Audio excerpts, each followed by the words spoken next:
Alright, welcome in, welcome in. Let's do Westfall. Ooh, pardon me. Oh my god. I ate a little bit of crappy macaroni and cheese, but it's better than eating nothing. Alright, so let's do some questing. If you don't know, earlier today I was online just farting around. Just Philly farting around with fishing. So we grabbed all the quests. I've got some leather and some stuff to work with. You know. Well, I'm enjoying my day. Just so you're aware, there may be a point in time somewhere around the second week of August where I might be moving to another state.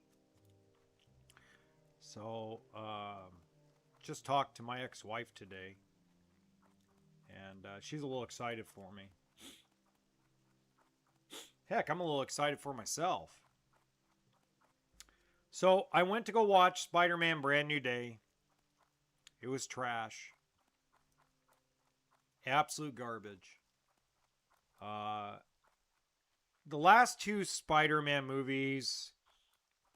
So the last Spider-Man movie, which was the one with all three of them, was really, really well done. The liberal politics in the last one with all three Spider-Men was hinted at and not thrown in your face. They did Jean Grey dirty. Dirty. It is the worst Jean Grey character portrayal in X-Men history. It is so, and it's not Sadie's fault, because I'm a huge fan of hers, because I love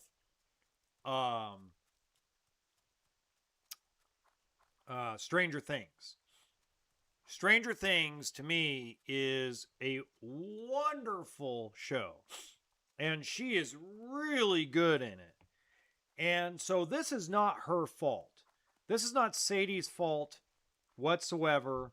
This is the fault of Kevin Feige and the Marvel guys basically trying to get a cash grab. Let's make the liberals all happy, and let's make Jean Grey the best possible liberal character with all the liberal politics we could throw at it. Because we got to make everybody that's liberal. We have to make the democratic socialists happy. And I'm like, dude, are you kidding me? You took a great actress who's really great, love her in Stranger Things. You took probably Tom Holland's best performance. That's got to be, if Tom Holland does not get at least some award recognition from the Golden Globes or the Academy Awards for his job, it would be a shame. But the movie is trash. The movie itself is absolute garbage. They need to go back to the drawing board at Marvel. They really do. They need to go back to storytelling for everybody, not just the far left Democratic Socialists of America.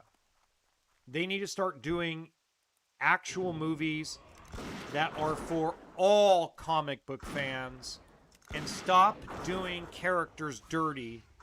And I thought, for certain, when I saw Deadpool Wolverine, I thought, okay, cool. We're not going to do characters dirty anymore. But no, we got to do Jean Grey dirty. And we got to take a great actress in Sadie and basically make her have to play a character that isn't even close to comic accurate. Not even close. I'm like, what a waste of my money. What a waste of $40. What a waste. I could have waited for Disney Plus to enjoy Tom Holland.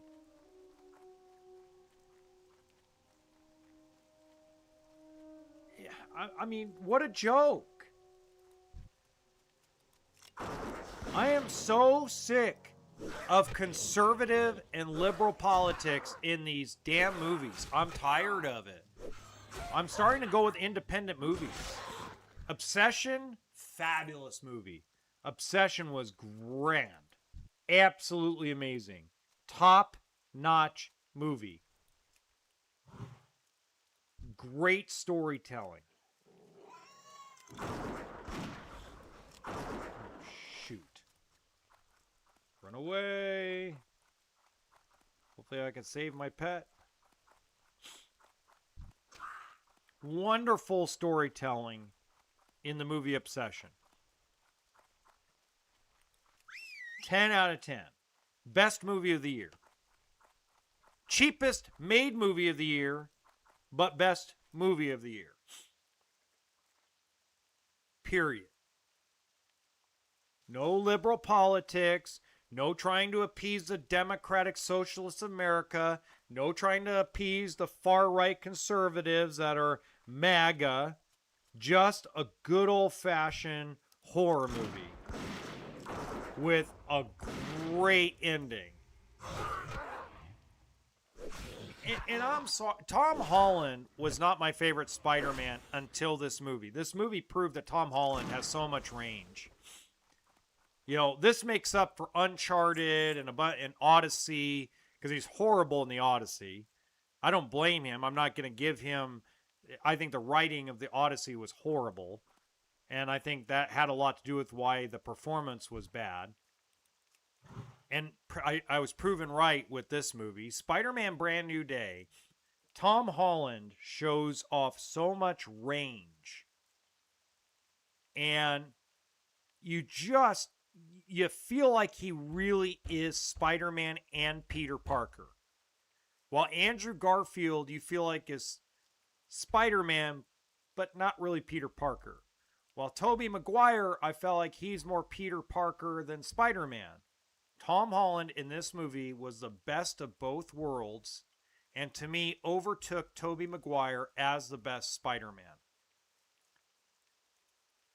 But what a waste of an amazing performance in such a crappy, trash, garbage movie. Couldn't believe it.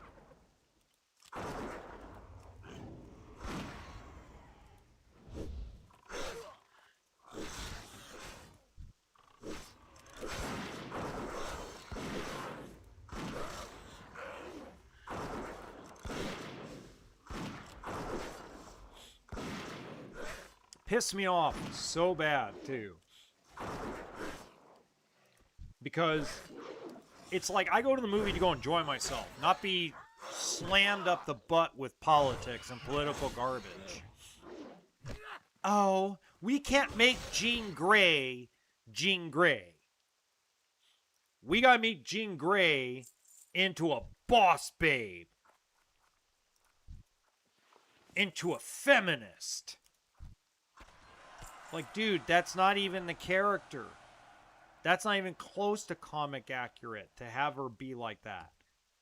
She's a badass who has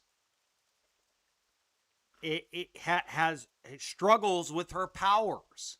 She's not all super confident master villain. That's Phoenix. Phoenix is the master villain. She's not the Phoenix. It's like, guys, pull your head out of your butts. Seriously, they need to, like, grow up.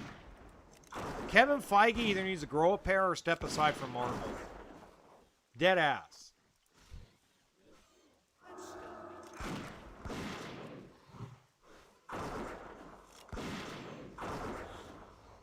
Pissed me off, too, because they took a lot of good stuff. Like, the guy who plays the Punisher is really good. He's really, really good. I think his role is too small in the movie. Okay? And what are we doing with Bruce Banner, who last time we saw Bruce Banner in a Marvel accurate movie was when he was already Bruce Banner / the Hulk. Now we're going back to Bruce can't handle his own anger again. I mean, it's just, it pisses me off. And of course, every influencer, that wants their, but we need our sponsorship money. They're going to go and agree with whatever the studio and marketing teams want them to agree with. So they're not going to tell you the truth. And the truth is, it was a waste of $45. Complete waste of $45. I could have waited for Disney Plus to watch this movie.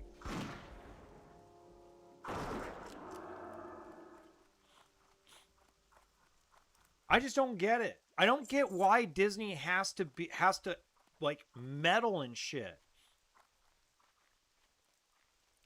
It pisses me off. It makes me so angry that Disney just has to Disneyfy everything. Like, dude, leave it alone. I need to get closer. If you're gonna make Jean Grey the villain, make Jean Grey the Phoenix.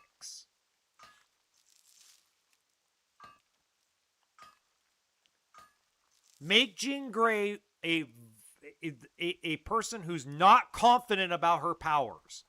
Not sitting there making everybody around her like instantaneous, I'm going to switch people and they're going to keep running the fuck around. Like, dude, that is not comic book accurate Jean Grey. That is not comic book accurate. In the comics, that is without Cerebro, Jean Grey cannot do that.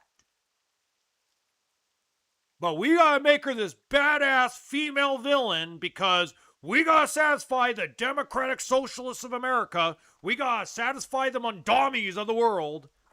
Dude, you didn't have to do that. You had a great actress who plays one of the best characters in Stranger Things, and you wasted her talent. She's such a talented actress. And you wasted her character and the actress's talent and wasted such a great Tom Holland performance.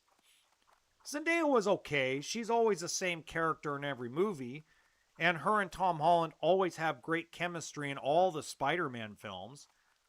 So I have no complaints there. I have no complaints about The Punisher.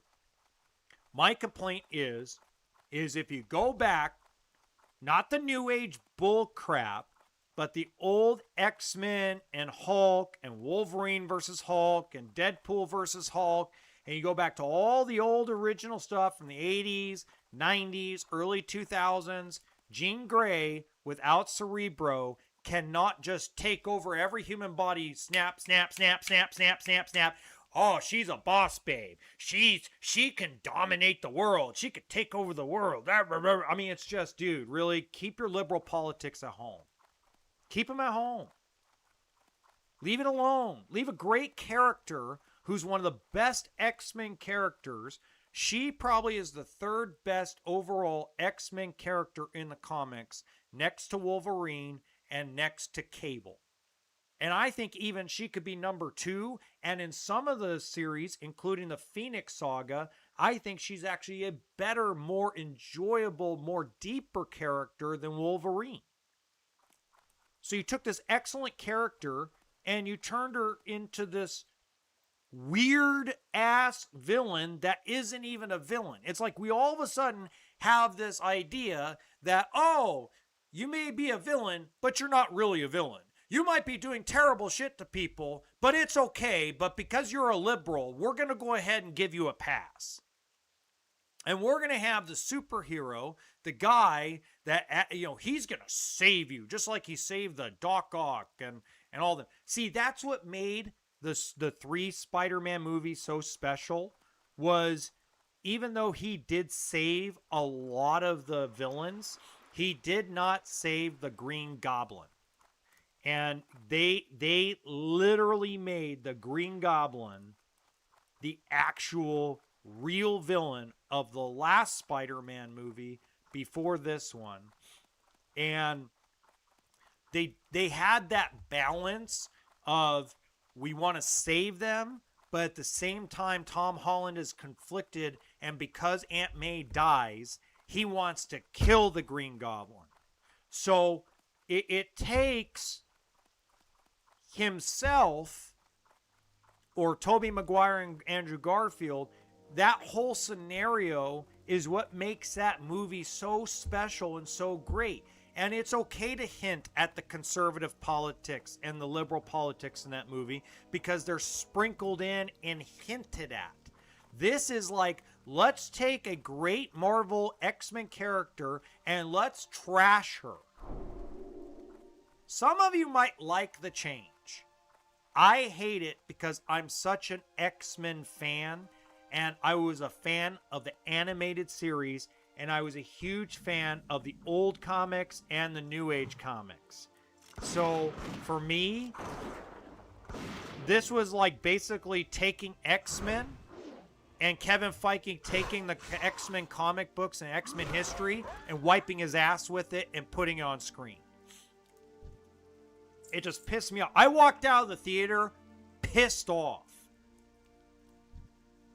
And what a waste, because Tom Holland, for this performance, should be considered for an Oscar. He should be. Dead ass. This is the best Tom Holland movie. Not just the best Spider-Man movie. This is the best performance Tom Holland has done in a movie, period. He is so good. And, you know, he always has had chemistry with Zendaya, but to have chemistry with the guy who plays Punisher, it's fabulous. It's like they've been acting together for years, or like they're friends, or like they're family. I mean, it was fabulous.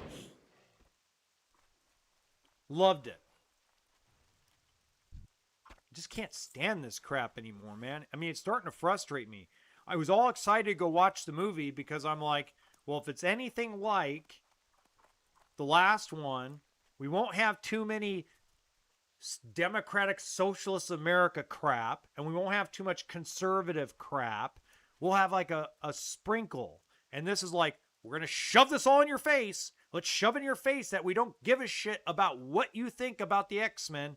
We don't care what Jean Grey was in the comic books. We only care about how much ticket sales are and making sure the liberal media loves us. God, we just want to make sure we don't piss off the feminists. God, man. They would have been better off making the Scorpion the full villain of the movie. They have been better off making Magneto or shit. I don't know, anybody but Jean Grey be the villain. Way better off. But it is what it is.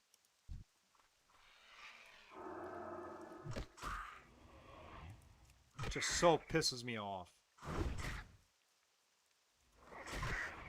You know what's funny? Captain America Brave New World pissed me off only because I like that they're letting I like the new Captain America. I like him. I think they did him a little dirty in the TV show, but I get it because they're trying to establish the Winter Soldier, and they're trying to establish the anti-hero segment, or the anti-hero version of Captain America. I understood that, and he's so good in it. But Brave New World is like the first 20-25 minutes, I'm like, wow, this is going to be an awesome movie. And it's like, whoa, wait a minute. I'm watching two different films. I'm watching Captain America Brave New World, and then I'm watching, what's this again?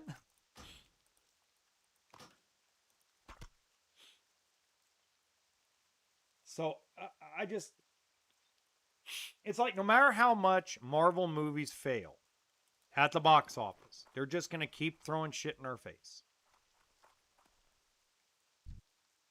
And it sucks. Disney could go out of business tomorrow because all their movies bomb, but they'll still keep pushing democratic socialist America and feminist views because they don't want to make somebody mad. They're afraid they're going to make somebody mad. Just so sick of it, man. So sick of it. And the conservatives are no better.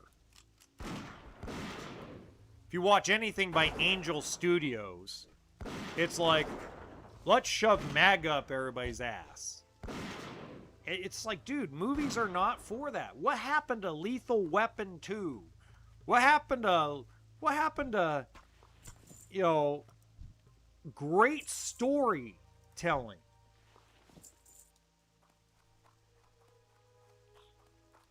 What happened to leaving things up for interpretation? What happened to, like, not shoving things in your face? If you take away the guy-on-guy scene in Brokeback Mountain, if you actually skip that entire scene and you don't even, like, watch it, and you watch the rest of the movie, it's actually really good and very subtle. And it asks the question. It doesn't tell you whether something's wrong or right. It asks you the question.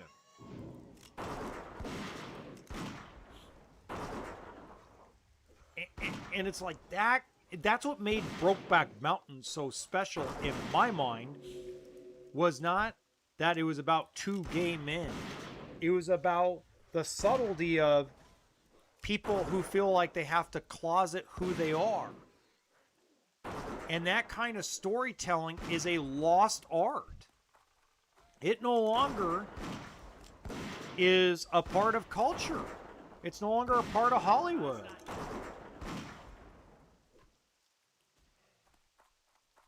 I don't care if it's made by Angel Studio. I don't care if it's made by Disney. I don't care if it's made by a conservative. I don't care if it's made by a liberal. That art of making a movie is gone. Adios, muchachos.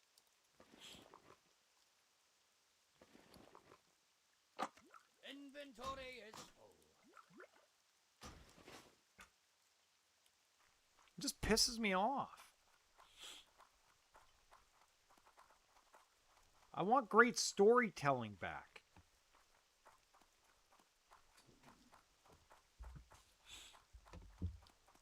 So I played Halo Remake on my buddy's account. And you know what I'm going to tell you? Holy crap, did that suck.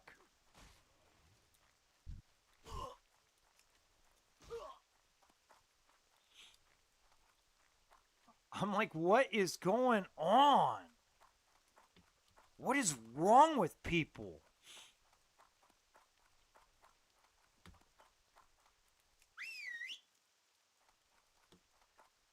God, just...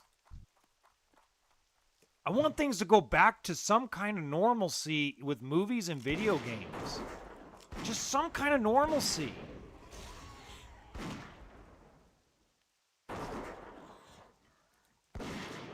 I don't know if I'm going to get that wish.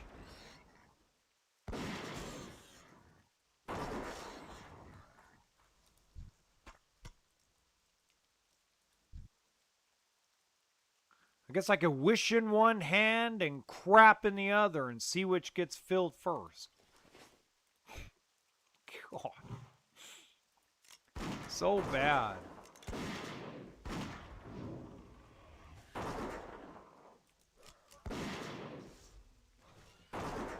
Makes me wonder whether I should look forward to Scrooge or not. This new Scrooge movie that Johnny Depp's playing Scrooge. Like, are they going to liberalize the Christmas story? Or a Christmas Carol, or whatever you want to call the damn thing? I mean, Jesus criminy.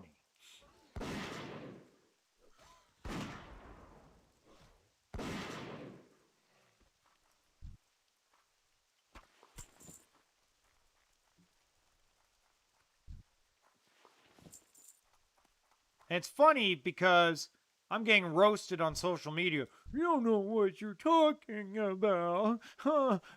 It's the best Spider-Man movie ever. It touches me in a way that no other movie does. Well, who cares what it did for you? It's whether the movie's actually accurate to the comics and faithful to Stan Lee and faithful to the creators and faithful to the people that actually made the character. I mean, that's what's the most important.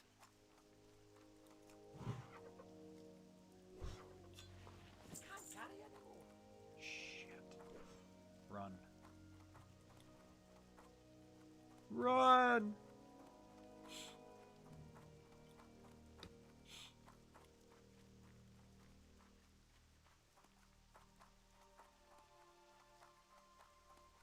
Ah, man, just frustrating. I'm sorry I'm taking my frustrations out, but it's like, Jesus criminy. Let's grow up. I mean, grow up. I mean, we have to stop going to the movie theater and supporting these people who don't know how to make movies. That make movies just to satisfy the Republican base or the Democrat base. We gotta stop watching movies that are pro-Republican or pro-Democrat in the movie theater. Make them release it on a streamer. Let's release movies that are for everybody. That's if it's a comic book movie, if you want to make small changes to a plot to make it a little more original, I'm all for that. But let's not sit there and kid ourselves and say, but we got to make the feminists happy. We got to make the overly conservatives happy. We don't want people yelling on X that we didn't do right by the feminists. We didn't do right by the toxic masculinity guys. I mean, it's like, dude, who cares? God, who cares? Let's make a movie for the 98%. Not the 1% of conservatives that make a living by complaining online. Or the 1% of freaking Democratic Socialists of America that, I mean, let's stop making movies for the wambulance and let's start making movies for people to enjoy and have fun and be, nostalgic. Or maybe it's a fresh take on already established character stuff. Maybe instead make Jean Grey go evil with the Phoenix instead of making Jean Grey the automatic bad guy. I mean, there was a way to do it without throwing a bunch of liberal crap at it.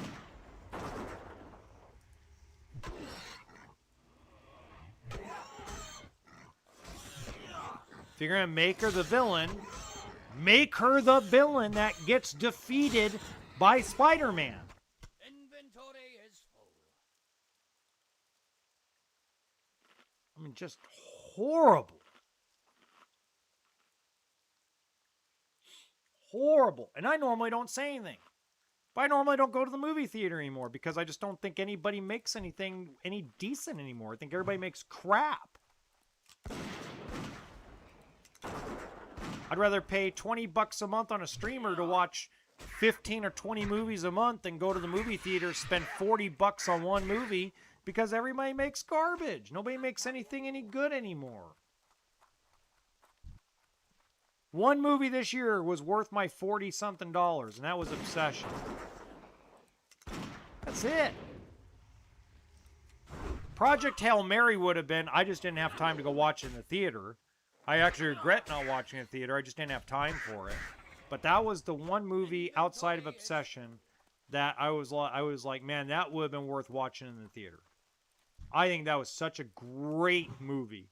Amazing story, great acting, had one of the best endings in movies. They took the ending of the book and they made it different in the actual movie, but not so different that it was out of bounds. And let's give credit where credit's due. That was fabulous.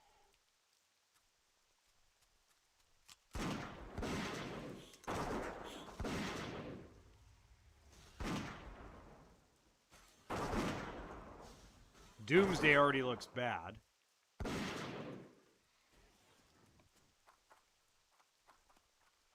Yeah, I mean it looks like it's gonna bomb. I think that Doomsday may bomb in the box office.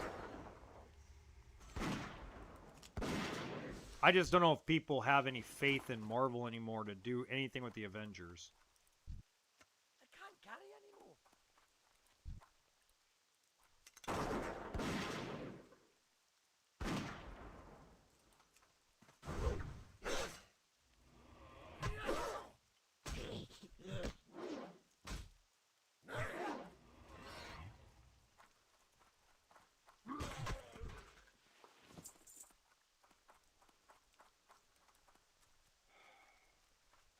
And I'm sorry if I'm bitching and griping about it. To me, it's just like, why bother? It feels like, why bother? You know, why bother enjoying comics and enjoying my childhood? And I don't mind fresh takes on characters, okay? I like the fresh take of the Joker from Heath Ledger. I like the fresh take of the Vulture by Michael Keaton. I think Michael Keaton's version of the Vulture is so awesome. It's not 100% comic accurate, but it's pretty accurate with some twists to it. And I thought that was just a fabulous performance by Michael Keaton. And good writing, too. Another Spider-Man movie that actually good. You know, Jake Gyllenhaal was horrible as Mysterio. Not very good. But then again, the movie was the story and the exposure of Spider-Man being Peter Parker to the world was good enough for me to look past it, to just look past the Jake Gyllenhaal wasn't that great in the movie. So to me, it was like, yeah, I could deal with that. Definitely could deal with that.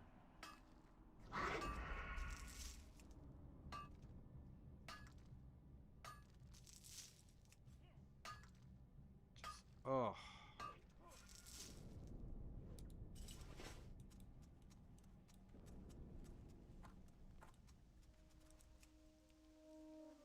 What's sad is Jean Grey is actually one of my favorite X-Men too. Can't carry anymore. So sick.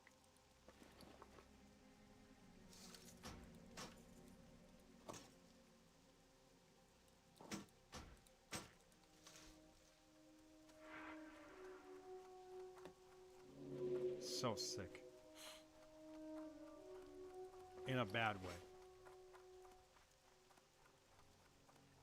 I don't know. Maybe, and this is a maybe,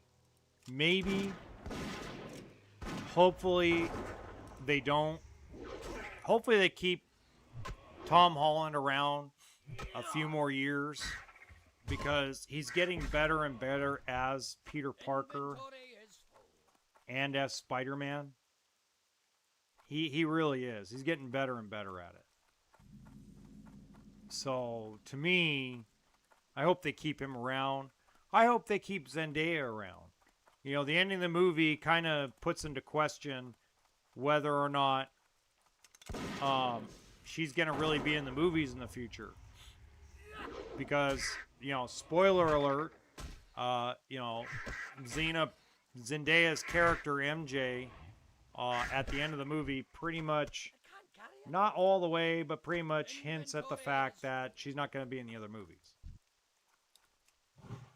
Which would be sad because even though Zendaya to me plays the same character in every TV show and every movie, kind of like Arnold Schwarzenegger does and Sylvester Stallone does, you know, they got this little niche that they do. Her and Tom Holland, and you could tell why they're a good couple, is because they have great chemistry together. So it would be sad to see if she doesn't show up in any more Spider-Man movies. Um, you know, and I, I think Ned, the character Ned, I hope he sticks around. Again, I think his character is really awesome and a lot of fun to watch. And again, the chemistry on set between the three of them, Zendaya, the guy who plays Ned, and Tom Holland, it transitions from the first Spider-Man all the way to this one. So, you know, I have nothing to complain about when it comes to the main cast. The main cast, the same three folks, they still do a really good job, except for Tom Holland's on a whole different level, acting wise. He's in a whole nother universe with this portrayal of Peter Parker, and that's a very positive thing. As I said, if he doesn't get any recognition by the Golden Globes or the Oscars, it would be a crime. Like, it would be a crime against humanity. He's that good in it. What else can I sell? Nothing really. So yeah, it would be an absolute crime.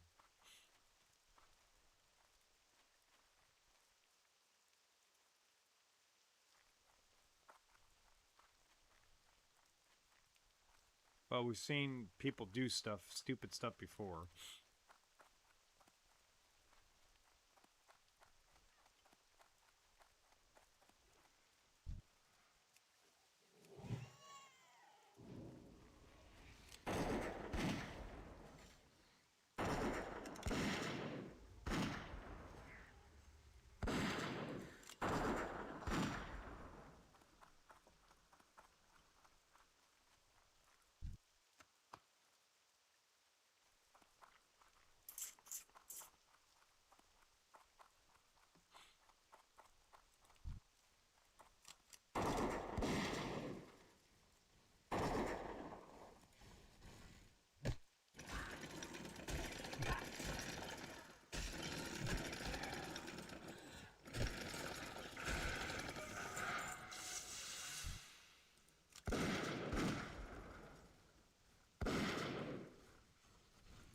Anyway, moving forward, one thing that I really want to also kind of point out is there is a movie out there right now that I think a lot of you will enjoy, that probably you guys haven't seen in a long time. That I think is a reminder of good movie making and good filming, good filming.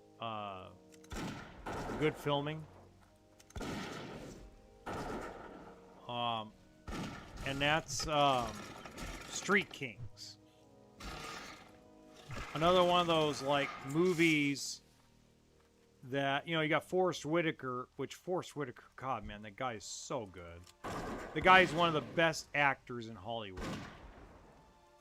You know, and I don't think he gets enough credit for a lot of the roles that he's done. Same with Denzel. I think they get kind of, excuse my language, but I think they get kind of shitted on by Hollywood because they don't have their elitist nose up in the air like a lot of these folks do. And they don't kiss everybody's rear end. But, you know, just another one of those things where, you know, they talk about corruption in the police. And this is a 2008 film. They talk about the corruption in the police, but they do it in a way that isn't pro-cop or anti-cop. It isn't abolish the police. It isn't give them more money and criminals are bad.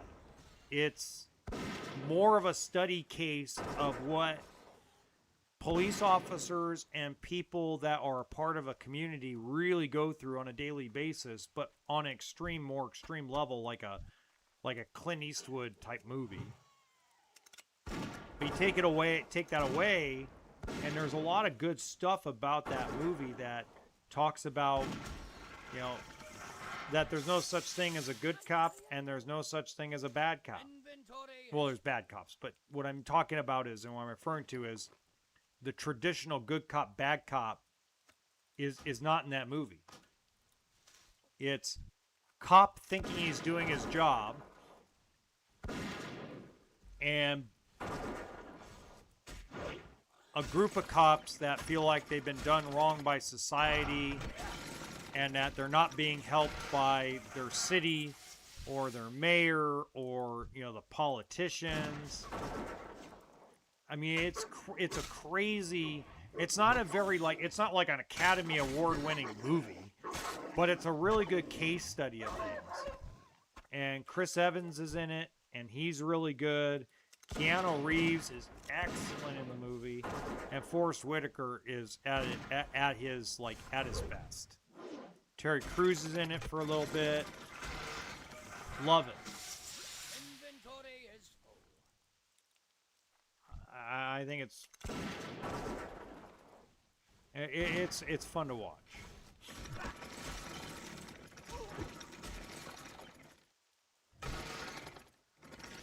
You know, like the other day, I don't know if you guys have ever watched the show Blue Bloods, but I decided to give the show Blue Bloods a chance.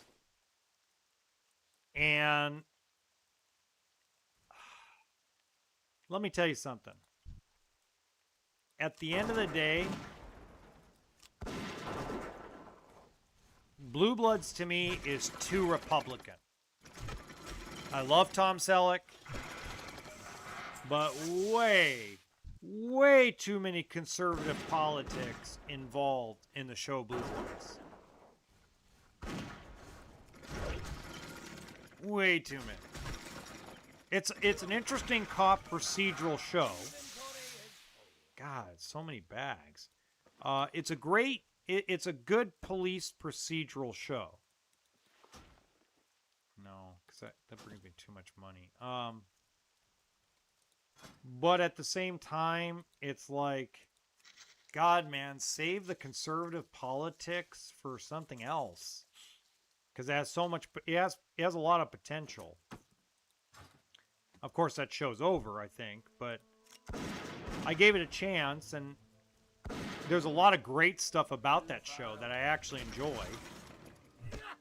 I think Mr. Wahlberg does a really good job playing a cop. I need one more vulture me. I also need flasks. Can't carry anymore. I think Tom Selleck is always a top-notch and always has been a top-notch actor. I think he does a good job with the material he's given. Just, God, man, so tough to...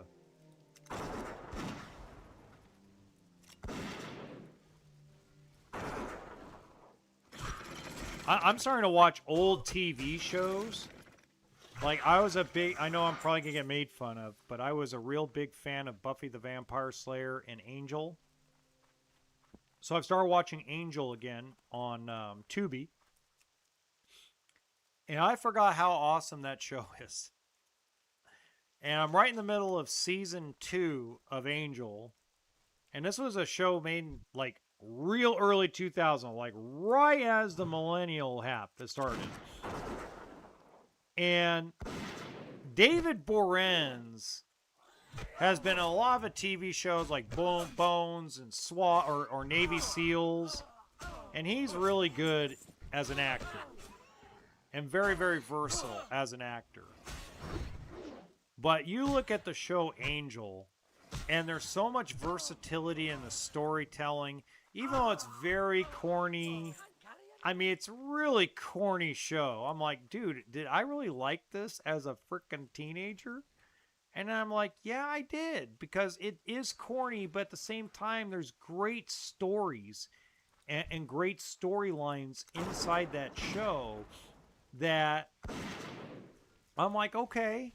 And it reminds you a lot of what you were going through in high school and your early adult years. If you grew up in the 90s and the 80s and the early 2000s, you're like, oh, yeah, I remember that. Oh, yeah, I remember that. Oh, yeah, I remember that too. You know, you start like, oh, that's what life was like. It's not nostalgia. It's more like, oh, God, man, life was really good. But life also had its challenges, and the challenges were very different back in 2000, 2001 they are today. And a lot of the politics inside the show Angel are not about socialism versus MAGA. It's more like, it's not feminism versus, toxic masculinity. It's more like everyday people's challenges from, having to live paycheck to paycheck, having nothing to eat inside your refrigerator and having to scavenge around looking for food. There's all kinds of really, really great storytelling in a lot of those early 2000s TV shows. Not all of it's great. A lot of it's corny and very, 2000s, very Dawson's Creek or Gilmore Girls. But at the same time, it talked about regular things. A woman's, like Cordelia in the show Angel. Cordelia is, everybody will know her as the I'm the character that, is supposedly the relief or the setup of the show, but she's also the most conflicted character. She's conflicted between being the woman that wants to marry a rich man and have a Hollywood career and being an independent woman who doesn't depend on anybody but herself.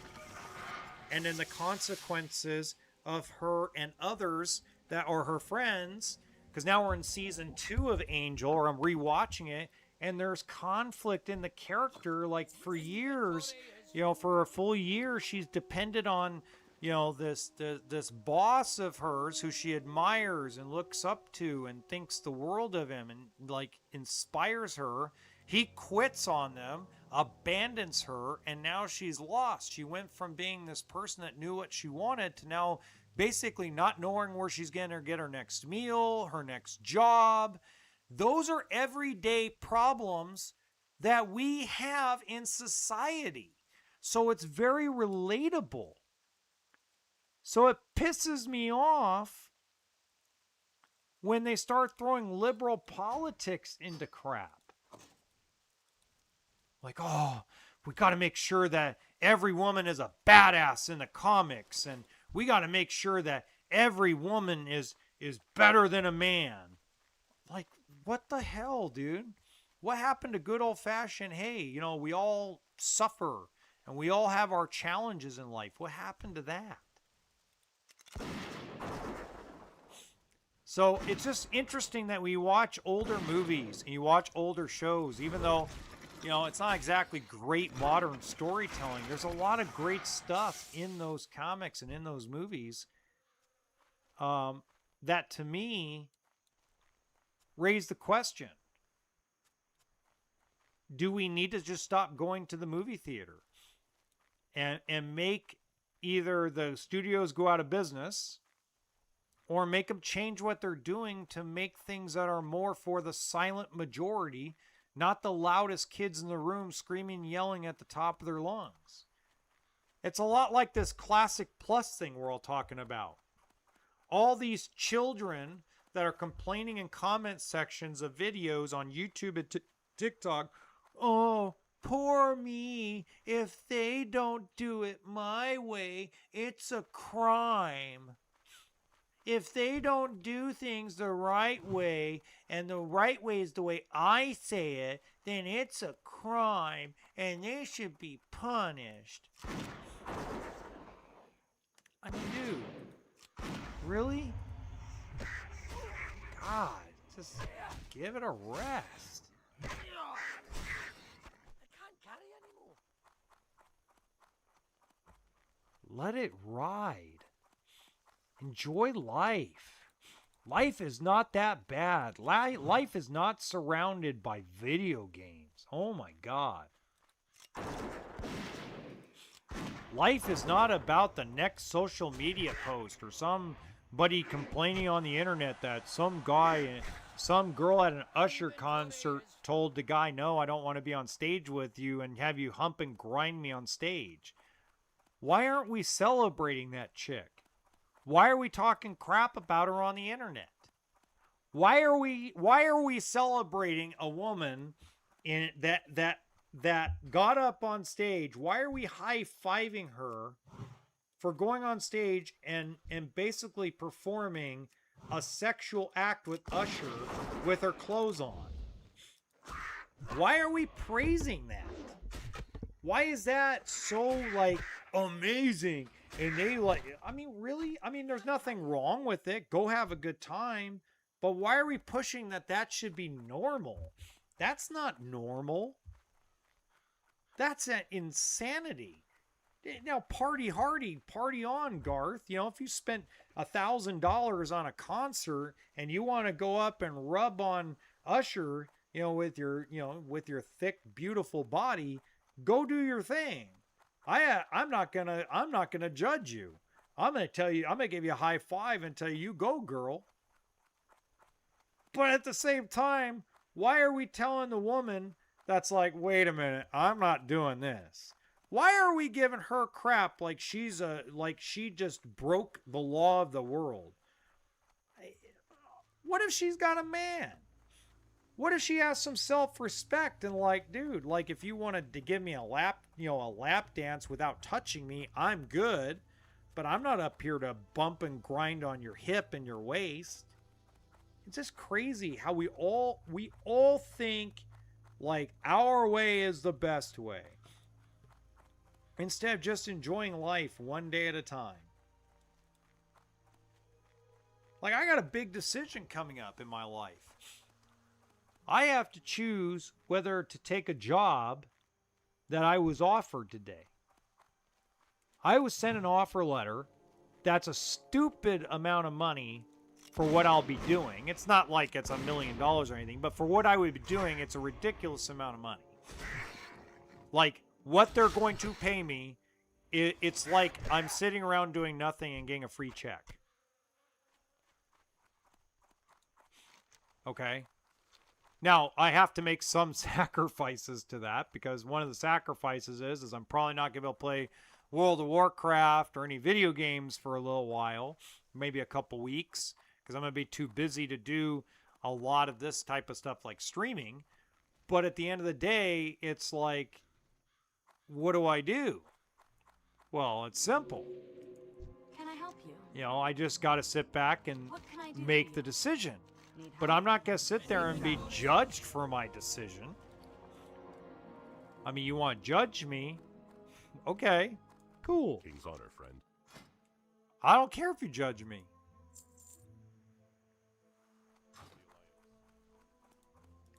Hey there. Well met. Hello. I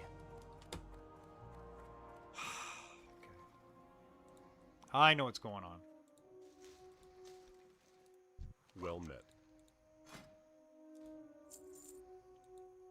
Nope.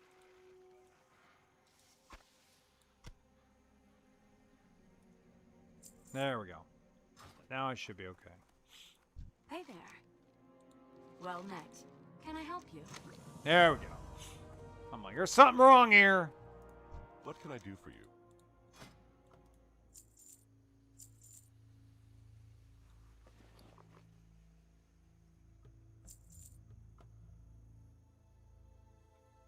Go with honor, friend. The other thing I really want to, like, I don't even know, because, and it's also, I have to move out of state. I have to move out of the state of California, which isn't necessarily a negative thing, but it's a big life change for me if I want to do it. I was actually, let me put it this way, I was very shocked that these folks offered me the money that they did. It shocked me. I was like, wait a minute. It's like that meme. Yeah, you sure about that? You sure about that? And they gave it to me in writing. So it's official. I have an actual offer letter in writing. So I like, okay. Here we go. so I was so shocked when I got that letter. I was like, what the heck?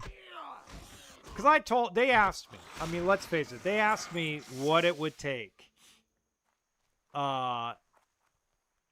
basically to do it.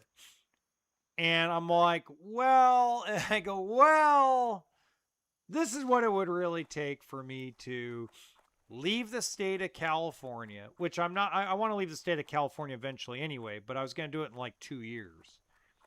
This is what it would take for me to do it now, and this is what I'd have to get paid, and this is what I have to do, and blah, blah, blah. And I'm like, they ain't going to do it. I even told my ex-wife, like, they ain't going to do it. She goes, you sure? Yeah, they're not going to do it.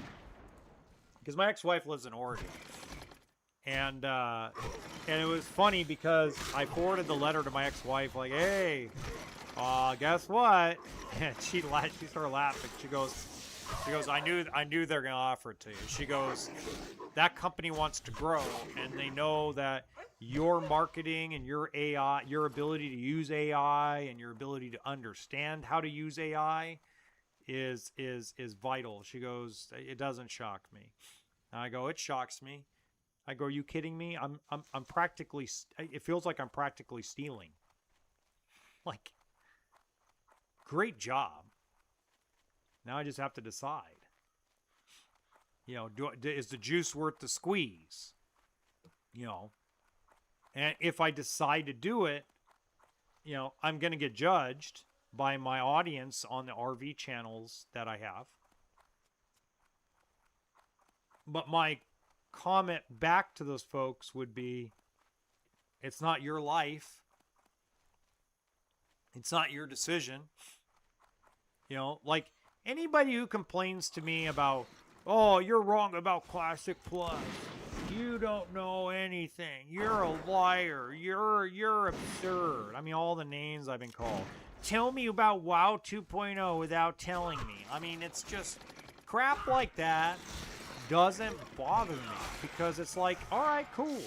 If you're one of the folks that when Classic Plus is announced at BlizzCon and they introduce whatever their marketing's going to be, whatever that first trailer is going to be, whatever they're going to have influencers announce, whatever marketing tools they're going to use, if you're going to be one of those people, oh, I'm not doing that. That is so terrible. Why are they putting that retail thing in here? This is classic. Well, okay, that's your decision. But don't spoil it for everybody else by saying, oh, if you play, you're a retard or some kind of stupid name. You know, there's no need for any of that. Let me take off auto loop. There's no need for any of that. Let's just enjoy it. Let's smile and say, man, they created a game that hopefully a lot of people play. And now we can kind of get the community feel back with new content. If we all take that approach, woo, we're going to have a fun time. That's why I've been commenting back to people. Like everybody that goes, well, if they have any elements from retail, I'm not going to play. Oh, okay. Well, you're going to miss out on something pretty special. I think is going to be a lot of fun because I think there's a lot of mechanics in retail and, you know, late expansions and mid expansions that actually be a ton of fun level 1 through 60 and would make the game more fun. That's my perspective. I'm excited about it. Like me personally, I'm freaking like stoked. I'm starting to already put budget and put money away for when it comes out. I'm already setting aside money because I'm going to assume, I don't know for certain. Yeah, I'll join you. I don't know for certain. But what I do know is more than likely this video game's going to cost at least $100. I mean, if it doesn't cost $100, I would be if it doesn't cost $100 or more dollars, I would shock me. I don't know what, I don't know what the real price is going to be. But, you know, I got to assume it's going to be more than $100. So I'm putting away that money and setting it aside You know, because I don't want to put it on a credit card. I'd rather have it on a debit card, you know, type of thing.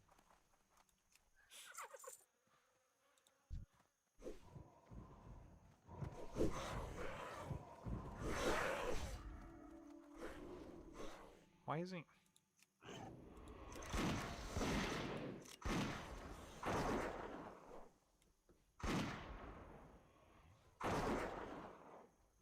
Where are you? Where are you? Where are you? There you are. Okay. Like, where'd you go? You know, I think it's going to be an enjoyable experience. And if it's not an enjoyable experience, I'll stop playing. I'll play something else. You know, here's the other thing. I was telling a guy, so somebody whispered me on, here on the server. Because I was fooling around earlier fishing here in Westfall early this morning. Just trying to kind of get a head start. And,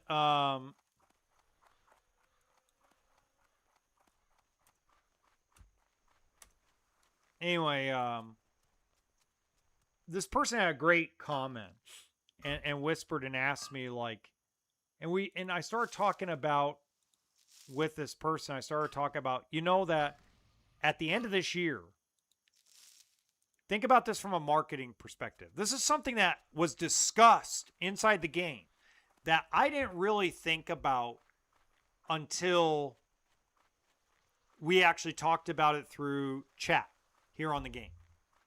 And that is Grand Theft Auto is coming out here, I think, in October or November of this year.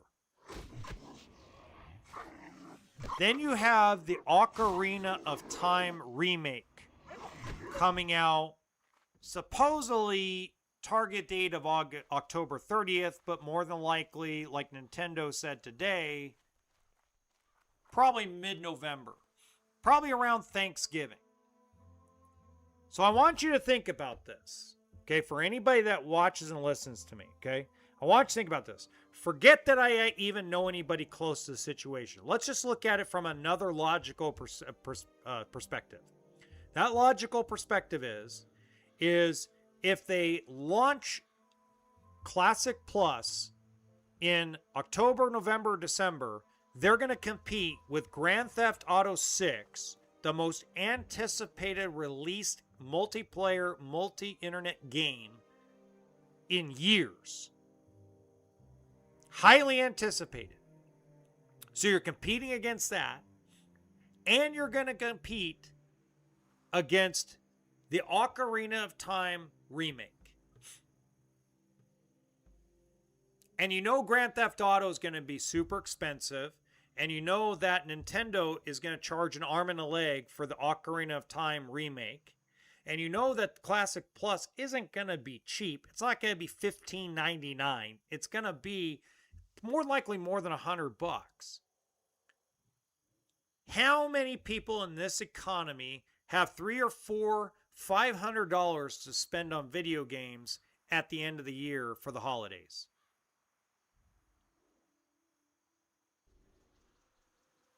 Deadass. Who's going to have that kind of money? Who's going to have the time, unless you're a full-time content creator, who's going to have the time and the money to play 6 full video games of content at the end of the year? More evidence that at BlizzCon, more than likely, like I've said a million times so far over the last 2 weeks, Classic Plus ain't coming out till probably late spring 2027. Maybe early spring if everything goes well. Because if they release it in December, they're still competing against Grand Theft Auto and Ocarina of Time remake. Those are 2 savage video game content that have a huge fan base and that people have been anticipating having for a huge amount of time. Hello. See you around.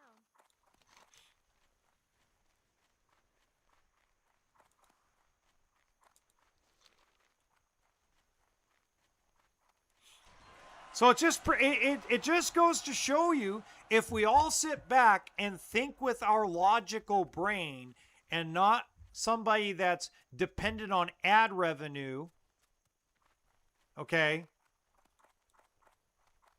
you have a strategy of, oh, crap, yeah, that makes sense. Why would they release a massive video game that they're hoping to make some money on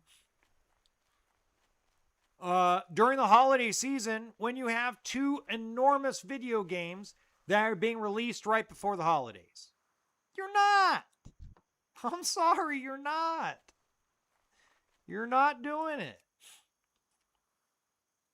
And you're not doing it in January or February, more than likely, because people are broke after the holidays. They spent their wad. They're waiting. Now they got taxes.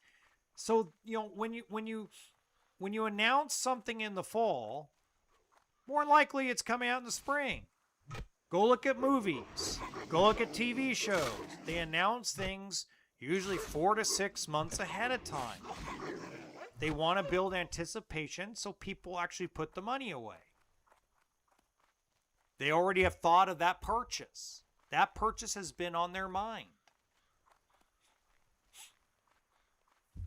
It's just common sense, guys. Common sense. Hey there. You need something?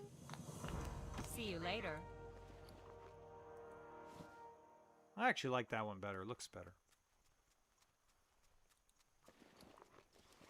Okay, so we completed that quest. Questy's all screwed up today.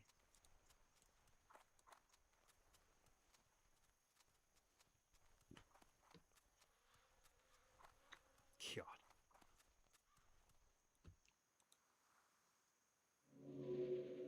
How do I reload? Control left click.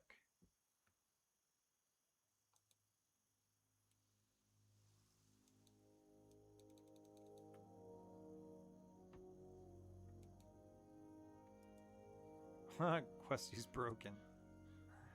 Ah, Questy's broken.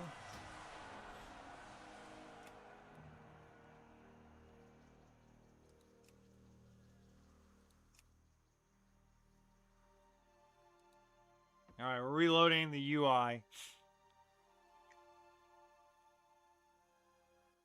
right.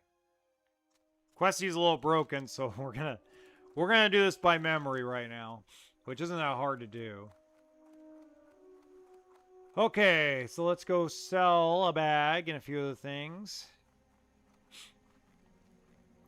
God, the other, I don't know if I really want to move to Arizona. I mean, I don't know. I've been reading the weather out there. I'm like, oh God, the money's really attractive, but ugh, God, it's like living in Palm Springs, California. I've done that before. Like, oh, woof. Do I really want to do that? Ugh.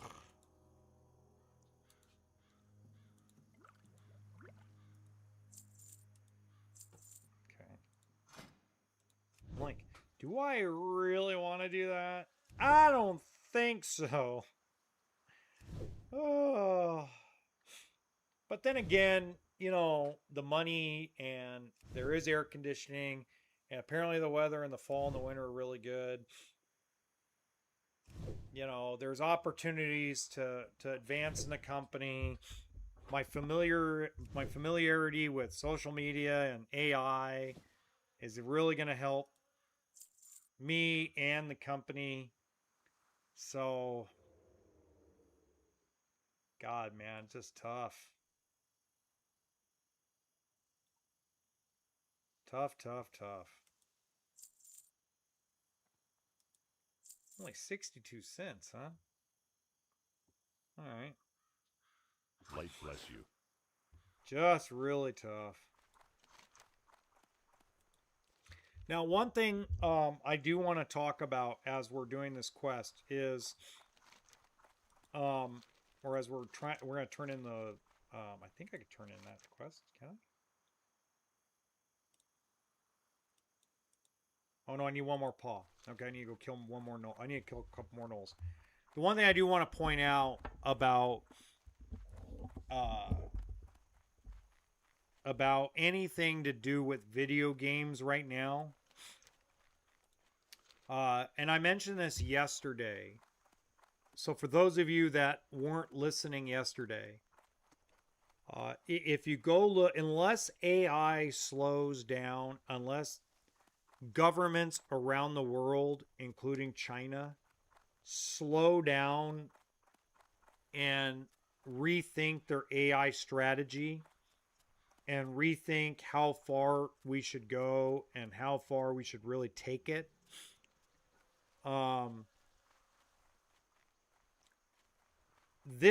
the next 2 years might be the last 2 years that human beings fully develop video games. Think about that. AI has already created in 24 hours 3 video games that have at least 9 hours of playtime. Think about that for a second. There's one AI program that in a 24-hour period made a video game. Whether it's good or bad, I don't know, because I really haven't read deeper than that. But just imagine there's a video game out there that AI completely did in 24 hours that would normally take a studio of human beings 30 days, 45 days to put together. So we are on the verge of basically, if things don't change in the AI space with more government controls and more responsibility of an avocation for slowing down the progress of AI worldwide, these last 2 years might be the last 2 years of creative control being in human beings' hands.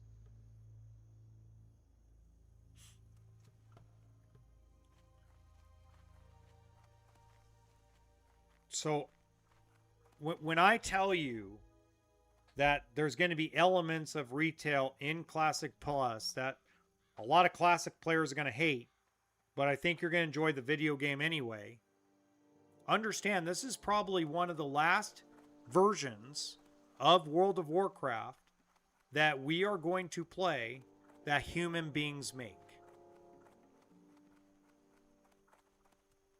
I could tell you right now, the job I do right now, if I did not become fluent in how AI works with different processes like Cloud and ChatGPT and Gemini and VEO3, if I did not familiarize myself with how they work and what their capabilities are and how to make them work in real life situations, then I'm telling you right now,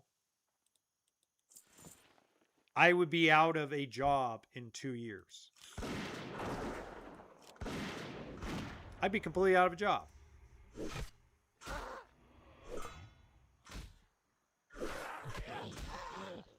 So let's enjoy what is created before we become critical of it. I walked into Spider-Man Brand New Day today watching the movie with an open mind. Because when I saw the theatrical trailer and everybody kind of spoiled that Jean Grey was the bad guy, because it was spoiled all over the place, my first reaction was, I'm going to go into it with an open mind. That they're not going to screw up the Jean Grey character. That they're not going to screw up and make things, democratic socialist of America feminist crap. They weren't going to throw a bunch of conservative crap in the movie either. And unfortunately, I was wrong. It was a bad movie, and it is what it is. I should say it is a bad movie. It is what it is. But I went into it with an open mind.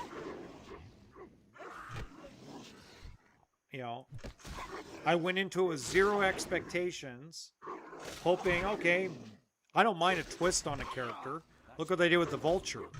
I like the twist on the Vulture with Michael Keaton. But what they did to Jean Grey was just, that's cruel and unusual punishment. It's terrible what they did to Jean Grey.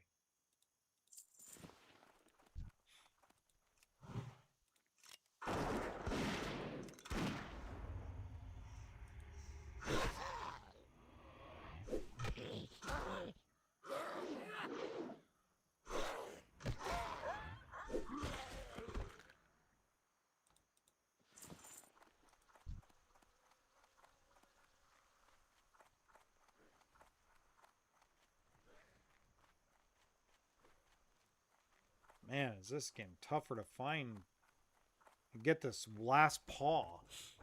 I need this last paw, and then I can go and do the tunnel.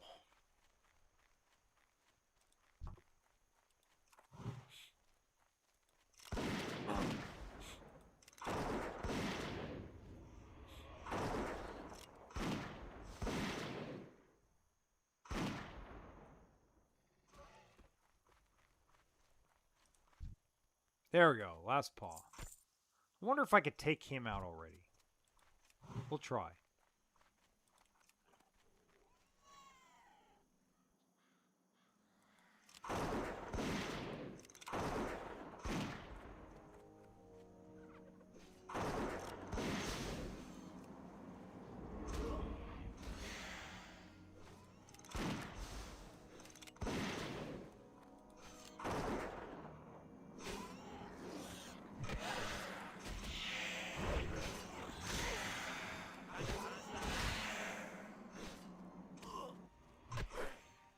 Oh, shoot.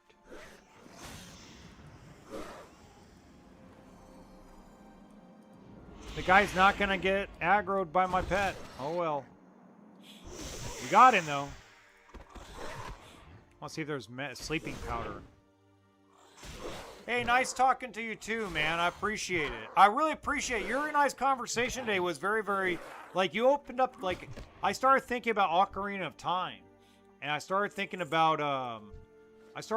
different things. Like, holy crap, man, you know, I mean, there's so many signs. Besides what I've been told, there's so many signs out there of when a release date would be. I appreciate it. I try to keep things like, I have a podcast. It's a very small podcast with only 20,000 subscribers, and I talk about the industry I'm in, which is the RV industry. I'm releasing a video tomorrow on that channel, on that podcast, talking about how AI is pretty much going to take my job, you know, and why, and what the positives and negatives are. And so I try to keep things, I'm like, when I'm talking on here, I'm trying to just keep it very chill and trying to keep the vibe really good, you know. And I enjoy talking about things because I'm not afraid. My nickname in the RV industry is the Honey Badger. And excuse my language for those of you that don't like cussing, close your ears. But they call me the Honey Badger because I don't give a fuck. I don't. Because in my mind, in the back of my head, there's just too many people in my industry and a lot of industries that are so scared they're never going to get a sponsor. I'm never going to get a sponsor. First of all, even if I was able to get my podcast to 100,000 or 200,000 subscribers, nobody's going to be 5% of actual YouTubers get a real sponsorship that actually pays them real money, not a commission on sales. 5% get a real sponsorship that has nothing to do with free merchandise. I get offered free merchandise every day. Every day I get offered free merchandise. You know, will you do it? We'll trade you this product if you'll do a video for us. And every time I ask for money, like an Amazon card, or last time I was like, look, give me $100 on Amazon, on my Amazon account, and send me the product and I'll do it. Oh, well, we don't have the budget for that. You don't have a budget for $100? Get out of here. Have I done it in the past? Yes. I had 2 paid sponsorships in 5 years. Two. One was by a company called Nomad that is basically was Starlink's competitor. Okay. And I had a sponsorship from them for a year. I got all their products for free. They paid for my internet subscription for 1 full year. And then they extended it for another 2 months. And then they sent me $2,500 cash. Well, not cash, but in a check. Okay. And then they stopped sponsorships because they ended up getting sued by a bunch of customers because something about data stealing. Okay. And as soon as I found out about that, I was going to drop them anyway. But case in point. And the other one I did was for an RV air conditioner, because the RV air conditioner was like $1,500. And it was like, I'll take that and do a video for you. But it's like all these guys want you to do like, I just got a new one today that, support my Amazon product, leave me a review, do a thing, and I'll send you the product for free. And the product's like $49. Really? Like, you sure about that? I mean, come on. A $49 product to do a 5-minute video and launch it with my subscribers? Come on, man. I get that all day, every day. I mean, I get probably 20 to 25 emails a day requesting one of my channels, one of my monetized channels, to do a video for product. I'm like, if they're not going to give me any kind of money, a gift card, an Amazon online gift card, if they're not willing to give me any kind of money, then to me, they're a fly-by-night company. Now, if the product's worth $2,000 or $2,500, of course I'm going to do it. But most of the time, it's like, it's some product that I'm like, really? Like, I did a couple of them for my kids. My kids, I let my daughters when they were younger. They're 15 now. But when I was first monetized, hold on. One sec. Yes, sir. No, I cannot because I can't. I'm waiting for Lightspeed to update. So I'm just sitting in here waiting for it to update on my computer. Because I closed it out. Because, obviously with the folks, I closed your computer out. And now your computer's updating and my computer's updating. So hopefully it'll be done in the next 30 minutes. I'm looking at it's about 70% done.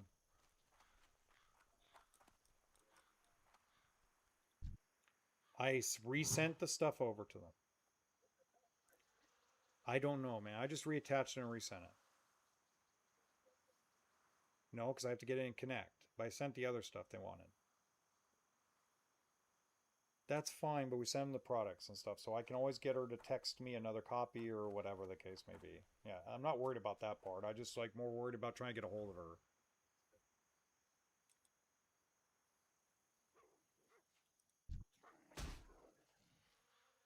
I got you, bro. All right, bud. All right, bye. Okay, I got you. So anyway, sorry about that. It's like, I'm after hours and my boss is calling. It's just, God. That's another reason why why I'm debating whether I'm leaving. I'm getting a late night phone call at 7:30 at night when we closed at 5. And it's like, dude, and it's the 9th phone call after 5 o'clock.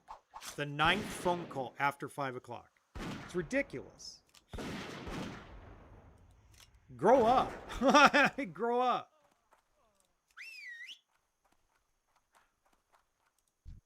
I love you, but grow up.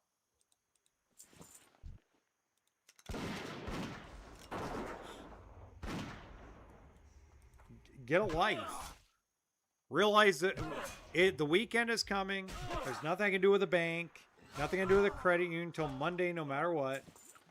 Why are you so like uptight. Well, I know why they're uptight, because business is slow. So I get it. Totally get it. Totally understand. But they're gonna get a rude awakening on Monday. Because I basically have the weekend to decide what I'm gonna do with this job offer. I'm gonna have to respond to this guy pretty quick, because I know that there's other people out there that want this job. So I'm gonna have to like make a decision really quick on what I'm gonna do with this thing. And I'm gonna say I'm 95% sure I'm gonna take the job. I'm not 100%, but I'm about 95% sure I'm gonna take the job.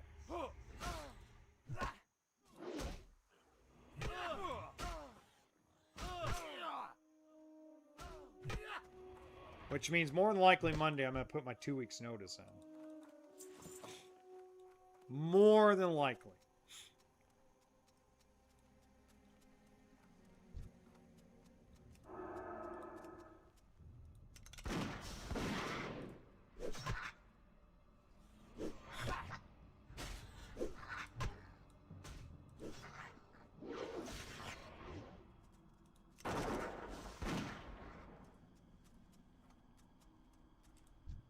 Which is sad, because I actually like these guys. Just to let you know, I actually do like the folks I work for currently.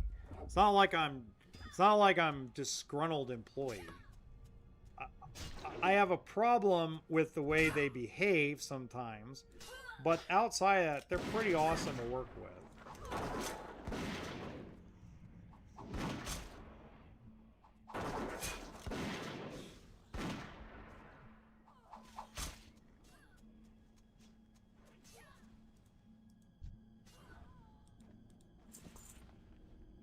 So it's not like I'm going to talk crap. I mean, I'm upset because I'm tired of the phone calls after hours. I get tired of them because it's like, dude.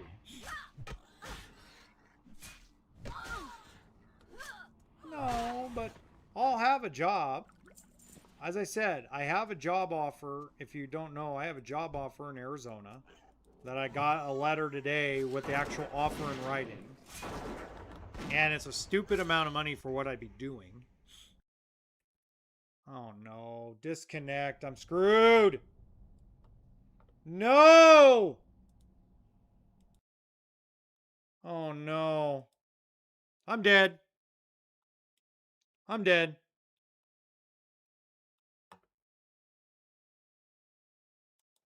I'm dead. I'm freaking dead.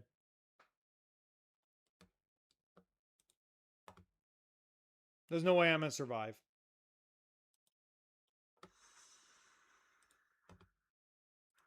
We're starting over. We're starting over and done Monroe. God. Unbelievable. We DC in a cave. Oh, wow. What the heck? Oh, I got lucky. Oh, my God. What luck. Did somebody come rescue me? Oh, that was sweet if they did. Oh, my God. I got so lucky. I'm like, well, we're starting over. We're starting at the beginning again. Leave that in there for somebody. Oh, my God. That was so lucky. Woo! Probably wondering, hey, dummy, you just disconnected. Why are you still in the cave? Woo! That was close.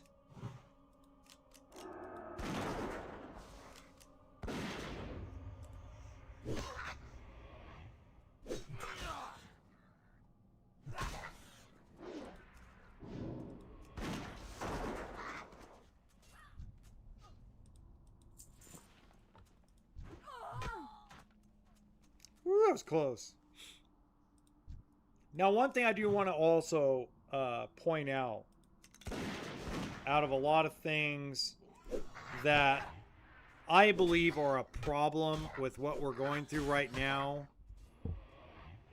with economies and stuff like that is date. You know, somebody brought up being a passport bro. I know it sounds weird, but I'd rather be a passport bro.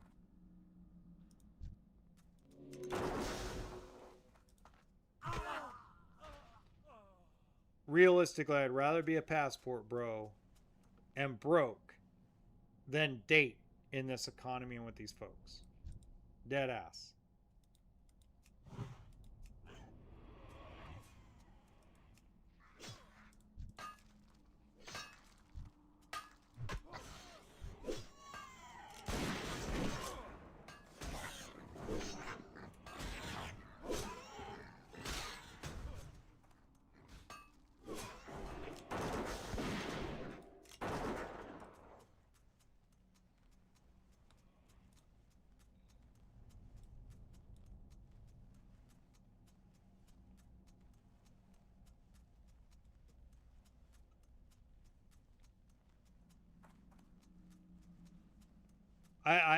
I would rather, I mean, it's nothing personal against women in general, because I think women have it just as bad as men do when it comes to dating.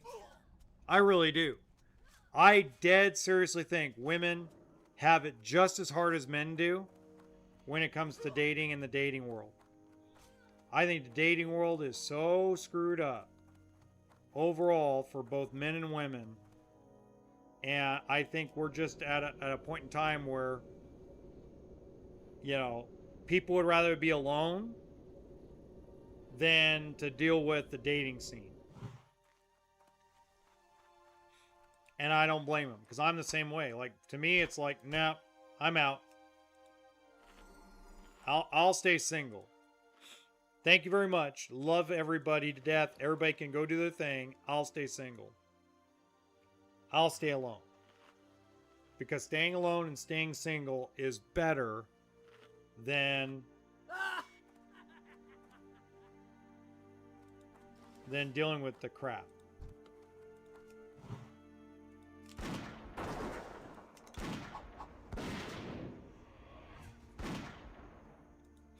I'm tired of red pill podcasts. I'm tired of feminist anti-men podcasts. I'm tired of people trying to make a living and make money off the misery of dating. We're not going to... let's not fix the situation. No, why would we fix it? Fixing it means that we wouldn't make any more money. And we wouldn't get any more attention. Let's not fix the problems with men and women. No, let's just complain on a podcast that men are terrible. And unless you're 6'4" with a 10-inch you know what, you're not a real man. Unless you're 6'4", 10 inches, and make $5 million a month, you're not even a man. Or, you know what, you're a woman with 10 bodies, you're a slut. I mean, I'm just sick and tired of hearing that crap. I'm sorry, I grew up in an era where we didn't care what body count was. We didn't care if somebody was a millionaire or not. We didn't care if they're 6'4", 5'1". We cared about vibes. We cared about attractiveness. We cared about, hey, are you stable? Are you a good human being? Let's take a deeper look. Were there some people that only looked at surface level crap? Of course. That's been that way for, generations. There's always people that do that. But for the most part, if you have a good woman at home who had a past of being in 5 orgies and had trains run on her when she was in college, when she was experimenting as a 22-year-old, you didn't care in 1997. You didn't. You didn't care. You're like, how is she today? Women didn't care about a man's height and make it mandatory a man is 6'4" to date her.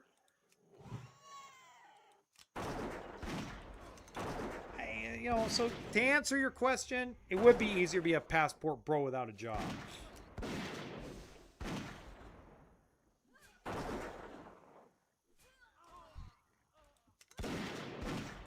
And there should be passport sisters too. You know? Because I think that a lot of American women would find good matches in other countries too. It wouldn't just be men. Ooh, what's this? +1 intellect, +1 spirit. I think I have a better one than that. Yeah, mine's +4 spirit. That's actually better.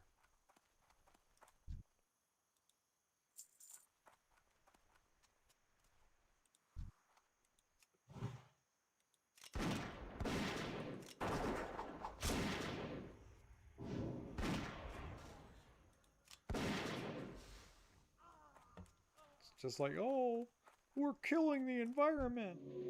Really? We're killing the environment? When have we not been killing the environment? Name me a time in human history when we weren't defecating all over the place, or using coal to burn firewood so we could stay warm in the winter. I mean, it's like our Earth has seen so much human destruction. It's like, dude, we're still destroying it, trying to save the environment. It's just a joke. But you know, at the end of the day, we gotta enjoy our lives. That's one thing I've been trying to instill in my daughters. My daughters asked me about a week ago what they should study in college. And I told them that if they're going to go to college, they need to be like a doctor. Or if they're going to go to school, go to like a trade. Go learn a trade. You know, whether it's, you know, it doesn't have to be a blue collar trade, but learn a trade. You know, learn something that's going to make you valuable with AI. You know, whether it's fixing servers or fixing power plants or knowing how to do stuff like that. I mean, that's valuable stuff and valuable skills to have. You know, one of my daughters goes, well, I want to be a veterinarian. I'm like, perfect. Veterinarians are going to be needed. People are still going to have pets with AI. You know, my other daughter's like, well, I like being an artist. And I go, well, you got to figure out a way to separate yourself and your art. And so learn a skill with art that's going to make you invaluable with all the AI technology that's coming out.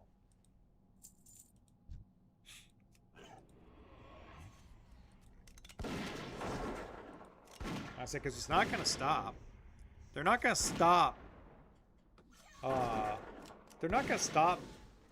Nobody's going to stop AI from becoming a permanent thing. No one's going to stop it. If China's not going to stop, the U.S. isn't going to stop. And China's not going to stop. Japan's not going to stop. India is not going to stop. These countries, and it's not because they want world domination. It's because a country like Japan, for a big example, guys, a country like Japan has a birth rate problem. Their people are not having children at the same pace or a pace enough to keep up with production of their economy. So they're going to need AI and they're going to need robots. So they're not going to stop. China's not going to stop because they're going to end up with the same problem because they had the one-child rule for so long because they were severely overpopulated. It affected their population too. In 10 years, to keep up with the production of what the world is going to need, goods and services wise, China's going to need AI and robots. So robots and AI are not going to slow down. You know, it's just not. So it's like, find something. You need to find something now. And that's part of why my decision may come down to, this is a job that would be secure secure from AI takeover, because I would be working with AI. And the money is way attractive enough that even if the economy collapses completely, I'd be fine. My kids would be taken care of, my alimony, my child support, all that stuff would be fine. And I'd still be okay. Because it's still part of the industry I'm in, but a different niche of the industry.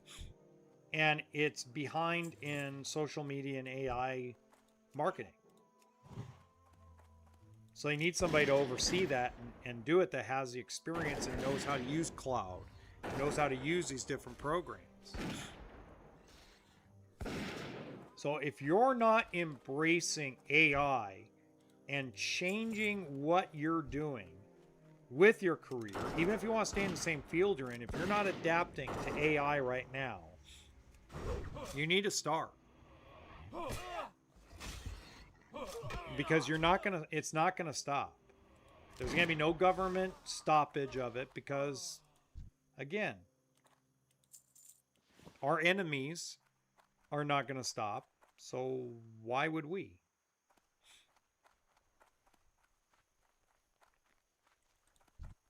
Fact of life. That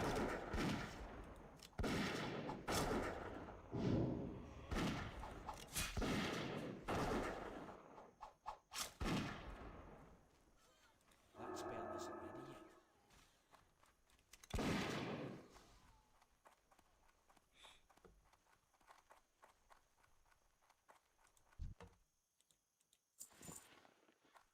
All right, so we got that quest done. We still have 2 slot bags left. We can do Fairland. We can do these 2. We can kill a bunch of gore tusks and do the Forgotten Heirloom. So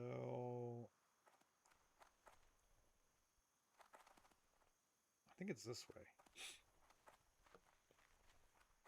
Come here, Benny Blanco. Oh, that's not Benny Blanco's house.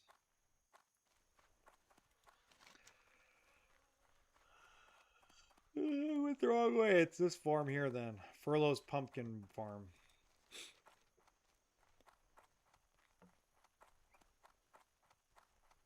The other thing I really would like to point out to anybody that enjoys content creation. Okay, maybe you have a favorite podcaster you enjoy, or maybe you got a favorite gamer content creator. Like, my favorite World of Warcraft creator is a tie between Very RPG, which does Fish Found, which, oh my God, he is so good. What a great creator. What a great storyteller. I love it.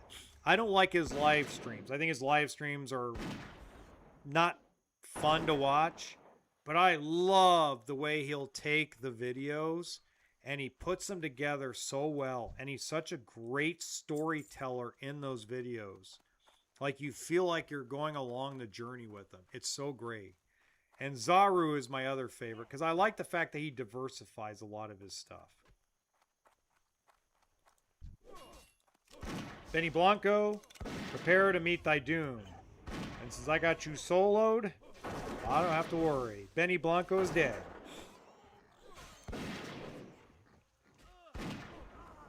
Goodbye, Benny Blanco.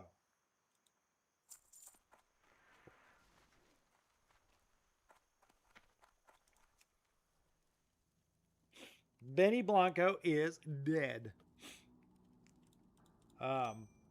But if you have a favorite content creator, don't give them crap for using AI for thumbnails and for different things like that. You know, one thing I was talking about with a really, really close friend of mine, that he does a lot of TikTok stuff. He does TikTok dances and does a bunch of comedy stuff on TikTok. And I was telling him, like, he said he's been losing people because he no longer uses anybody on Fiverr to do thumbnails. He just does them himself through AI. He uses actually Gemini to make most of his thumbnails. And I'm like, dude, that's just, I know people don't understand. Like, it costs a lot. You know, you don't make that much money in ad revenue on YouTube or TikTok. You got to have hundreds of millions of views a month, like Mr. Beast, to have a good marketing budget to do thumbnails with a proper graphic designer that's not based in a foreign country. Okay, and it's nothing against Fiverr, but a lot of the folks that are on Fiverr are not living or working in the United States, and that's fine. Everybody's got to make a living, and I have no problem with that, just to make that clear. My issue is that people are upset because, oh, well, he's not spending money with a graphic designer to make his thumbnail, when it takes 10 minutes to put a prompt together and make your thumbnail. You know, I just think that process of building out a thumbnail through AI is not a crime.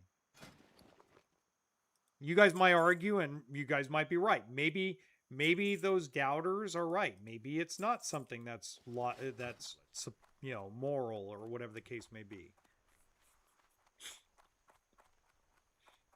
And hey, I wouldn't argue with that argument. But I've noticed how a lot of my favorite podcasters are beginning to use either no thumbnails or using vidIQ AI or Gemini or basically one of the Google AIs or YouTube AI extensions to build out thumbnails. And I'm sorry, you know, after editing a video for, you know, when I edit one of my podcast episodes, it takes me about 3 hours.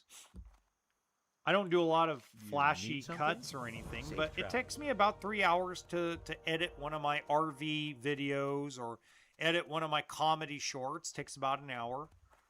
Okay, when I do one of my comedy sketches or I put clips together of Saturday Night Live with a twist, or I take, you know, a comic book character and make a twisted comedy based on their character.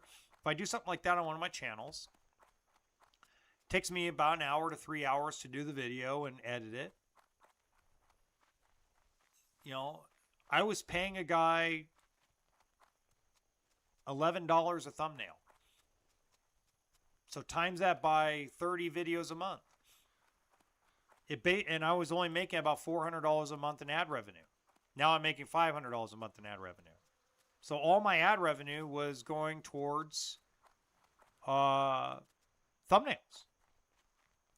Now it goes towards a microphone. Now I actually have time to sit down and stream a video game and speak. You know, I actually have time to grow a couple more channels. I have time now to, oh look, I have time to actually, you know, decide whether I want to move or not and take the job I was offered. So to me, it's like that the scary part about AI is that it's going to take a lot of people's jobs away. The non-scary job is if we adapt to it like a lot of other technologies that we've adapted to as humanity, then we're all going to find our place in that world.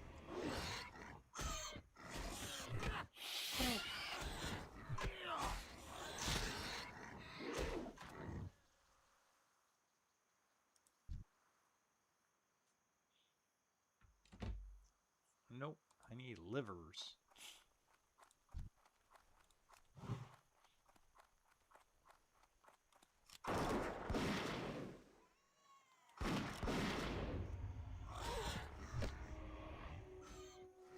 That's my life thing.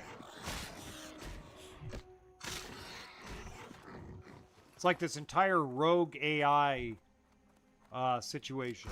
You know, it's like, oh God, HAL 9000 or Skynet. That's what I thought. First thing I thought. I was like, oh crap. But they're not. The fact of the matter is, they're not going to slow down. As much as I want them to slow down and just keep the technology where it is right now, it's impossible to do that. Because at some point, ChatGPT and Gemini are going to be self-learning. Might take a decade or two, but if we left it alone right now and just maintained what we have now, it just slowed things down a little bit. We've already opened Pandora's box with AI. You know, it's already out there. It's already opened up. Now it's just a matter of how do we adapt to it. I think it's something that can be a very positive. But I think it's very scary. It's very scary to think about it. But at the same time, who knows? Maybe it'll be something that will better everybody's life. Maybe it won't. We won't really know the answer to that question until it all happens. That's why I'm adapting now instead of being stubborn. It's just like when I started in the RV industry in 2008, 2009. That's when I started. The downswing of the economy, that's when I got in the RV industry. When I got into the RV industry, to give you a generalized idea, it was very slow. It was very old school. You made people have to jump through hoops to make them a deal. You had to play a bunch of games. You had to, you know, there was a bunch of things that went on in the dealership world and the manufacturing world, and it was all like a fugazi. It was all magic. It was all sleight of hand. Okay? And that's the way it was. And the folks that adapted, and then post 2017, the industry changed because social media and internet became more prominent and became more of a focal point of how people shop and how people conduct business. And the old school guys, they're out of business. You know, you either adapted or you went into a different career and did something different, or you retired. So, you know, it's just one of those things that we have to kind of look at from the perspective of it's coming. How do we adapt? Everybody saw social media and video content creation on the rise. It was on the rise when we saw YouTube get bigger than its britches. In a good way. You know, we knew that short form content was going to dominate social media when Vine came out. We knew that Facebook and MySpace showed that people really love having a digital footprint where they can communicate with their communities and their people.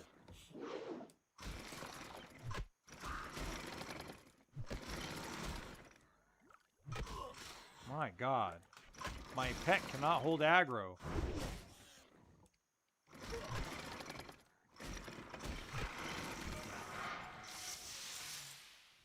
Not good.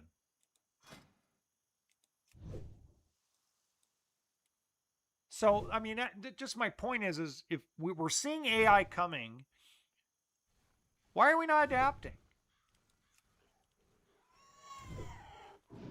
I can tell you why, because we get stubborn.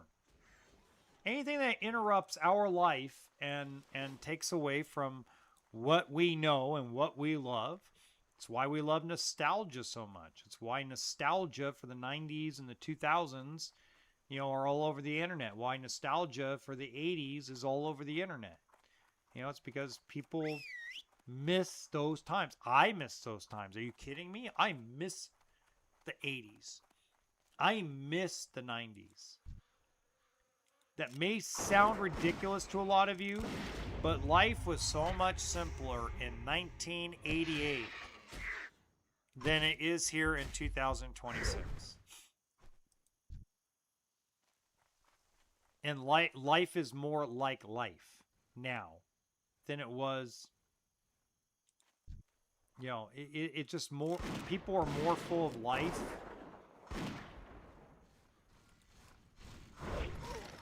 Like, you go back to 1997, okay? You go back to the way we behaved. We were rebels, especially if you were in high school or college. You were a rebel. If you were a late 70s baby or early 80s baby, you were a rebel. You were like Billy Idol. You were like the Billy Idol song. Rebel, yeah, I'll cry mo, mo, mo. And you know, I won't quit my day job. And we just loved life. We just wanted life and technology to improve our lives. We didn't want what's going on today. We didn't ask for this. We didn't ask for this.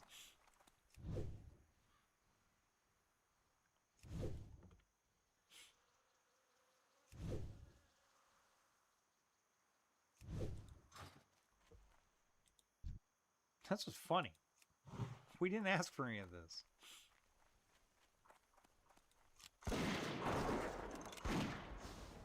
As Jeff Goldblum says in Jurassic Park, life found a way to screw itself up. Humanity figured out how to screw things up. It's hilarious. But you know what? There's so many good things out there, guys. I mean, that's why I don't get mad about something somebody said on social media unless it's absolutely ridiculous. I mean, if it was just so far out of bounds, okay, I'm going to say something. You know, when people's expectations of things, oh, corporations are greedy, and oh my God, we got to eliminate the super rich.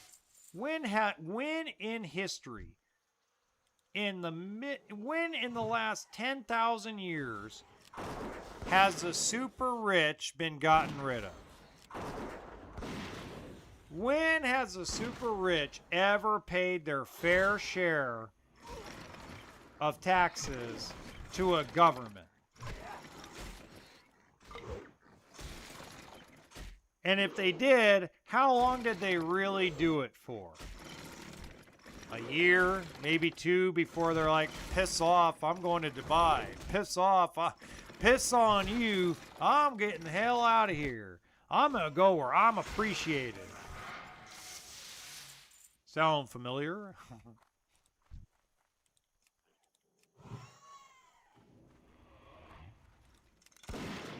Being rich is evil.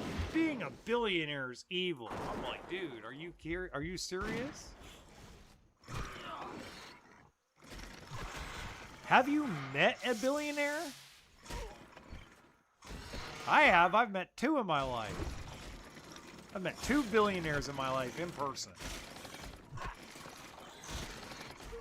You know what separates a real billionaire? Not a billionaire on paper through real estate or assets, but a real billionaire. Do you know what separates a real wealthy person from me? The will to be broke. The willingness to starve. To not know where your next meal's coming from and still get up and work on your dream. That's what it takes. And then it takes you to fail multiple times before you stand up and succeed. And then when you actually get there, then you have to stay hungry. That's how these guys become wealthy. This is how they create generational wealth. It isn't through the lottery or some kind of luck or greed. It's through just straight out, like, you know what? I don't care that I don't own a home right now. I don't care that I don't have a girlfriend right now. I don't care what's going on in the world. I don't care if the economy's bad. I'm going to go into this thing and I'm going to frickin' make this work. This product, this service is going to work. Even if I have to eat cup of noodles and crap in a public bathroom and shower at a gym and live out of a car. That's what separates the extremely real wealthy from you and me. They didn't care about getting evicted out of their apartment. They didn't care about having their car repossessed. Facts. A fact that a lot of people don't really want to admit to, but that's what separates them. But then they have to stay on top. These billionaires like Jeff Bezos and Elon Musk, now they have to stay up there. That's not easy. There's no magic pill that's going to keep them on top. Ooh, mechanical squirrel. That sounds like fun.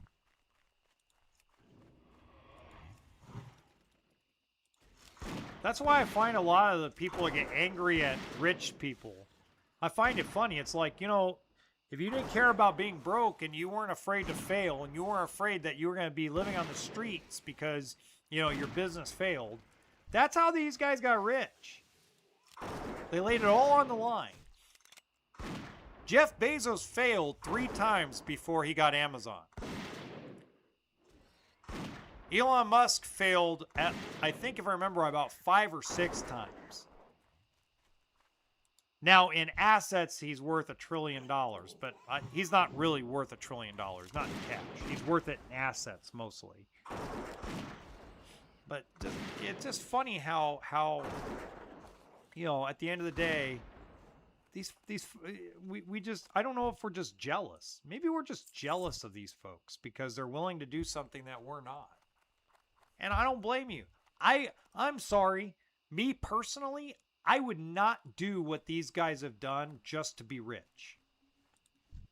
I don't want to be at 55 years old working an 18-hour day trying to figure out how to keep my business afloat and keep my employees paid.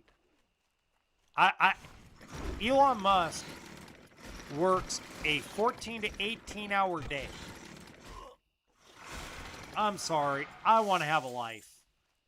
When he says he doesn't go out to dinner because going out to dinner means that he's going to lose hours at the office working, oh, heck no. I'm out. I want to be comfortable. I want to be able to have money to travel. I want to be able to have money to enjoy my life. But no way. I don't want to have a company so big and multiple companies so huge that I got to be working.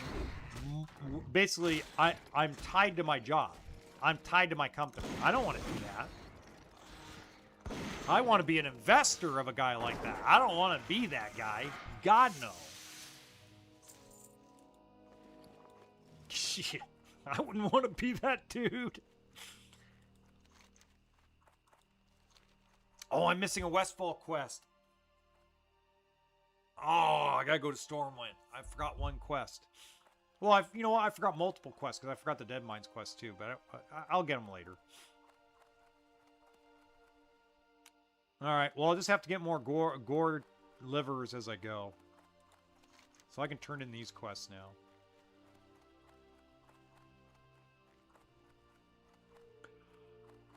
Oh, I'm yawning because I'm an idiot. Oh, because I didn't have enough coffee and didn't have enough to eat.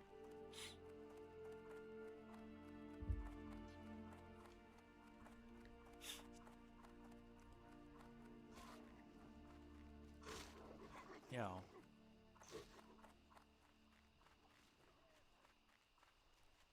Because I know, I talked to, I do have a friend of mine. No, he's not a friend. A friend is somebody you could call and they'd actually come get your ass if you're stranded.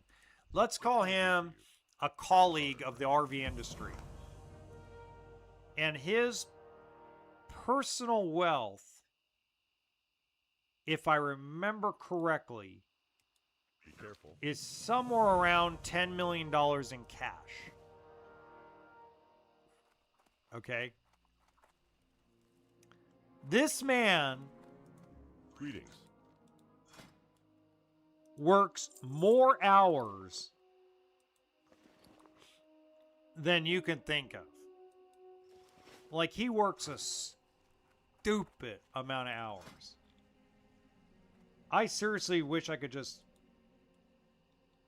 slap him on his butt and tell him, what is wrong with you? What's wrong with you? Why are you just not chilling, man? Hell, if I had $10 million in cash sitting in a bank that I could invest in different things, you think I would be sitting there working? I would sell everything I got, buy a motorhome, and go travel. And travel on the interest I'm making at the bank. I mean, come on. Why would I? I mean, dead ass. Why would I want to do that? Oh. But he swears he's going to build something that his kids can have everlasting. My kids are going to blow every dime real fast, and the taxes and this. And I'm like, who cares? Your kids need to go make their own money. That's what I told my grandfather. My grandfather was on paper worth about $3 million, okay, in assets and cash when my grandmother passed away. And my grandfather came up to me and says, hey, I'm going to set up a will, and I'm going to put your mom and your aunt on it. And I go, cool. He goes, yeah, I'm just not going to spend much money. I'm just going to spend my, because he was getting like $7,000, $8,000 a month in retirement from all the retirement checks he got from the union and from all his stocks and bonds that, or not his bonds, all his stocks and all his mutual funds that were paying him, dividends. So after he wrote his tax check to the IRS in the state of California, he ended up with like $8,000 a month, $7,500 a month, somewhere around there. He's like, I'm just going to stick to that budget. I'm not going to do much. I might go take a trip here and there, but I'm not going to do much. And I look at him, I go, so let me make sure I'm hearing you right, Grandpa. You're 84 years old. He goes, yeah. You're still in pretty good health. You can still move around. He goes, yeah. And I go, okay, so let's think about this logically. You worked for 41 years straight in your life. You drove 2.5-hour commute to work and back, total commute, for 41 years. He goes, yeah. I said, on the weekends, you went and sold real estate, did side jobs, drove used cars for most of your life, and now you want to tell me that you don't want to spend any of the money that you earned and invested on you? And I go, because my mom and my aunt will blow every dime within 18 months. And he looked at me and I go, and for me personally, don't leave me anything either. It's on me. You worked your butt off for that money. Go spend it. So he bought a brand new car. He bought a new motorhome. He traveled the world. He got 5 years, died of COVID. He did. He passed away of COVID back during the lockdowns. But before that, he got 5 years of traveling the globe. Germany, Istanbul, India, Japan, St. Petersburg. He got to check off every place he wanted to visit on his bucket list. And by the way, when he passed away, there was still plenty of money for my aunt and my mother. Now, there weren't millions of dollars, but there was a couple $100,000 after taxes and expenses. And by the way, they went through that money within 7 months. Gone. Need help? Life be with you. Go with honor, friend. So I mean, we have to have some dignity in our lives. Okay? But at the same time, this is why I don't stress over crap. I mean, not the negative stress. I do get sad. I do get depressed like a normal human being off and on. But I shake it off and realize Greetings. I'm kind of being dumb. Sometimes I just look at myself and going, dude, you're being kind of stupid right now. Maybe you should ease up on some of the things going on in your life and realize that some people are worse off than you are. All right, where are we at here? So I need that. Sell that. That I can use. All right. Maybe this is a good time to go to Stormwind. How many of the quests do I have? Okay, so I have enough to go grab all the rest of the quests out of Stormwind for Westfall, including the Dead Mines. And I might as well run to Red Ridge afterward and go get the Defias Brotherhood quest done right now. And I can also drop some stuff in the bank, so that'll be fun.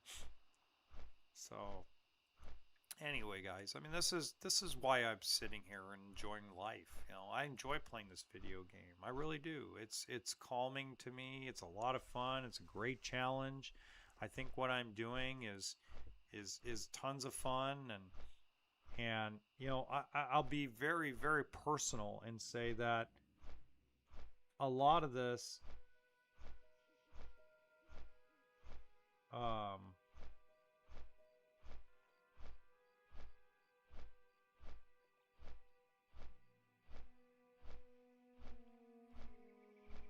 you know, you got to appreciate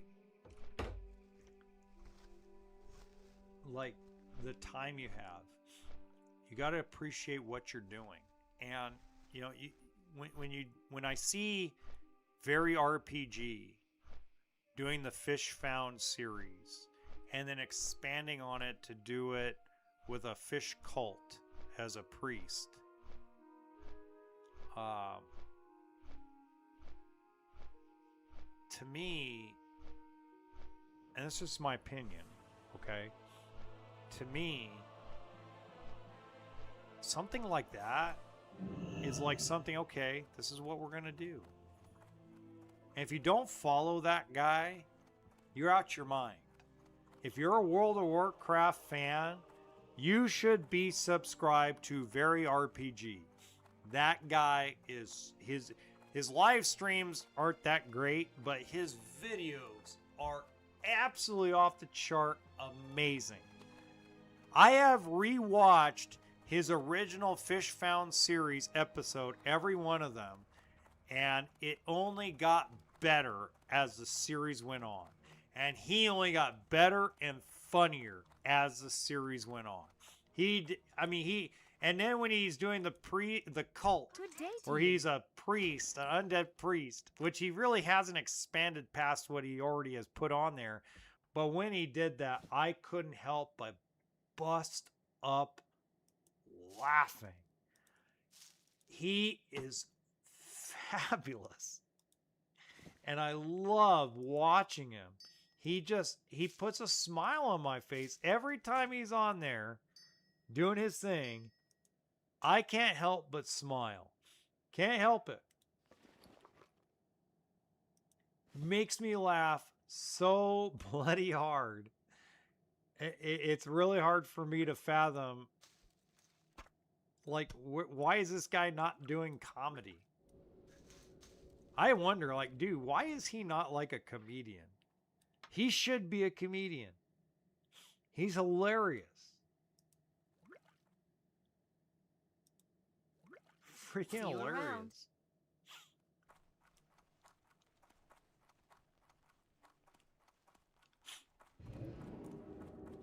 I'm subscribed to his channel, and it's just so fun to watch. Like, I don't know.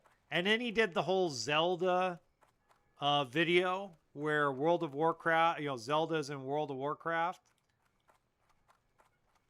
Amazing. Let's grab the quest first. Amazing. Then we'll run to Red Ridge and start that Defias Brotherhood quest.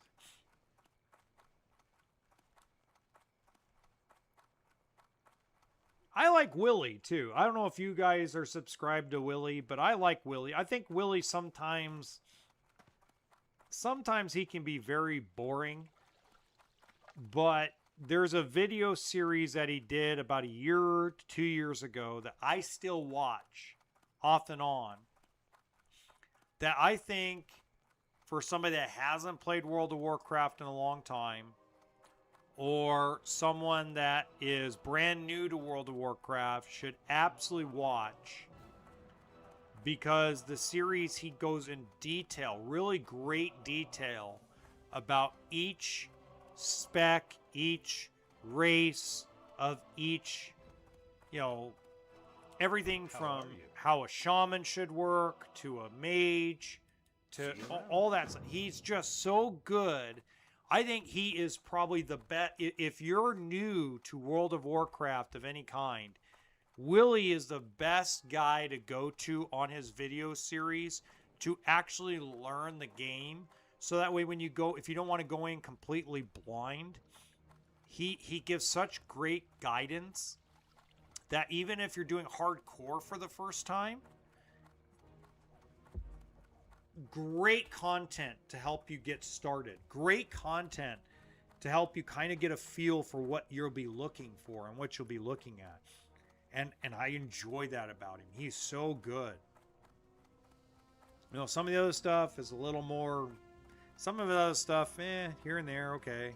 But for the most part, man, outside of that, just, he's so good with some of that stuff.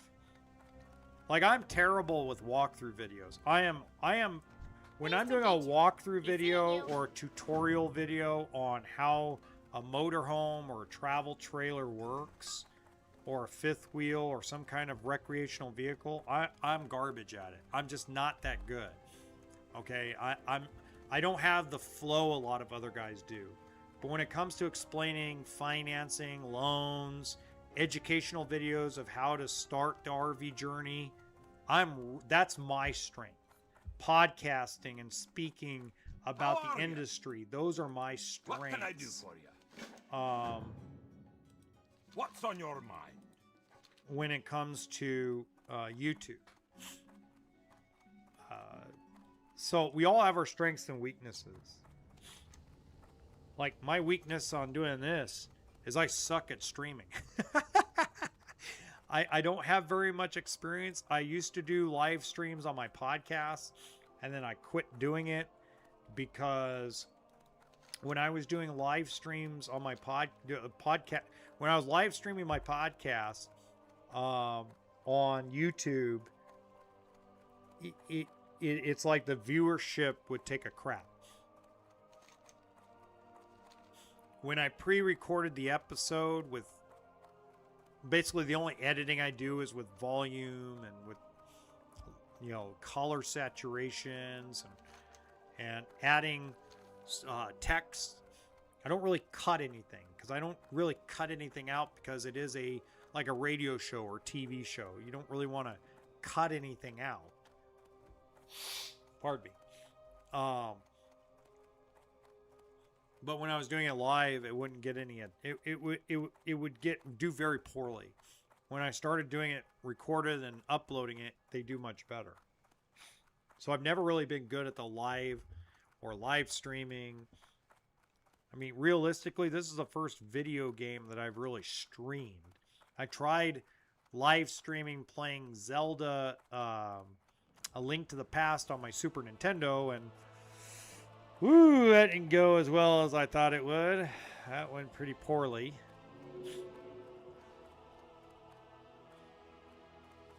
But it was still a fun experience. I got to learn a lot about live streaming a little bit, so.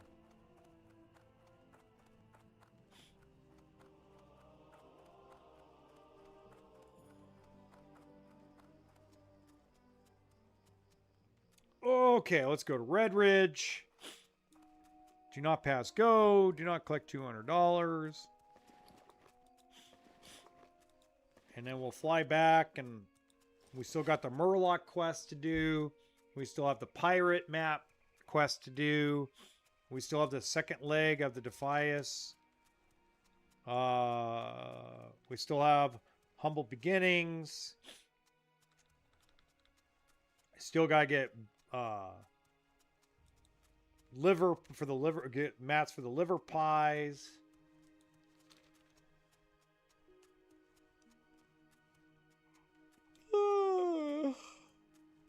Still gotta explore a lot of Westfall we haven't really gotten to yet. Still got a long way to go. I'm gonna stop for just a second. Let me get a bite to eat real quick. I have my soup right in front of me. I'm gonna blow my nose, so apologies to everybody. I'm gonna blow my nose real quick. I'm gonna step away from the microphone for 1 second. Go. Oh, my allergies are starting to act up. I'm eating such crappy soup pasta, but it was cheap. It was 75 cents for the box. I just need a little something just to try to detox right now. So I'm on this water and coffee thing where I eat half a meal a day, trying to clean myself out. Because every time I've done that, I have like a 30-day straight. Oh, here we go. Have you seen Sam or Dean? Somebody's a Supernatural fan. Yeah. Let me respond to that real quick. Can't find. Laugh out loud. Can't find those idiots anywhere.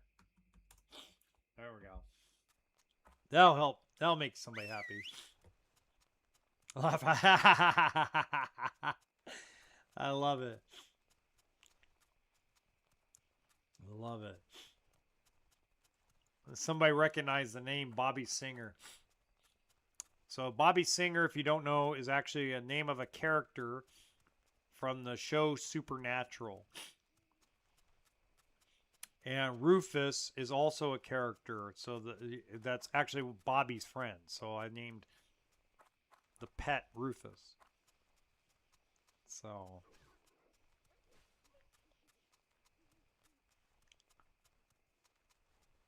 Oh. Sorry, that was funny. Oh, you know, I forgot to pick my talent. That was so funny. You know what I haven't done? I haven't gone to a hunter trainer for like 6 levels. No, 5 levels. I may want to go back to Ironforge at some point and get some training. Probably before I do Dead Mines. That's probably a better idea.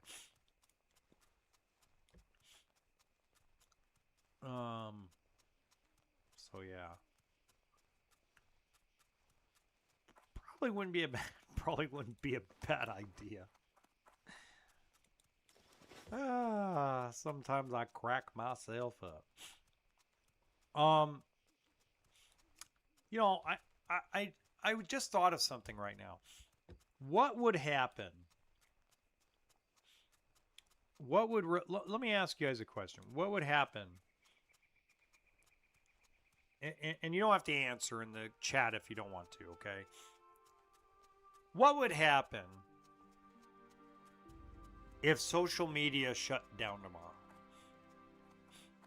If we no longer had TikTok, if we no longer had YouTube, if we no longer had Instagram, Facebook, Snapchat, what if it all was shut down tomorrow? Would life get better? Or would life stay the same? I don't think it would get worse. Couldn't imagine it getting worse. But I could imagine, in my mind, if we shut down OnlyFans, Tinder,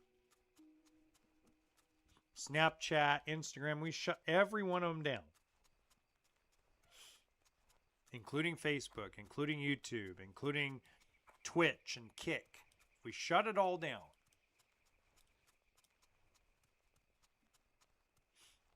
I think life would get better. I think folks would play games like this, or the old Halo, or maybe, you know, the GoldenEye remake where you get to play online. You know, maybe continue Fortnite. There would be no streamers. There would be no influencers or content creators. It would just be video games, vibes, and fun. You know, what if the world went back to having to buy a magazine? A game info magazine. What if we had to go back to reading a newspaper?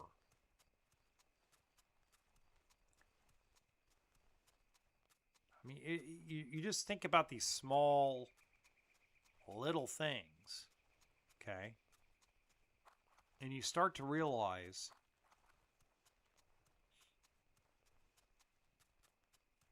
life can easily get better for everyone in the world if we stop worrying about what Sophia Rain did today.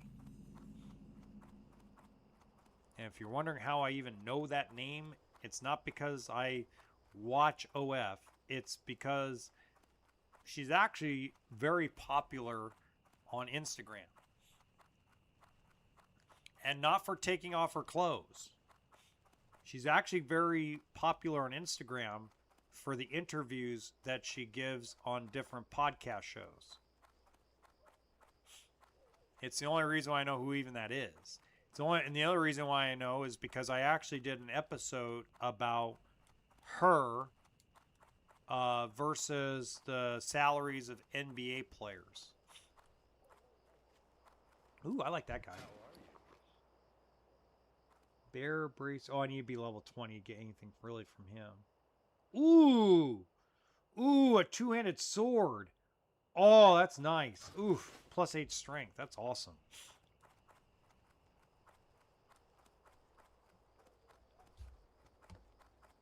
So anyway.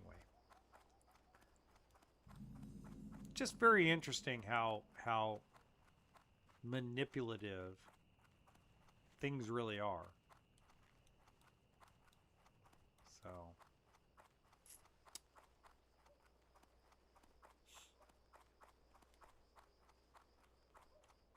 you know what's really unfortunately sad though?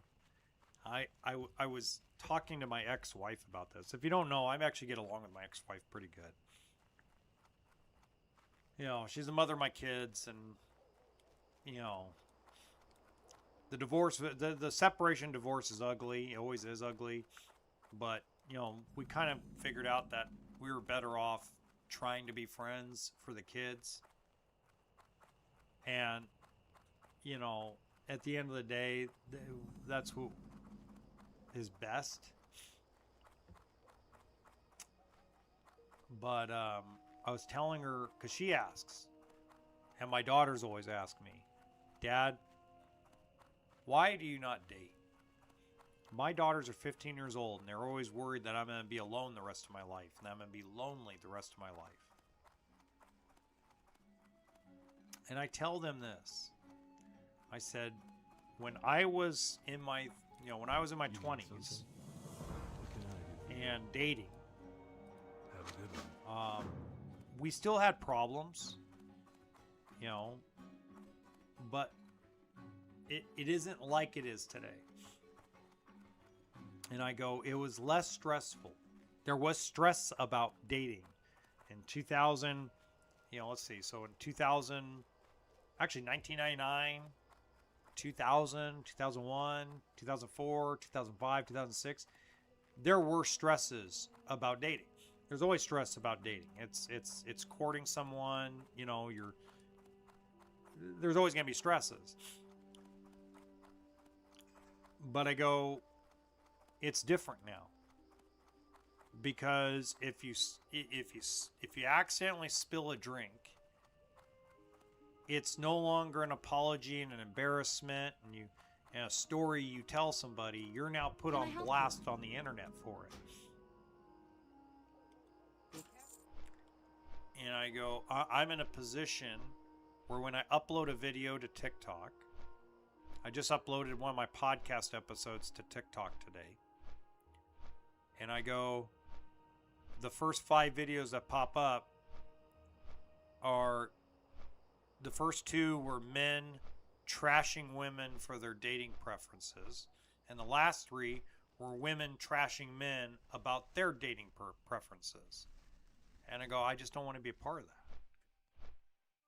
And I go, from my perspective, I'd rather have less stress and not worry if I'm being secretly recorded by someone who's dating me to expose me for clicks, views, and ad revenue. I'd rather not have to worry about that. So I don't date. I go, there's a lot of people that put on masks. We all put masks on when we're dating. Okay? Because we want to try to put our best version of ourselves forward. We don't want to show people our weaknesses. We don't want to expose our we want to expose our vulnerabilities. Okay? We don't. I don't care if you're 16 years old or 96 years old. We're human beings. And I go, but it just makes what is happening in the world of social media and what's happening in the world of dating and red pill, blue pill, feminists, toxic masculinity, all that crap.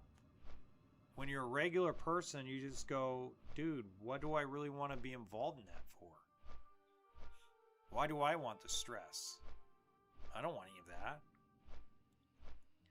So I'd rather live alone. I'd rather be alone and do what I want to do than to try again. You know, I got 17 years with one woman. Got 2 beautiful kids out of it. Okay? And that's what I told him. I go, I had your mother for 17 years. So,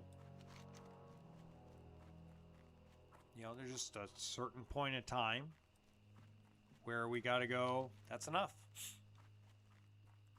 She didn't want to be with me anymore. We had a good run. King's honor, friend. Need help? Go with honor, friend. Light be with you. Well met. We'll move on. Light be with you. Well met. Be careful. Okay, I'll go back to Stormwind after I do a few quests here. So that, I mean, that's it's to me it's a good vibe. To some people, they're like, I've had people reach out to me that are fans of mine that have listened to my podcast or been a part of my RV YouTube journey for 5 years that have reached out to me and said, you know, why don't you try again? Not everybody's like that. Maybe someone will come in your life. I'm like, nobody's gonna come in my life. I said, unless I'm flashy and show off all my money and grow 7 inches. I mean, I've got plenty down where it counts. I got plenty there, but I'm only 5'9". So I need to grow, let's see, 6'4", 5'9", 6'4". So that's 7 inches. If I need to grow 7 inches and have a couple $1 million a year in my bank account while having time to go out and travel. And I don't have any of that. And I'm not going to have any of that.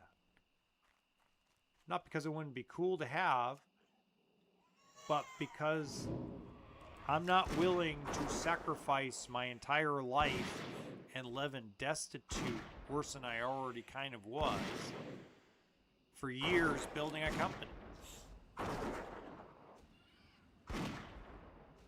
You know, I'm not Elon Musk.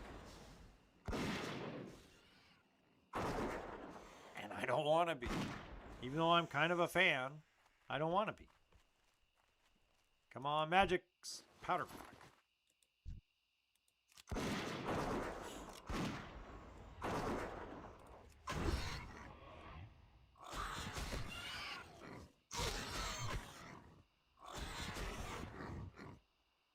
Good Lord, I've gotten only 1 liver out of this whole thing so far.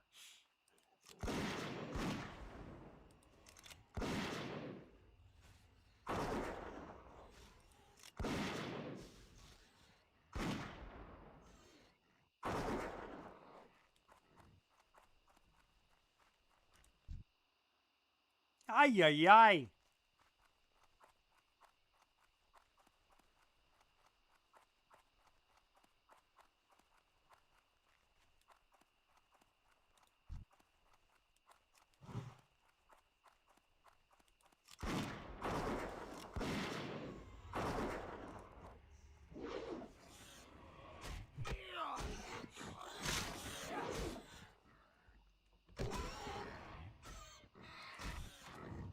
There we go.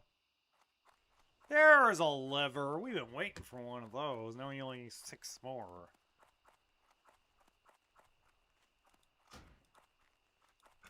Okay, so...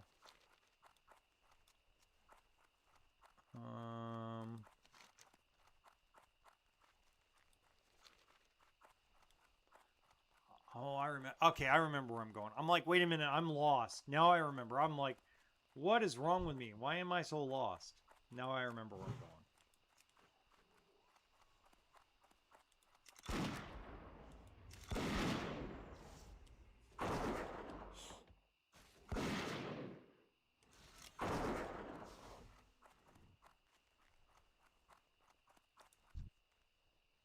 Hey, 2 in a row? Our luck must be turning around.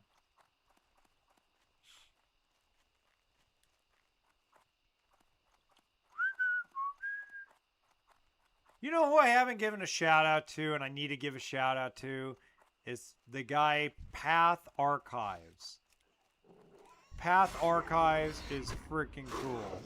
His paladin going around a hardcore WoW, that's actually a lot of fun to watch. And his gold found is really cool too. I gotta give him credit too, because you know what? He's fun to watch too. His I may not watch his live streams because I think it's, again, I'm not a live stream guy, but I love his videos. He's another good storyteller. And I love how he starts every video going, "Welcome travelers." I love that. He's badass. And again, he's got a voice for it. Like, he could do radio. He could straight out do radio. I could imagine him having his own radio show. Straight up.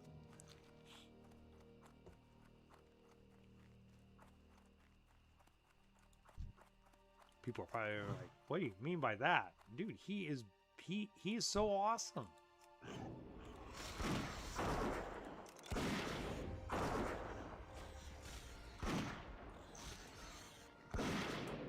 I'll help you.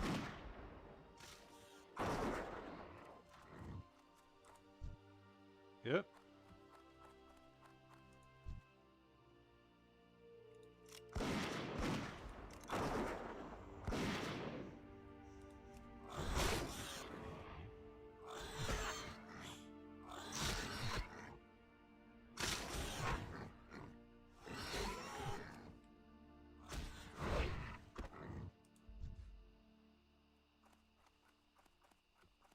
Nope, the luck ran out. We had 3 in a row, and then the luck ran out.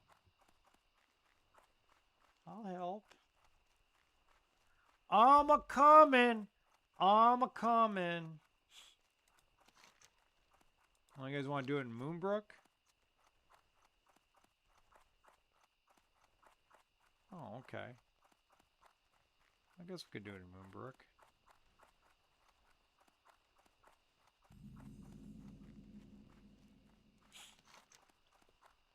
Why does everybody always want to do this quest in Moonbrook? Moonbrook's the worst place to do this quest. The pillagers hit so hard. I'm like, can we do this at the farm? Please. It's like Roger Rabbit, you know. Please, Eddie, please. God, I love that movie. Oh, I gotta go watch that movie again. Haven't seen it in a long time.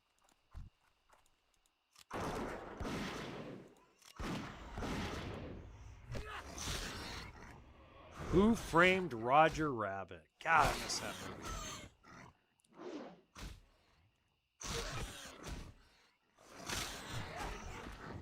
It's funny because my daughters, as I said, they're 15 years old. They're twins. They're fraternal twins. And one of them's name is Joanna, the other one's named Brenda. And Brenda told me the other day she watched a video of mine. And the video was a comedy skit where I was talking about, what would life be like, if we lived in Neverland. It was just silliness. Okay, absolute comical silliness. All right. And she goes, Dad, you know, you got to invite the gingerbread man from Shrek. I go, what do you mean by that? She goes, oh, Dad. She goes, you do the best. Hold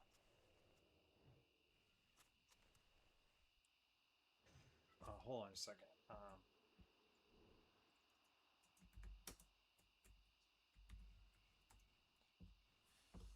You do the best voice.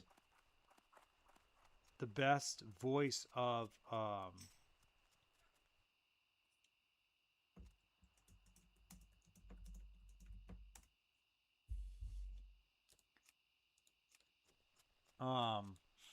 you do the best impression of the gingerbread man.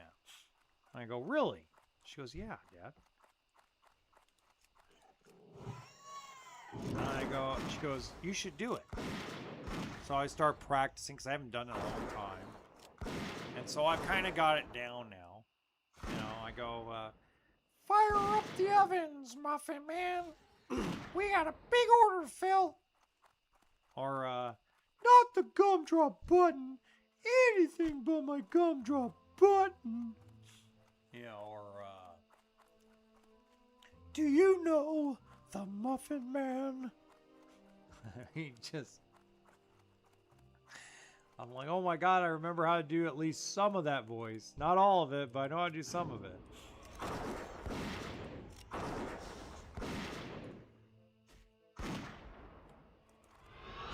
And then, you know, then the other voices start coming out. I'm like, oh man, I used to do Mickey Mouse. So, you know, I used to do Mickey Mouse. You know, ha, ha, ha, hi, I'm Mickey, ha. You know, I used to do stuff like that. Or Yoda from Star Wars, you know. We put your weapons. I mean, you no harm. Tell me, why are you here? You know, so it's just kind of, you know, all that stuff starts coming out of me. And I'm like, oh, yeah. I forgot I know how to do all this.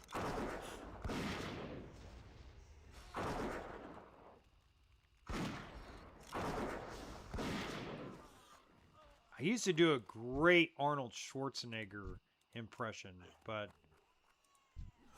I don't think I could do it anymore.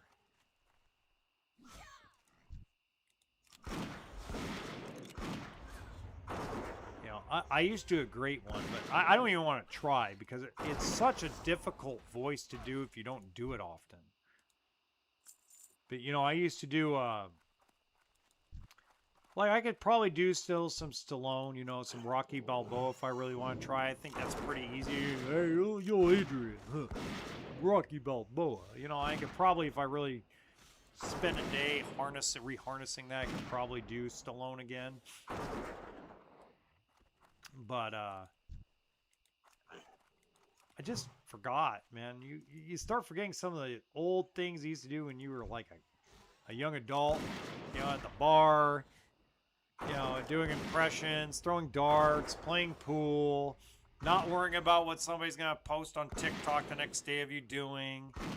Not worried about if you are purposely trying to do it, if you're trying to go viral so you can become famous and, you know, hak tua and spit on that thing. I mean, you know, you just never know with stuff. Boy, how fast did she disappear, by the way? Remember the Haktua girl? She disappeared, like, overnight. It's like, let's have a scandal with cryptocurrency and we'll bounce. It's still used as a great meme for Father's Day. That is great. That was a funny thing, you know. Haktua, yeah. What is it good for? Spit on that thing. I mean, that was hilarious. Whoever came up with that was a freaking genius. Absolute genius, whoever came up with that.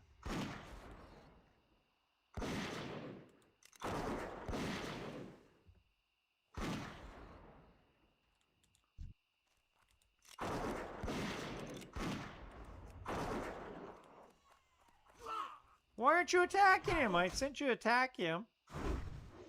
Like, whoa, no. No. No, no, no, no, no. We are not going to die on hardcore right here. No way. No way, Jose. Not to pillagers and looters. No friggin' way.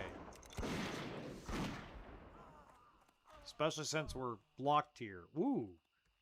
Cooked crab claw. Ooh, we got another cooking recipe. I've been waiting for that one. I thought I was going to have to buy it. Apparently I'm not going to have to. Nice. Now we can recover mana and nope. I need one more liver.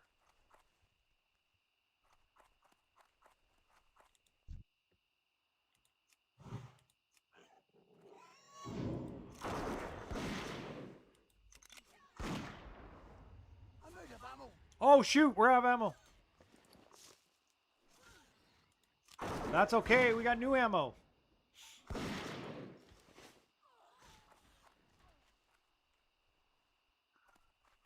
god, there's a looter and there's a pillager. So pillager first.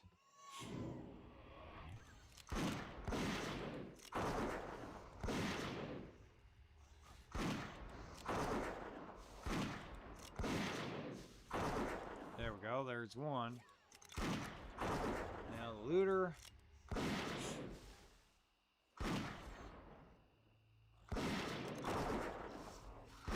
Yeah, concussion shot, baby.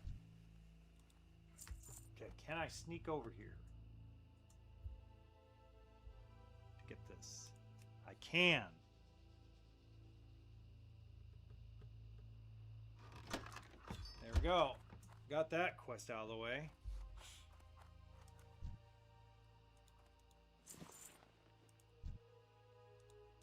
God, I'm getting lucky with the tiger's eyes. Okay, there's a pillager. So let's go around here. Attack of the killer tomatoes.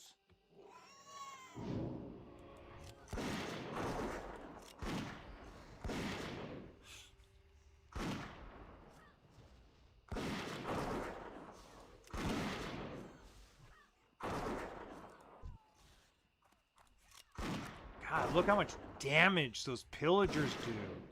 They hit so hard. They're like taking my pet down from 450 health down to like 100. I mean, that's nutty.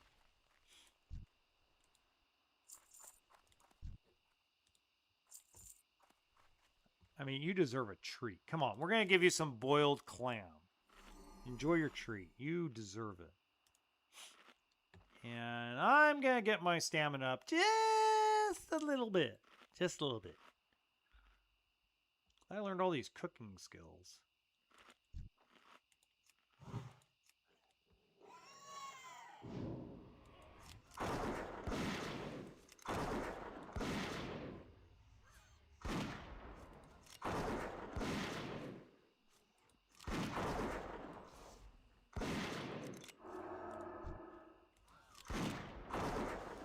The looter's not so bad. Because, see, I mean, even though they're doing some damage, I'm now down to 248. Far away. I don't have a target. I don't think that's too horrible. Oh my god. Okay, how many guys are... Oh my god, there's 3 of them over there. Yeah, no friggin' way. Yeah, we're not even going to try that. God, no. That's not on my mama. I'll go to Moonbrook now. But I think there's a few guys over here. If I remember right, we can get a couple of them over here. We can wait for respawns, but I'm impatient. There goes a pillager.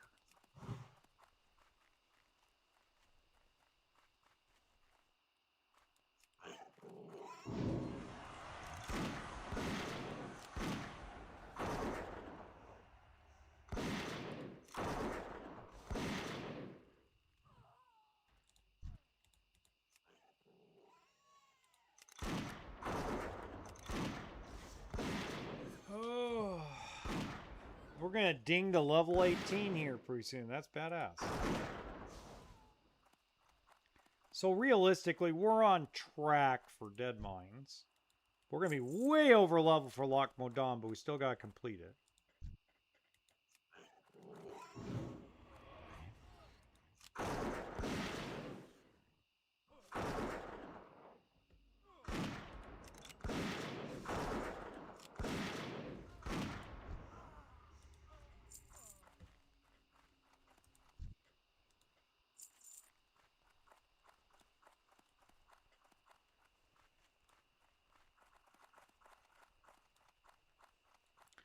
Alright, let's go to Moonbrook real quick. On a pit stop over here to kill this and the elemental.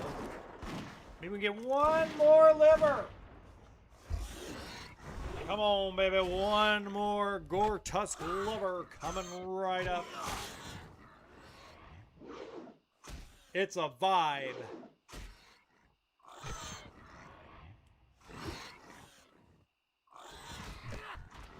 Yes! Yes!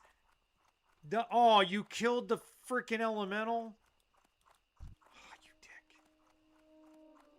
Crap!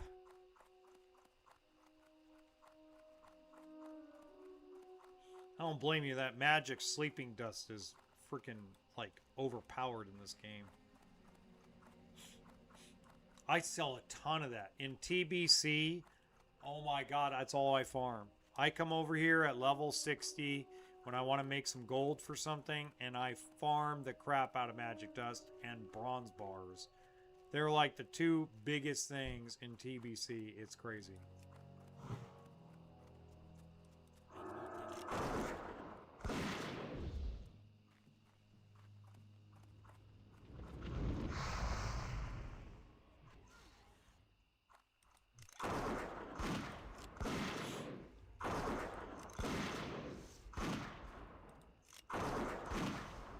Yay! I got another pillager with line of sight.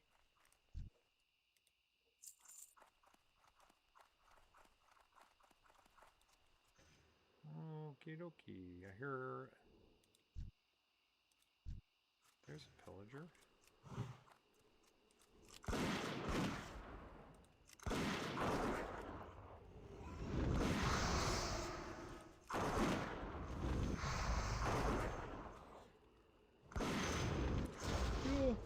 Run!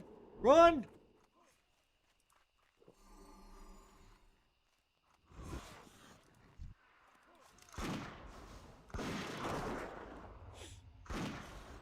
Like, run! Pot! Run! Run, run, run as fast as you can. You can't catch me. I'm the gingerbread man. Well, I'll sell for some gold. That'll actually make some decent money. Oh, Donka Chain. Thank you. Thank you. Love that guy in Zelda. Thank you.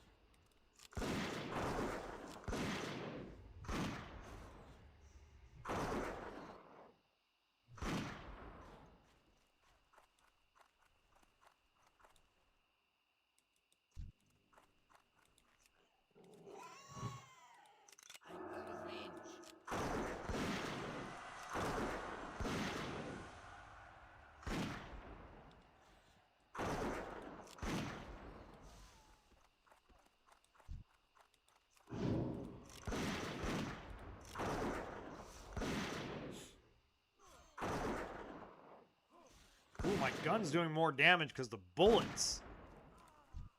The bullets are way better. I crafted better bullets. I'll have to craft more. If I need to get more tin. Oh no, I got 2 more course. No, I should be okay. Now I'm thinking about it. I should be okay.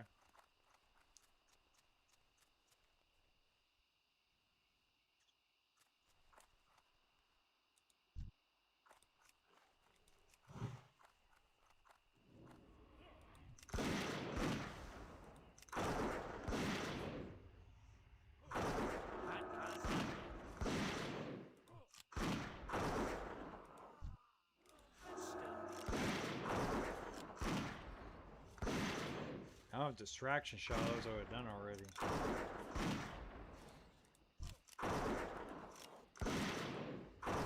Rufus is gonna die, but maybe I can give him a little...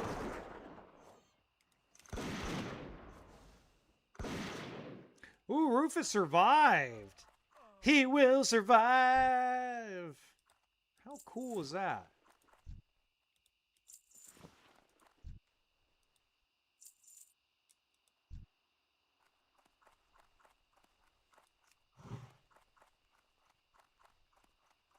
I can't believe Rufus survived that. That was a tough one.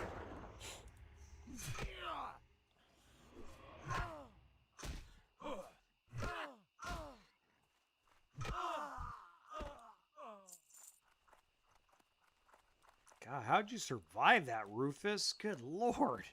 I mean, you were on the ropes, man. You were down to like 1 or 2%. I was sitting there thinking, yeah, he done. He did.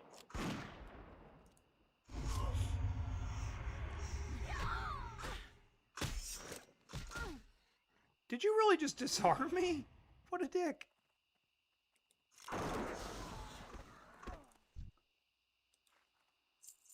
Okay, that I could use. I could use some minor... oh, I do already have that. Okay, I already have that. I don't know.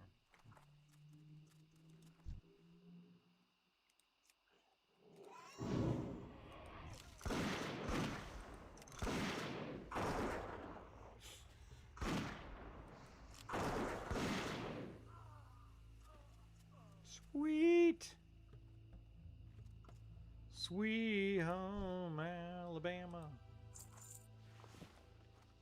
where the stars are so blue.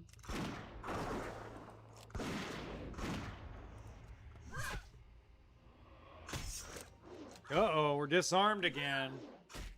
What are we going to do? It's a vibe.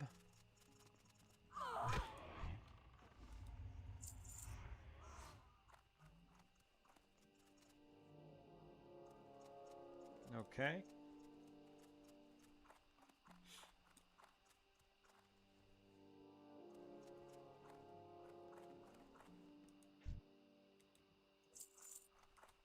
Holy crap, we're over 2 gold. That's freaking sick. I didn't even know we had that much money already. I mean, it's going to go way fast once we learn spells again. Because I haven't learned any spells or traps yet because haven't gone back to Ironforge. I've been still dealing with using level 1 crap instead of, you know, well, it's not all level 1, but I'm about to ding level 18 and I haven't done any training since level 12. Since basically before I went to Darnassus. Which is interesting. How have I survived?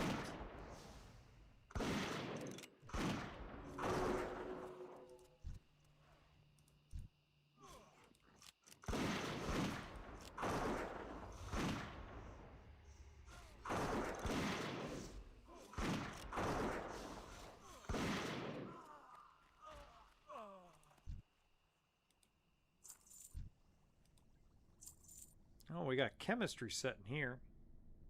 Huh.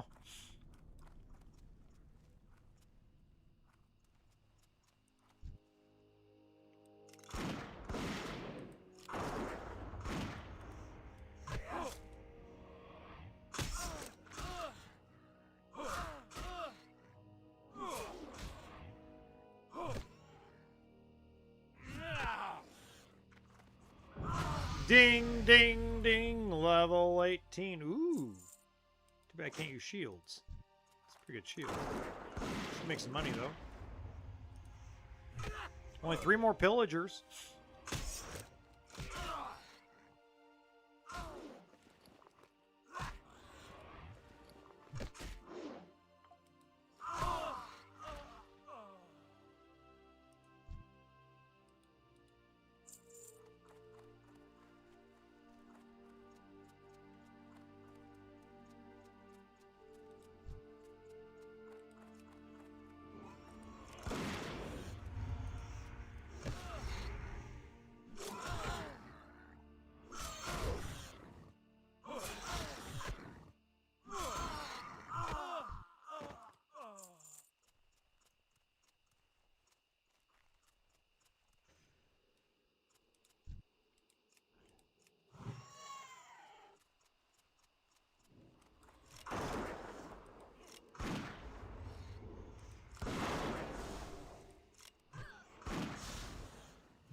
By the time I bring the betrayer down here, this is gonna be full of Defias again.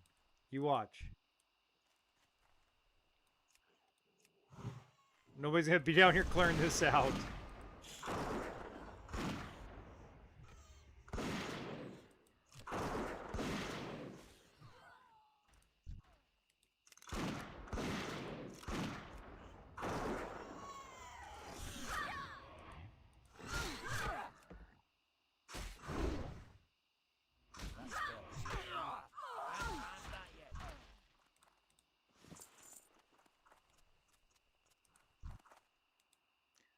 Ooh, a belt.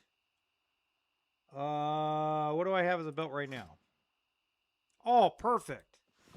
Perfect. We get an upgrade. Nice. We got an upgraded belt now.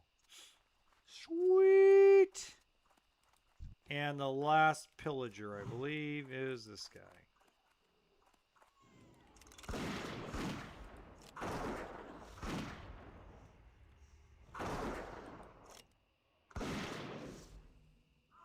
Yay! Okay, that guy's done. We finally finished the pillagers. Let's go. Let's freaking go. Okay, what else can we do? We can do all the. Okay, so what we'll do is we'll turn in the People's Militia. Gortusk Pie will turn those in, and Defias Brotherhood will go to Stormwind real quick. We'll grab that quest and come back. You know, I just thought about something right now, and it's something that I think would be very interesting if we all were living in the same city in the same state. I remember when I used to play Dota. Everybody's played Dota. I assume everybody's played Dota. I remember when we used to sit inside the mall in Moreno Valley, California. Little tiny city in the middle of Southern California, about 2 hours east of Los Angeles. And we used to sit at the mall and play Dota and World of Warcraft inside the mall at a game cafe. I remember that. I used to get out because I was at trade school then. I was already done with college, and I was in trade school then, and I was working. And I just remember that we used to just conversate. We used to talk to each other next to each other because we used to be on the same team. And you know, obviously you have teams speak on your headset and things like that. But it was just different. It was different vibes when we were all like sitting together in the mall, vibing out and playing. We used to pay for monthly passes. If I remember, I was like $10 or $15 a month to get all access to the games. Plus, you had to have a Blizzard account. You had to have a Battle.net account and all that stuff. But yeah, and we used to play towers. Tower battles, too. Tower battles was a ton of fun. You know, all the mazes you could make and all the mobs you could send in to destroy somebody's towers or destroy somebody's maze. And it was just blast, man. I forget. I really remember a lot of the vibes we used to all have, just chilling, hanging out. You know, not worrying about dumb shit. Just worrying about having fun and doing our thing. Hello. Hey there.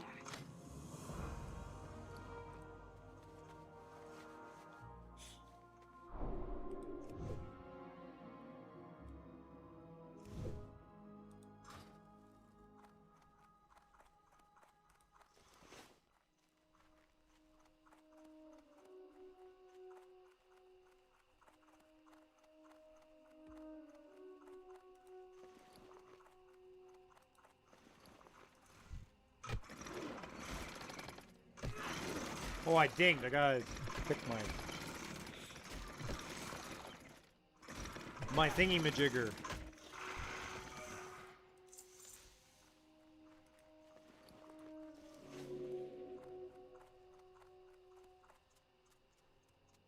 Holy guacamole, somebody gave me an intellect buff.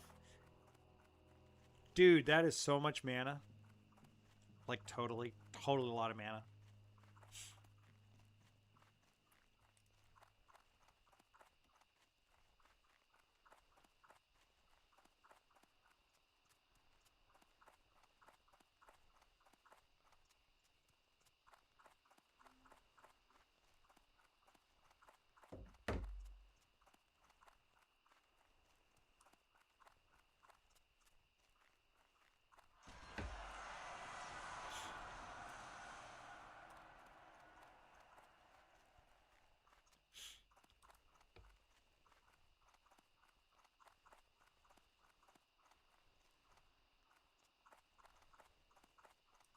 Greetings.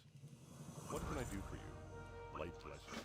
Nice. We're going to get an upgraded weapon. Yeah, we just need to beat that one quest. But let's go back to Stormwind. Off to Stormwind. Hey there. Ugh. I'm still standing. All right.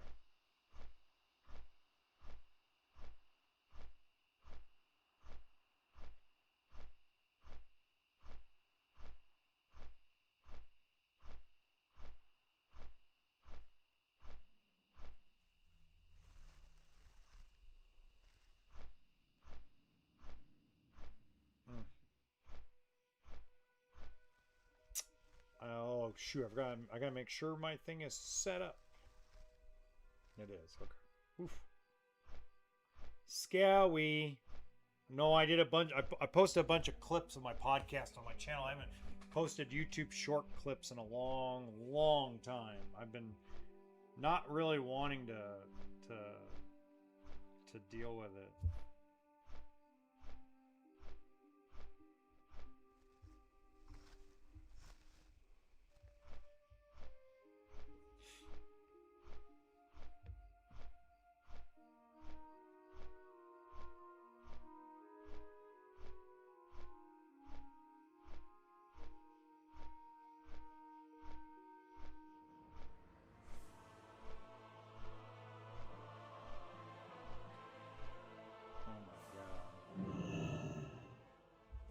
On my RV channel, YouTube just sent me a note through the Studio app that I need to balance my upload schedule.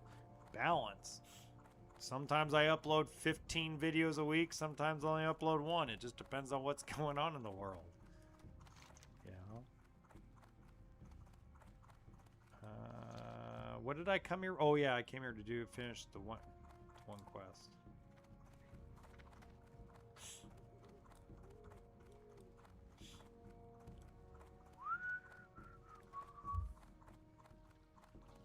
If you really think about it, I'm right where I need to be to really do Westfall properly. If you really think about it at the end. I think Darkshore and the Barrens are going to be the two zones in this that are not, I'm going to be over leveled for to complete the challenge. But, you know, I still think it's going to be fun. I mean, I was over leveled as all can be doing Terracell. I think that's what it's called, the Night Elf area. I was severely over leveled. Oh no, I was not. I was over leveled for Elwyn Forest. I was so over leveled for Elwyn Forest, it was a joke. I did Elwyn Forest and explored everything in less than 2.5 hours of total game time.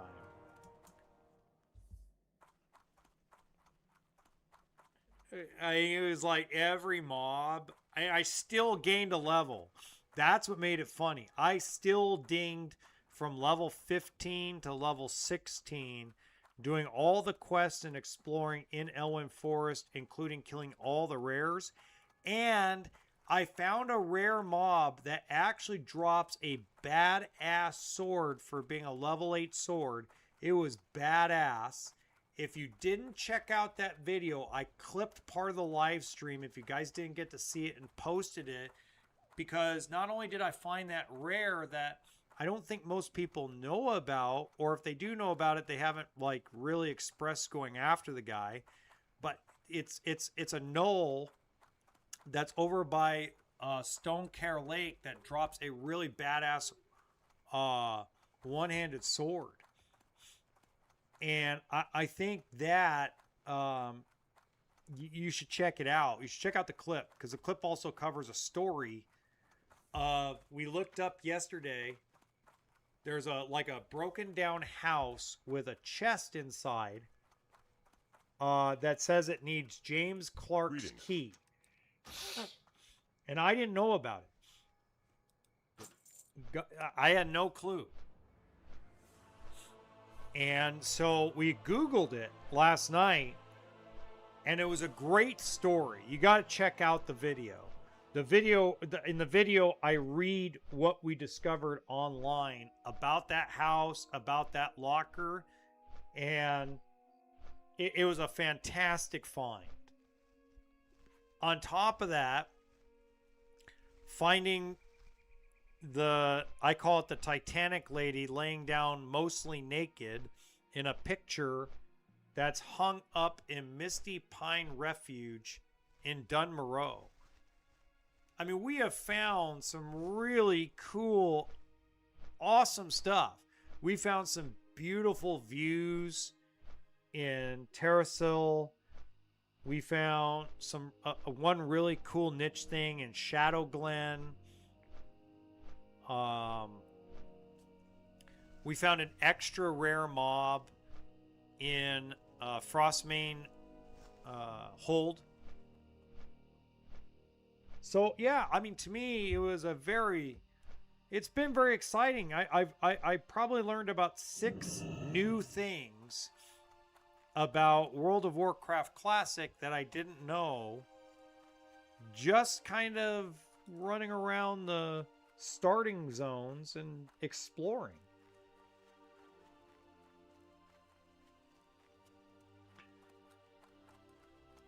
King's honor, friend. Ugh. Well met. Need help? Well met. Light bless you. All right, let's go to the Defias Messenger. And then we'll do the Highwaymen. We can solo the Highwaymen. They're not elite. They're level 18. I'm level 18. We can take them on. I have some upgraded ammo. Should be fine. I gotta take out the messenger first.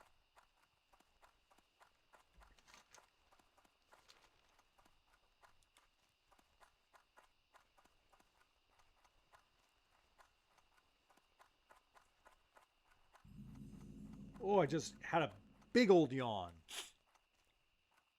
God, it's only 9:17 my time. Why am I yawning? Stop it. Stop yawning. Quit it. He's still standing.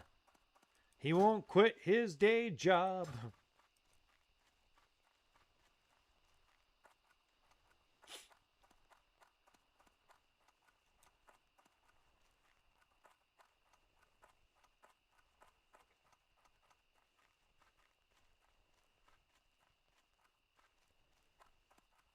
Ooh, we got night elves jumping around.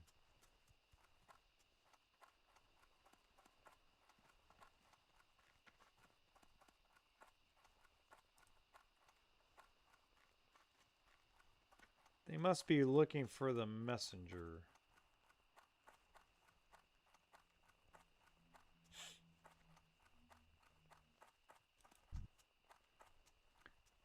Luna Wolf is the name of that. That's a pretty cool name. A lot of hunters out here.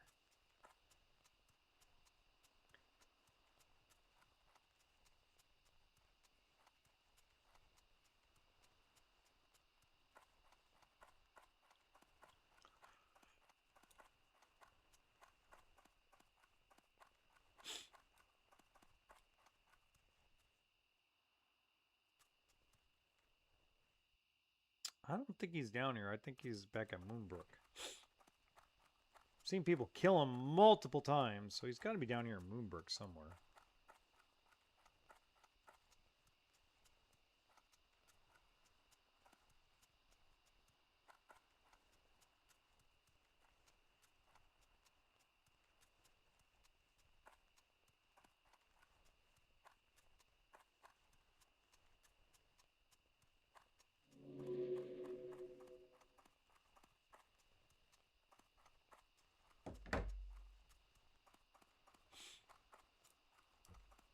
I'm getting hate from my Spider-Man brand new day take.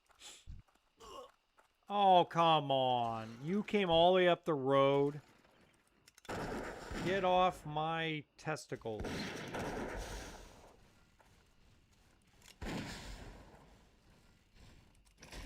My boar is growling at you. Will you please take the aggro?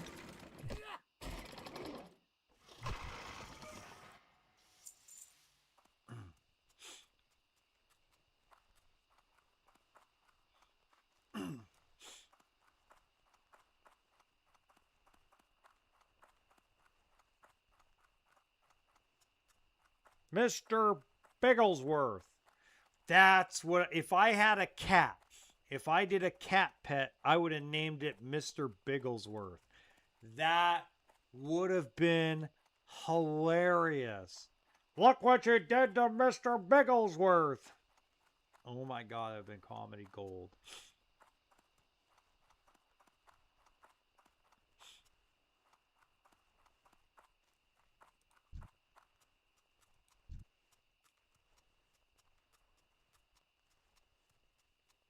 All right, well, I guess we'll hang out and wait for the messenger to come. Looks like people are keeping Moonbrook pretty cleared out.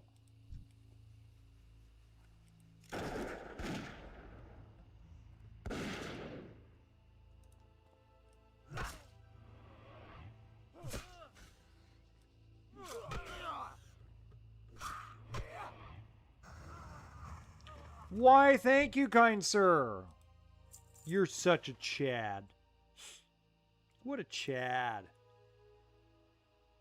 Whatever that means. I don't even know what that means. Ooh, there's a chest in here. I don't even know nobody's even noticed it. Look, there's a chest sitting right here. No mobs around. I'm in. What do we got? Ooh, I could use that. Use that. That. Okay. Wait, do I have milk? I do, so I can use that too.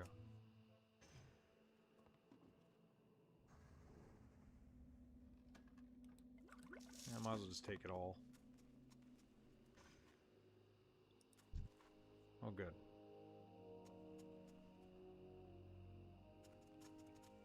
Mr. Messenger, give me a treat. Boo, boo, boo, boo. Man, I'm fading. Whew.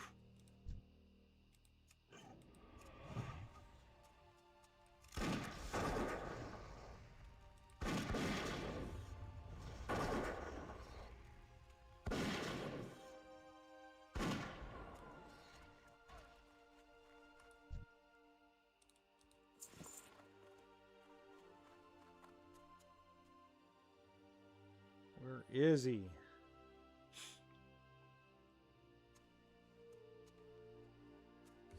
We're gonna yell it. We're gonna yell. Yell. Messenger.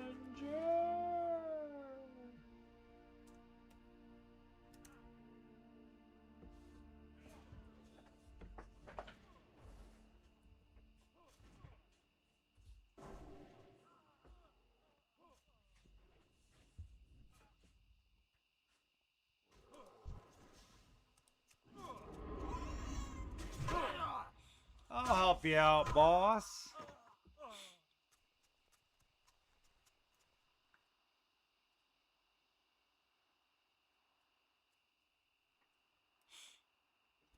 We'll help you out.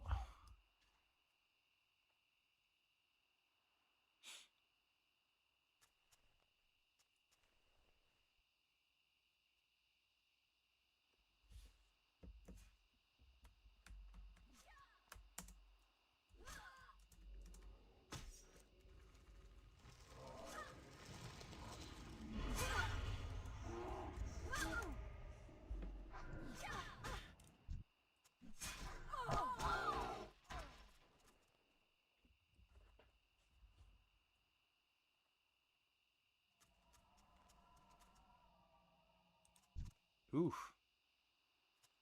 I like regrowth. That'll work. That'll work. Well, while we wait for the stupid messenger to respawn over here, you know what we should do eventually is we should get back to having video game pizza parties, even if they're online, where we're all like video discording or whatever they call it nowadays, and we all have pizza while we're eating and playing this game. That would be super cool. That would be like old school. We went to each other's house and played NBA Jam on Sega Genesis, or played Mortal Kombat, or Street Fighter tournaments. You know, Street Fighter 2 tournaments. That'd take me back to the day right there.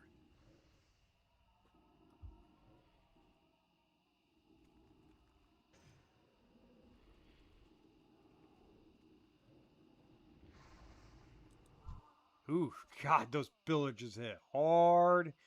Ooh, Dougie. Hit me hard and call me silly.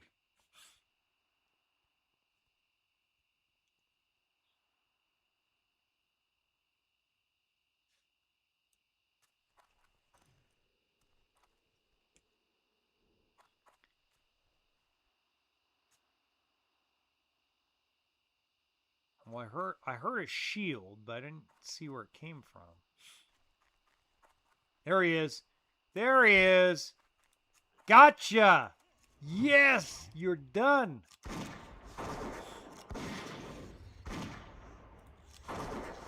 And you're stunned. Go ahead and run. See what happens when you run. That's right. That's right. Okay. All right, now, I think it's this way.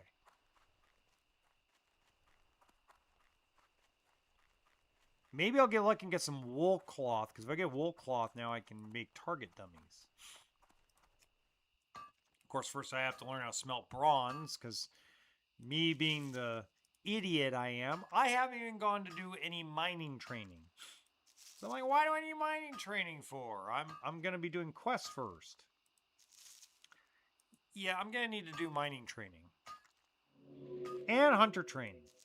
But I'm having too much fun. That's the thing. I'm having too much fun. I'm not in a rush.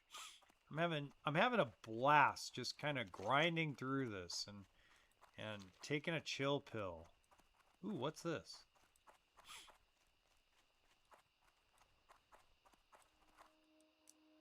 So it's a windmill. There's an anvil. Is that an anvil? That is. That's an anvil. Okay.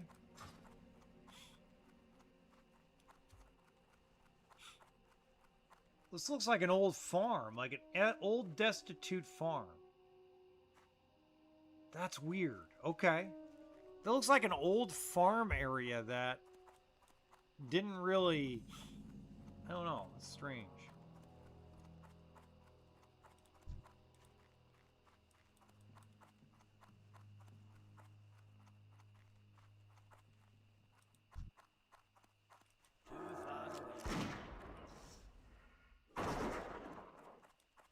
Okay.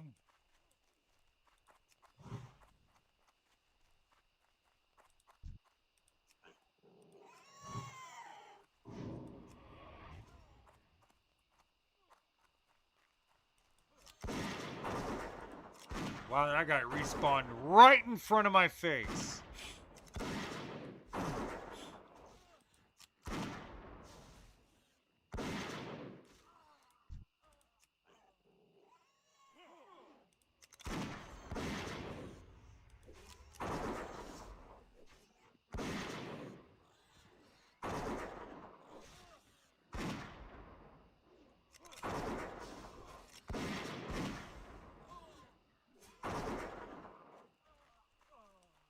Yippee-ki-yay, mother trucker. Oh, wool cloth. Yes.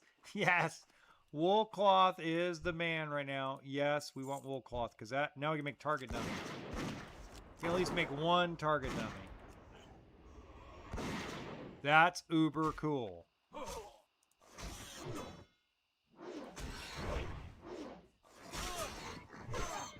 We love target dummies right now because we're gonna solo a lot of stuff, so we need all the help we can get.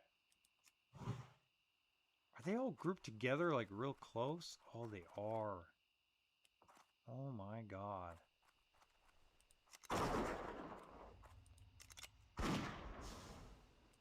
Oh good, I didn't aggro the other one. That's good.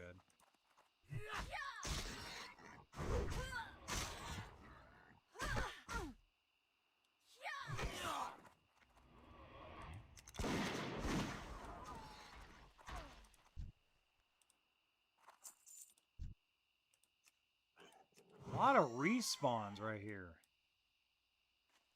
I don't know if that's a good thing or a bad thing yet. A little scary. Because I'm not doing much damage because I don't have, like, upgraded skills. I still have my low-level arcane shot and my low-level stinger and, you know, all that fun stuff.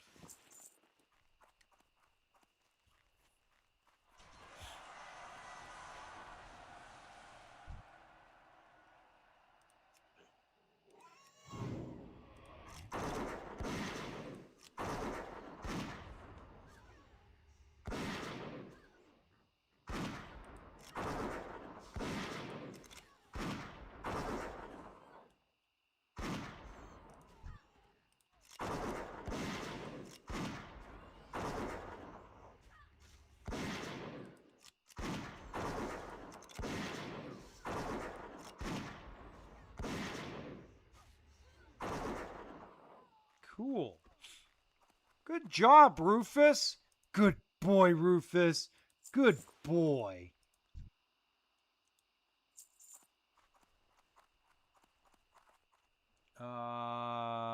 Okay, so I only need 2 more knuckle dusters.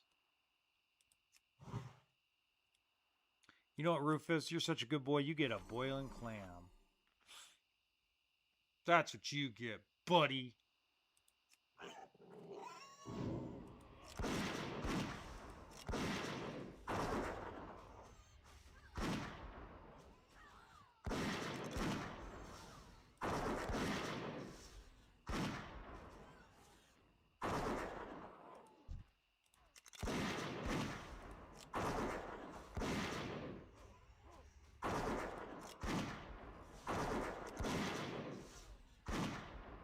Ah, Rufus is gonna die. No. Oh, Rufus survived. Rufus survived. Rufus is the man. Spellbinder rogue. +2 intellect, +4 spirit. What do I have? +2 spirit. So we'll use the robe. Definitely. The robe is an upgrade. Even though I look like a caster now, I look like a mage. I look like a mage. I'm a dwarven hunter with a dwarven priest robe. That is hilarious.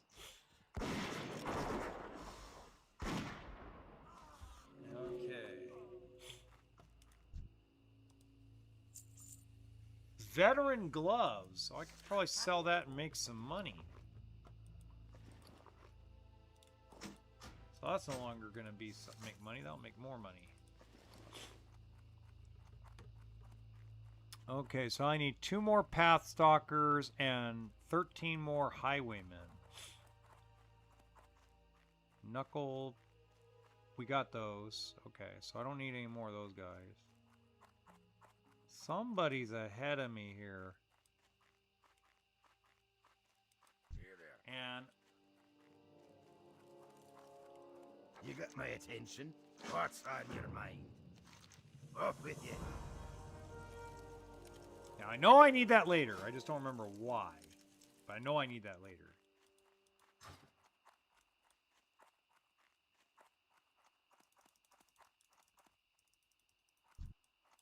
Wow, Somebody came through here and like wiped out everybody like the Empire.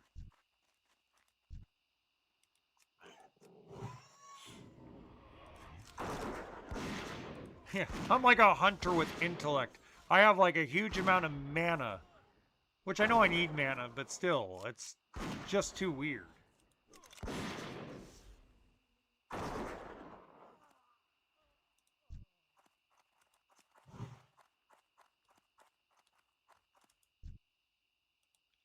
Ooh, a wicked... Oh, but I can't use maces. Oh. Okay, we're destroying the milk. We can buy milk.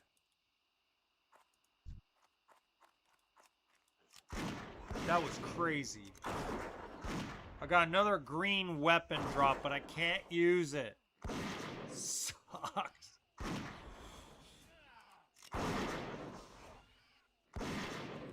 God, the crits. Freaking Highwayman is like ripping my freaking Rufus to death.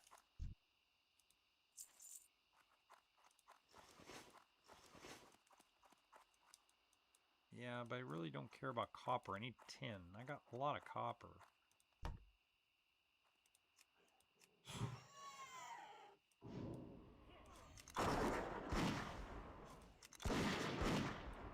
Yes, everybody, I am a hunter with a mage's robe on.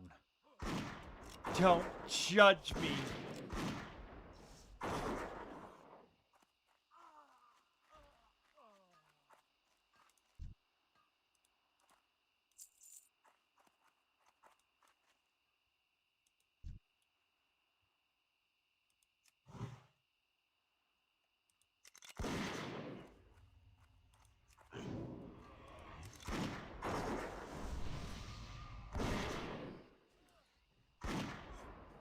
Why, thank you, kind sir.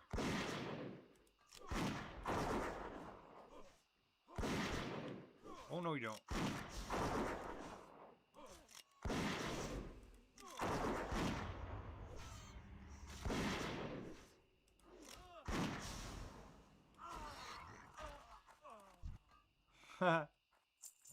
Oh my god, a double axe. Wow, this is better than my staff. That's better than my staff. I got it. Oh my god, I'm destroying this. Wait, that's better than my staff. Yeah, more damage and more stats. Nice. I'm still doing well. Okay, I can't have that. Oh. Yeah, there's too many of you grouped together. Rufus! Pathstalker. There we go. That's when you're right there.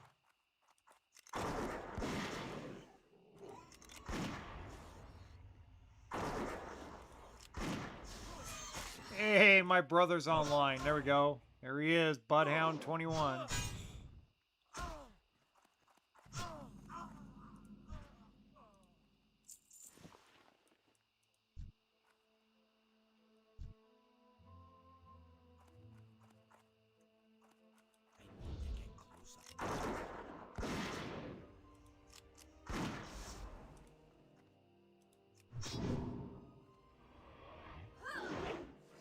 Ooh, God, he spins so cool with the axe.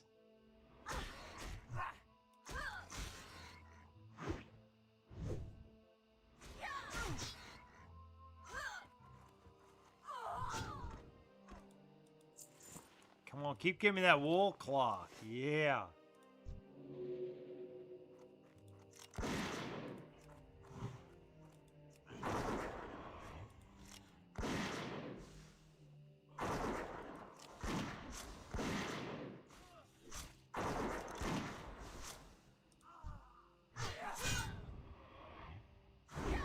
Ooh. Yeah, we are a DPS machine. And it hits faster than the... Well, I know what, not faster, is it? Oh, hell no.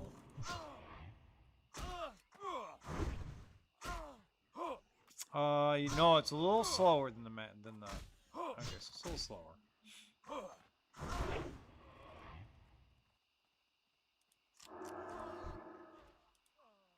Little bit, just a tiny bit slower.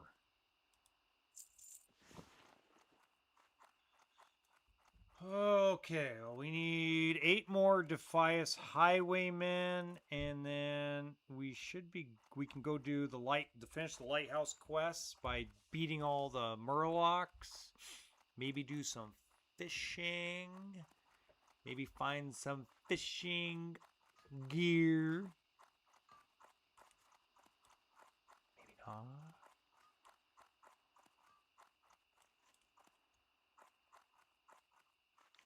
There's a highwayman.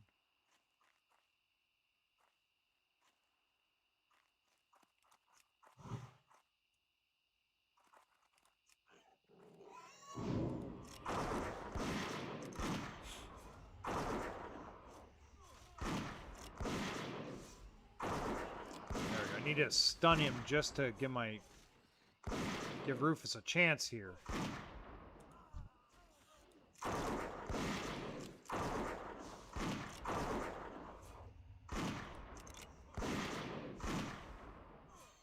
Come on, don't kill Rufus. Don't kill Rufus! Yes! Don't kill Rufus. Somebody die? No. Okay. Alright, so we need now 6 more highwaymen.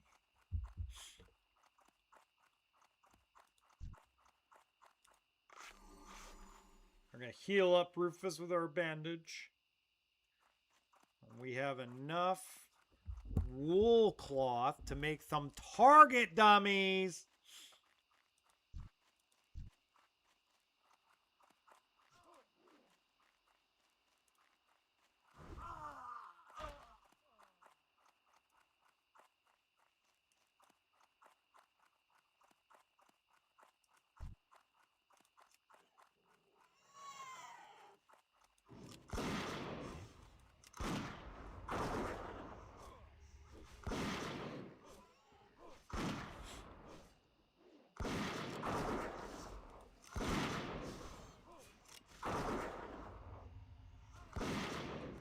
Yahoo!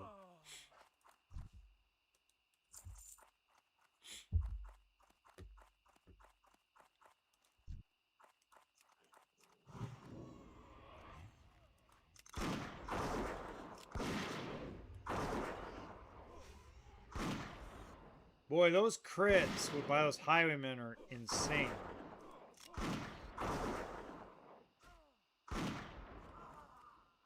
Cuatro más. Yes. Yes.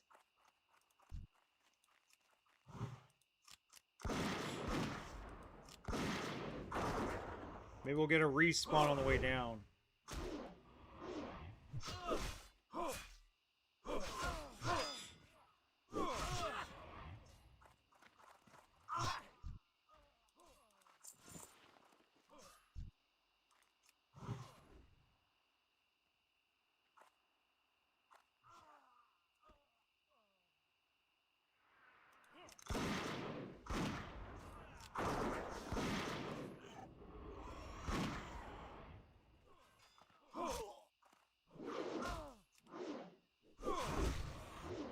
Problem about cloth armor is you get whacked.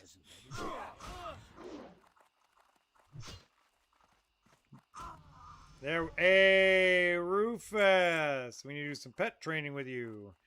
But Rufus, 500 health. Rufus is the pig. Oink oink, pig pig, yoink yoink. Oh.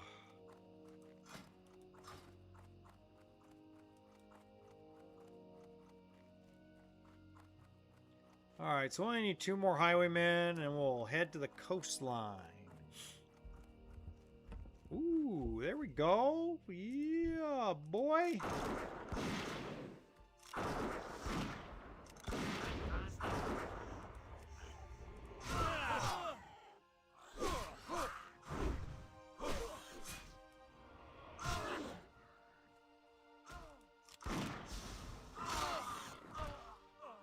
Good night, Mr. Highwayman. We hope you enjoyed the show.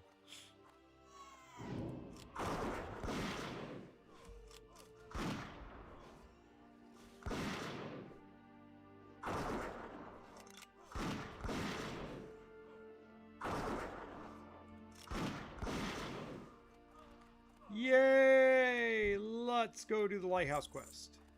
Let's go. I'm level 18. I don't know if I can kill the big boss, but we're going to try. We always run. Hello, Night Elf Druid. Hello, hello, hello, my friend. Hello, hello. Good afternoon, my friend. Howdy. All right, we'll start with the harder ones and work our way to the warriors.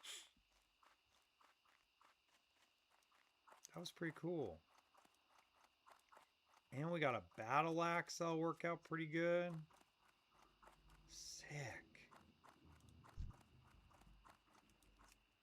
Oh, no, no, no, no, no, no. Nope.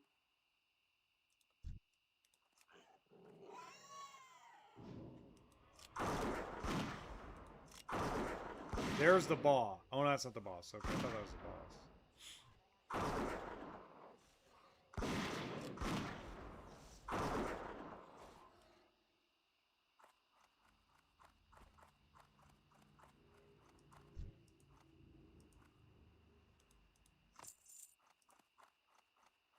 I can't carry anymore.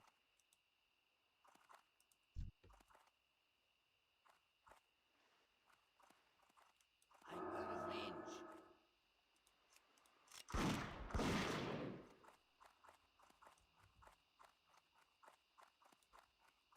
I need to get closer.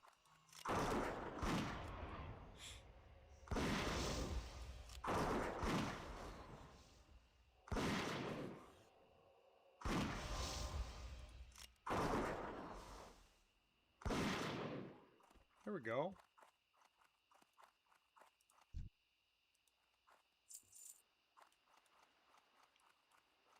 Let me go turn in this quest real quick.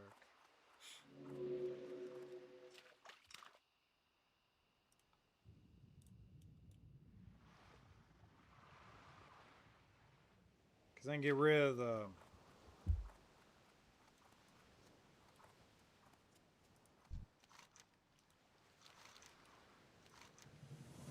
Oh, crap.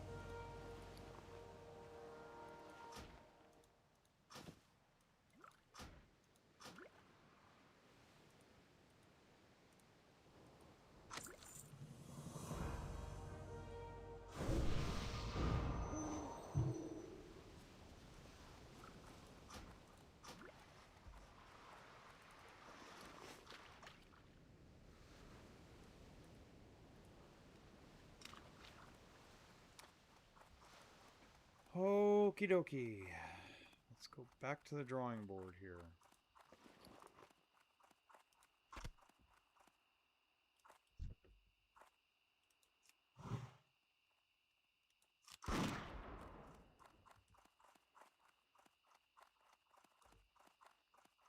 Too far away.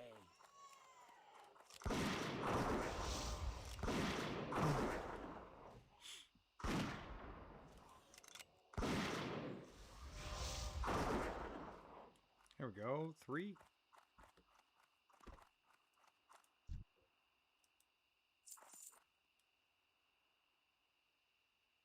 Oof. That's tough. They're too grouped together here. I'm going to have to go further down the coast. I'm going to have to go further down this bloody way. We're also going to need to kill some crawlers and stuff a little bit later when we have more bag space because I need the crawler meat.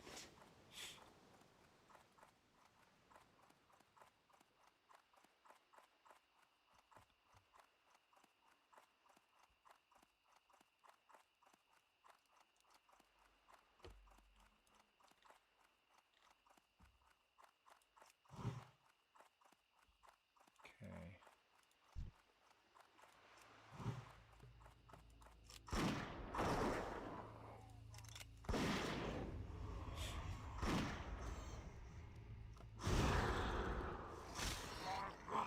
Oh, wow. I'm not close enough. Recharging.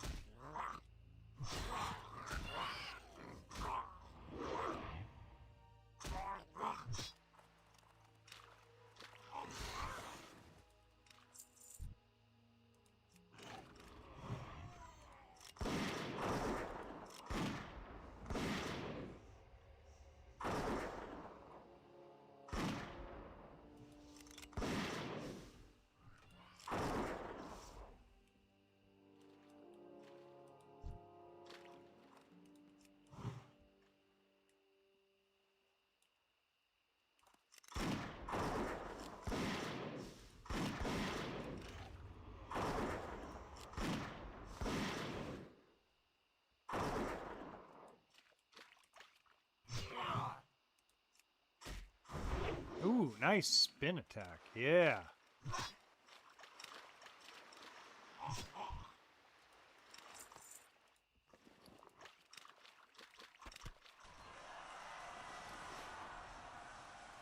Okay, I gotta get old Murkai eventually.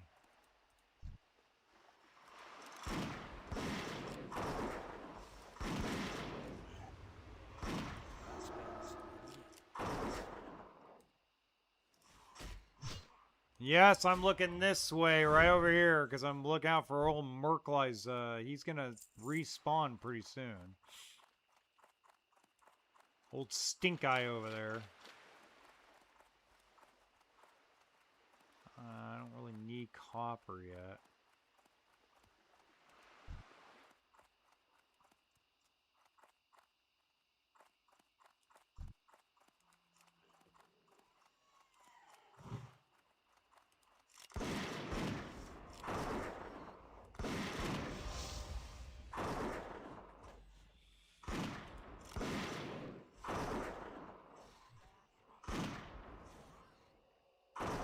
You know, I do need to sell some of the merch because I have to sell some of it because I'm going to need slots for the captain's map. I forgot I got to do the captain's map quest too.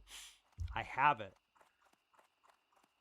So I got to have that done.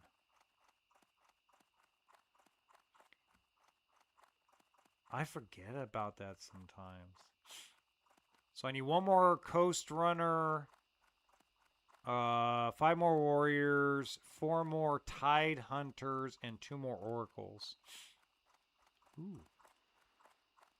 Well, I can't really do fishing. I only got 3 slots left. I need to sell some stuff. So we'll go around and sell some things. But I want to see... There's old Murkai. There we go. We got to get him anyway.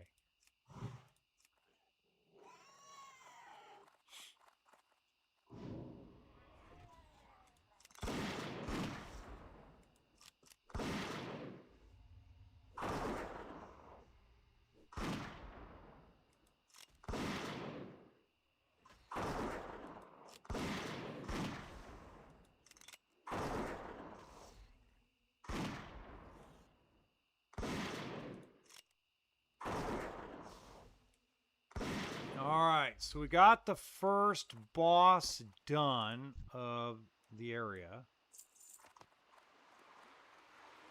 Okay, so let's turn his quest in. Since we're right here at the lighthouse, and then we'll swim over to sell stuff.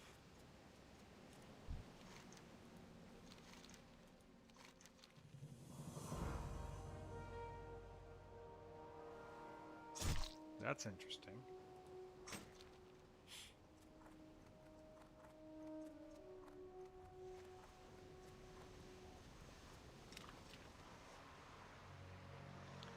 Swim! Swim! Get poisoned to death and swim!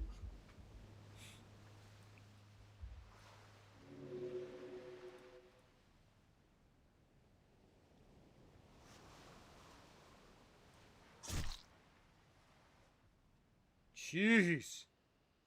60 nature damage every 15 seconds. Oh. God. For God's sakes, Captain, I'm a... Good day to you. Okay, sell, sell, sell. Wow, almost 10 silver. Wow. Sell, it's only 1 silver. 10 silver, 6 silver. Wow, that's pretty good. It's a pretty good haul. Have a good one. Oh, wait. You need something? Sell that. Bring this down here. There you go. Having 10 slots is better for fishing. So now I can fish a little bit as I go down the coast.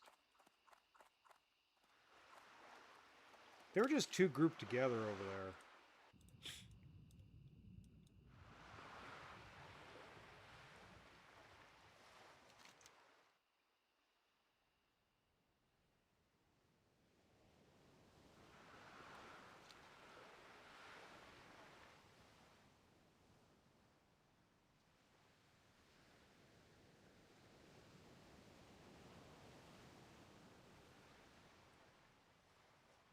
I'm glad I used those 2 scrolls, though, because I'm still pretty low level. I'm only level 18, trying to do basically a level 20 quest.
Clam meat. Cooked crab claw. That's what I really want. Because those give me plus... That gives me... I mean, does it give me... No, but it gives... It helps me recover both. What's this?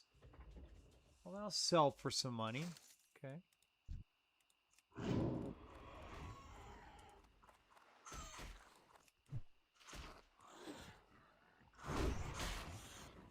Oh, good. A tide hunter came back. Okay. Got some respawns down in the sea. Under the sea. Under the sea. Darling, it's better. Downward, it's wetter. Take it from me. Don't worry, I will not be quitting my day job anytime soon.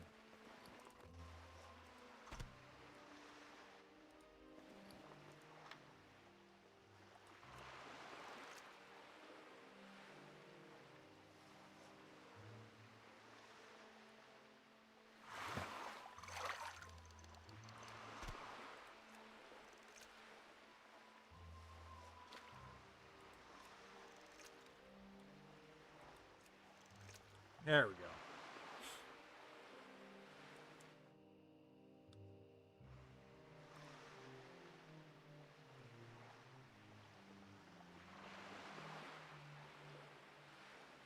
Boy, Rodfather would be proud of me right now. I'm fishing on Doomhowl, even though he's on Skull Rock.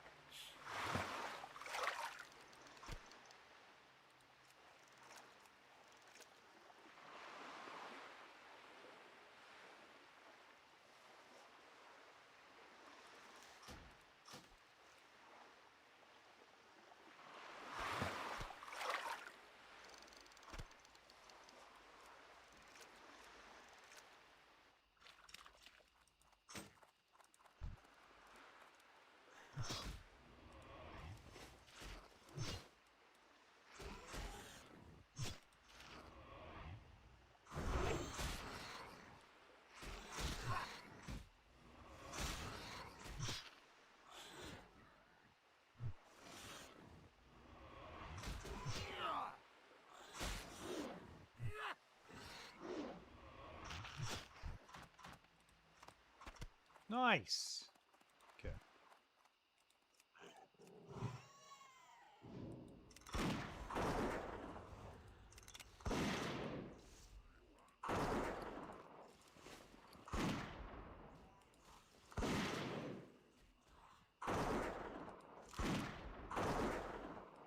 There's 4 of them.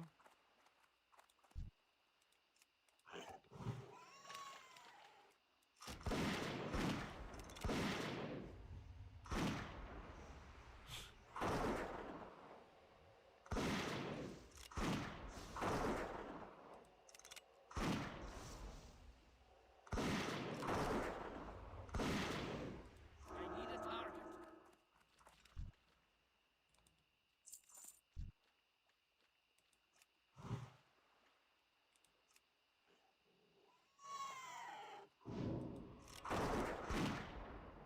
Wow, that missed. Wow. Okay, oracles are done.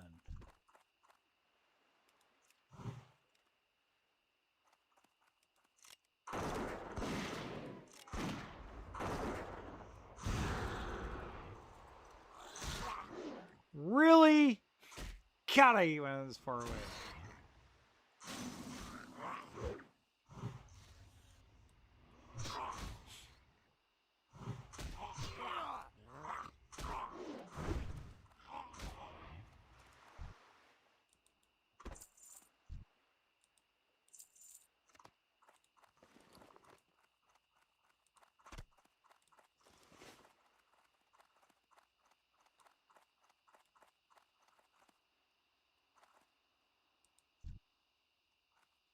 Oh, there's one right there. Okay, I'm like, where are these guys?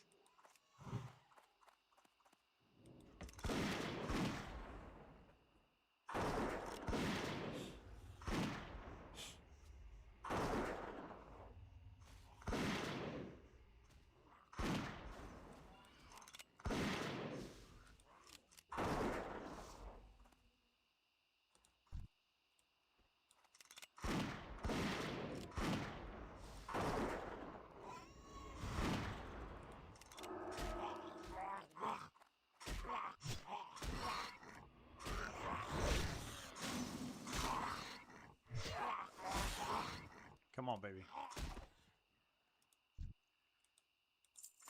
Okay. Ooh, a scroll of agility. We'll need that. That will bring me some money. We like money, honey.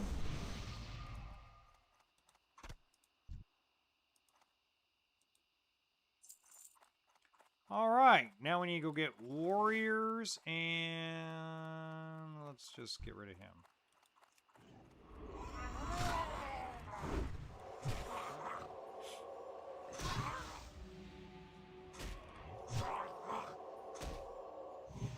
So our Murkai's making his way back.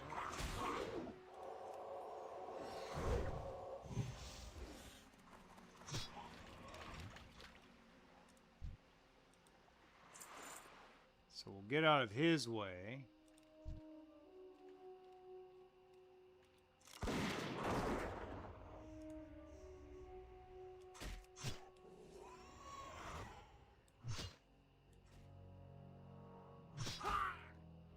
I like the sound. He makes, ah! Makes all kind of weirdo noises.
Oh, now you decide. Okay.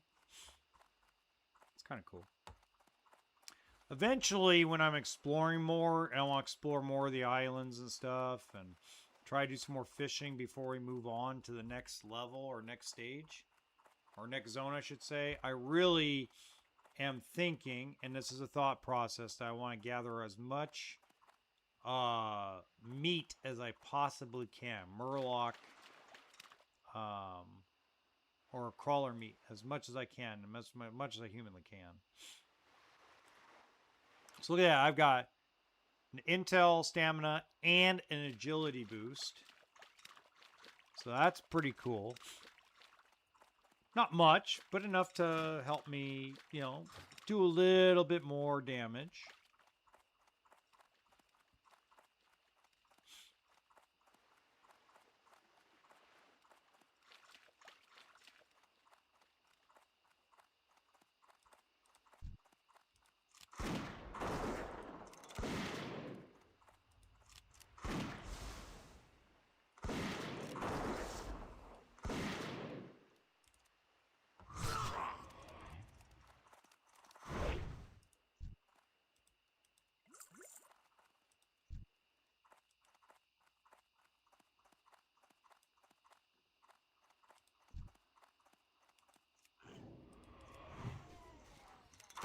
I hate these hunters. They're such a pain in the butt.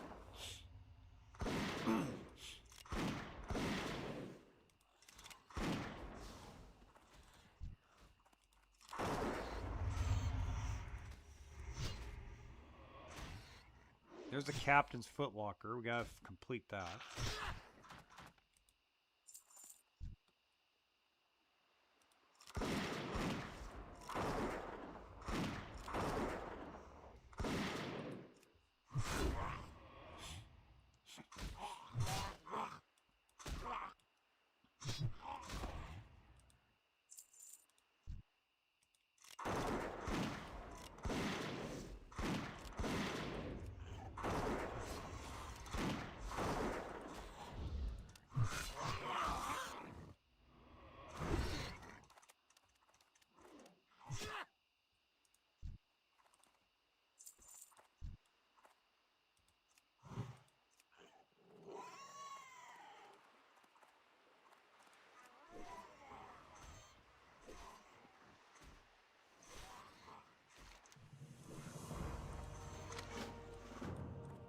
Okay, let's escape those guys, get out of combat. Hopefully, save Rufus from dying. Maybe? Ah! Good boy, Rufus! Hoo, hoo, hoo, hoo, hoo, hoo. Rufus made it. La. Okay. Rufus made it. Okay.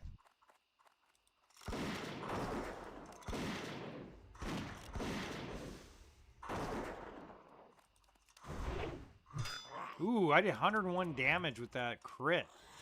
That was badass. Okay, one. Oh, there's a tin vein right here. Sweet. We like tin.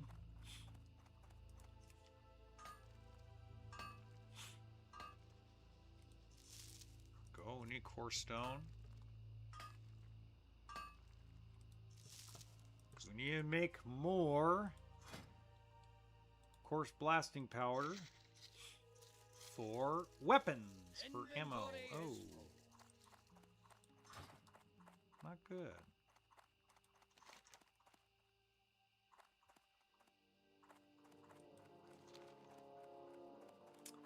I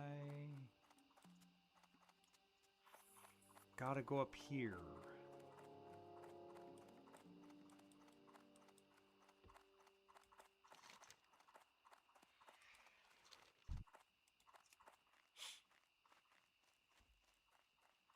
Yeah, you can go away, Mr. Flesh Stripper. We're good.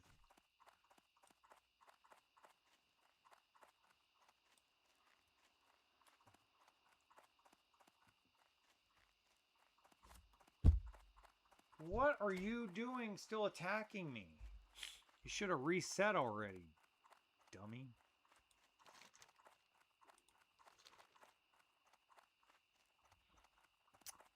Okay, since I only have one warrior and one coast runner, I might as well finish the captain quest and dump some of this stuff. But first, let's feed you another one of those. And open that up.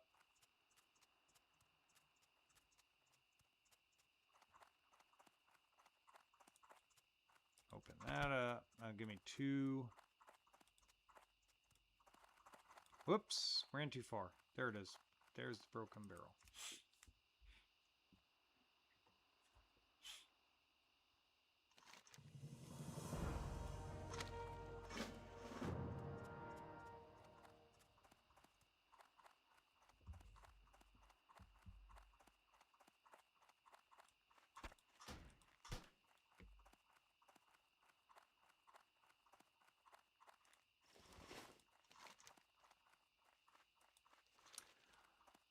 Okay.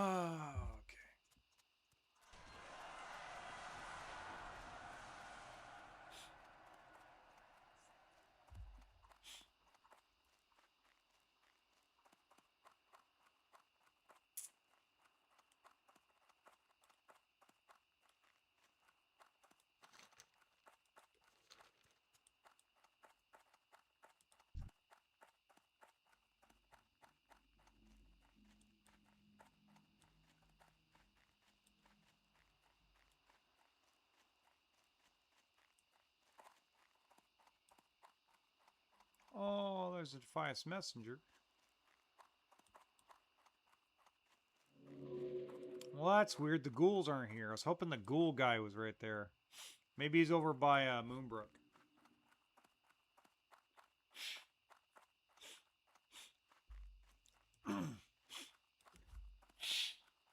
Might have to blow my nose again.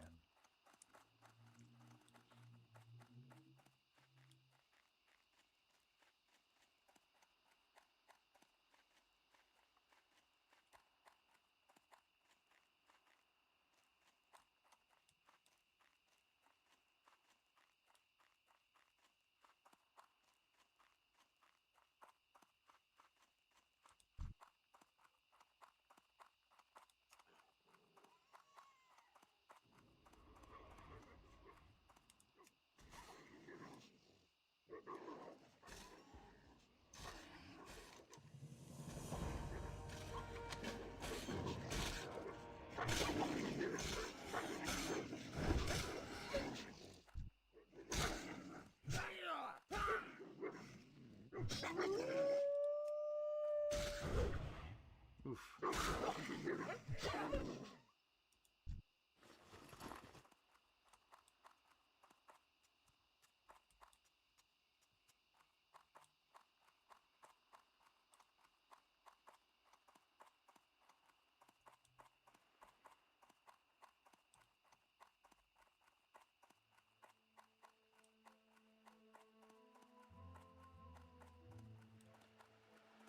No, somebody must have gotten this debris over here. Somebody must have gotten it. Or it reset. One of the two.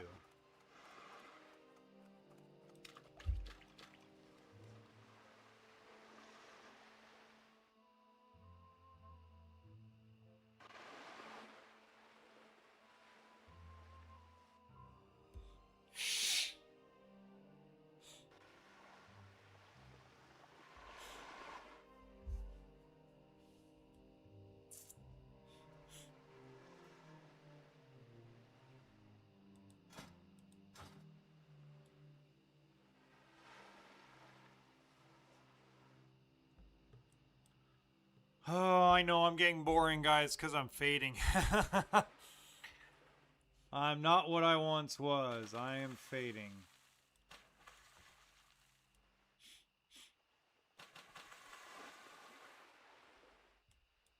Oh, I'm fading fast. So I gotta get one more coast runner. I still want to try to do dead mines tonight. I doubt it. I'm probably not going to be able to find to do the dead mines, but I can probably explore a lot.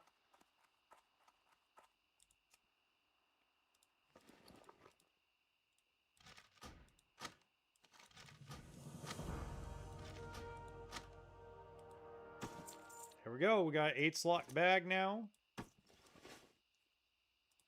And captain shirt, which I'll put on. And stamina spirit. Intellect spirit. I'd rather keep the intellect. So that'll be a selling item.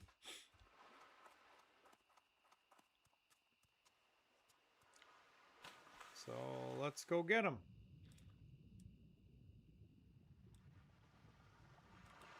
So we only have one more quest to turn in before we have to do the escort quest. And then we'll grab the last Dead Mines quest. And we will join a group for it.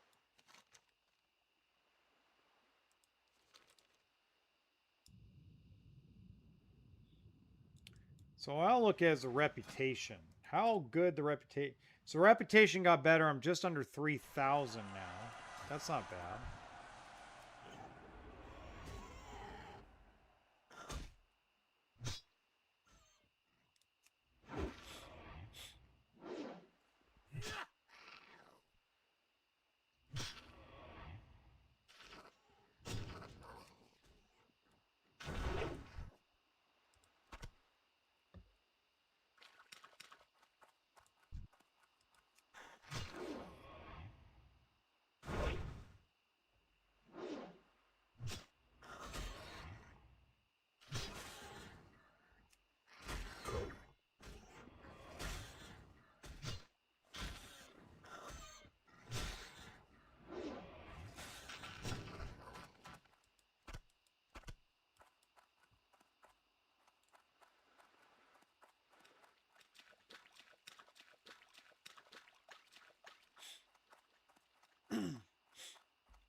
Sweet!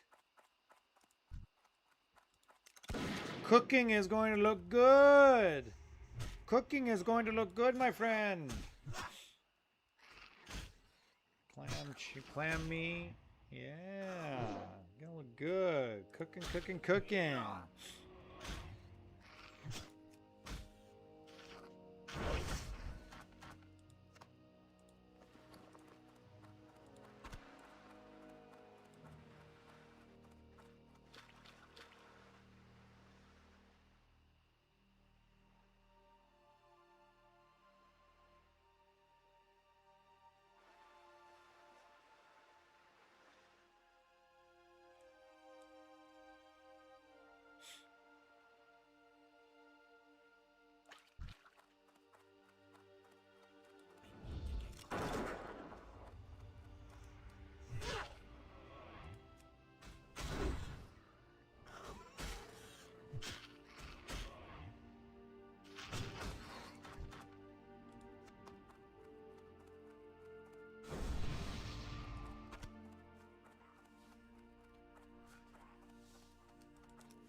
Sweet.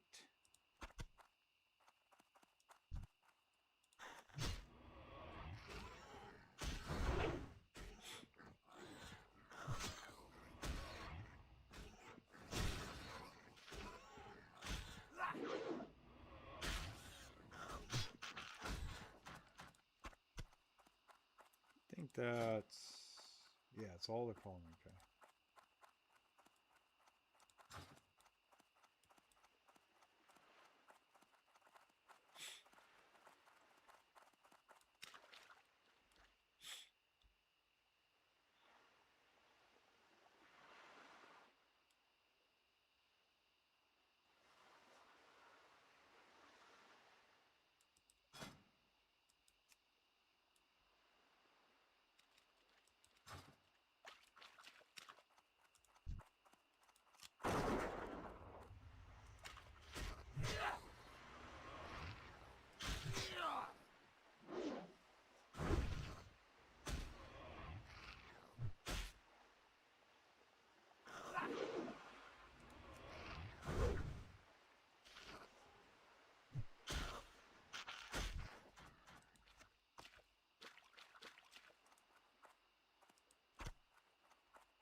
All right, one more warrior. One more warrior. And we're going to turn that in.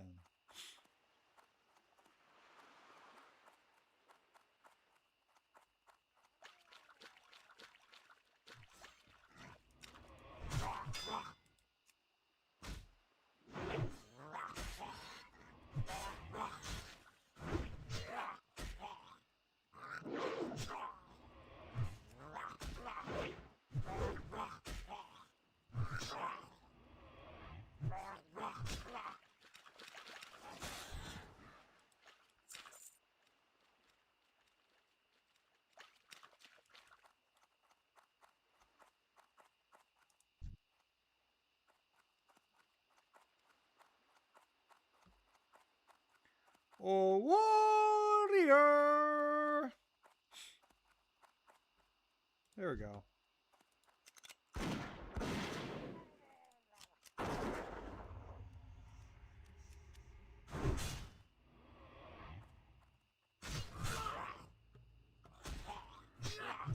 Oh, crap. They hit hard. Holy crap. Yeah, I wasn't paying attention. Look at my butt. Ooh, another small luster pearl. Okay. I don't know if I really need it, but we'll destroy that. And so at least sell for more money than the... It'll sell for more money than the shirt will. So... Uber cool.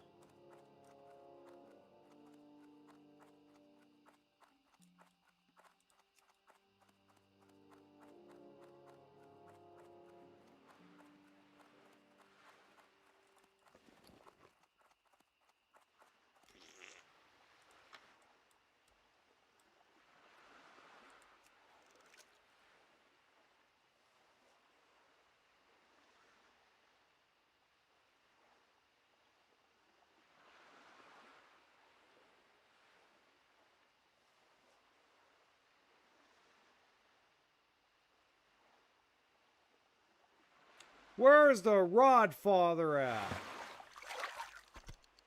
He be proud of my fishing.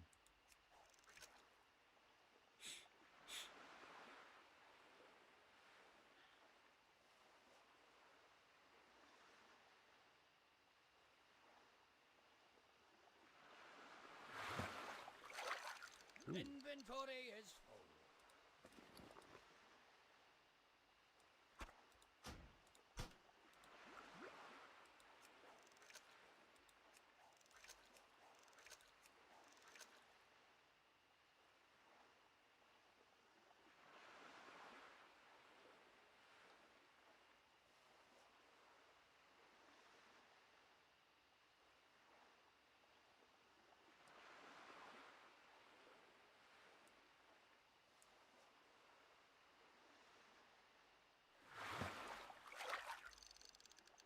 Oh, snap.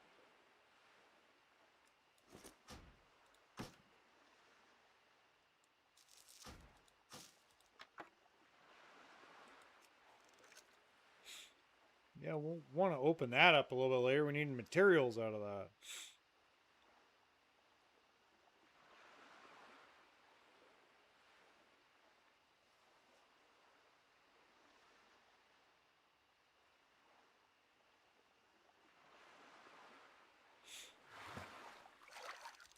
Can't carry anymore.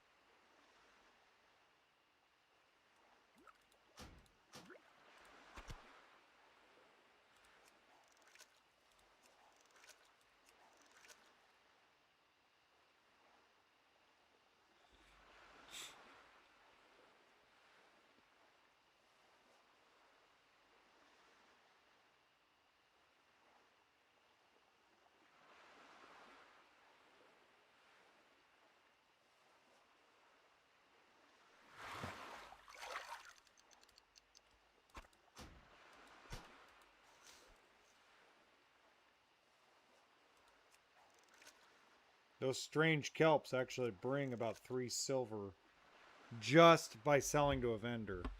That's 3 silver. I mean, you can't pass up good money. Oh. No, we're good.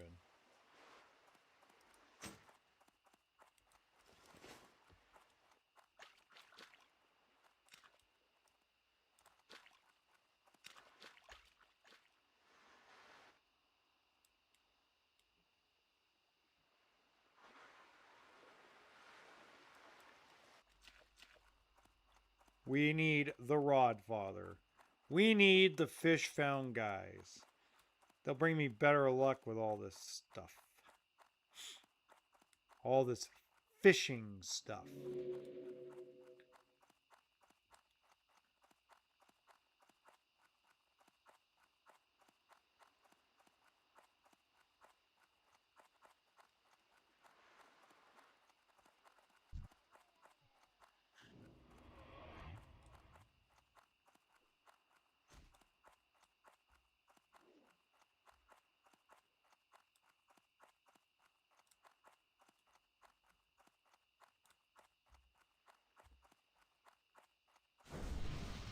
Oh, thank you.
Hot dang, man, I'm falling asleep. I'm so close to completing a lot of this. It's like, just hang on a little while longer.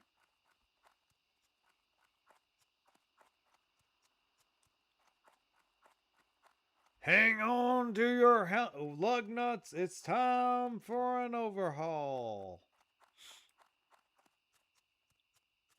Ooh, somebody's a spider. Look at that.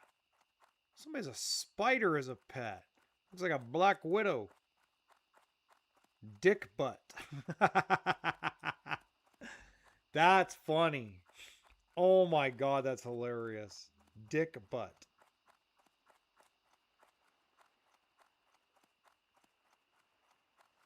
Oh, that's an insane name for a pet.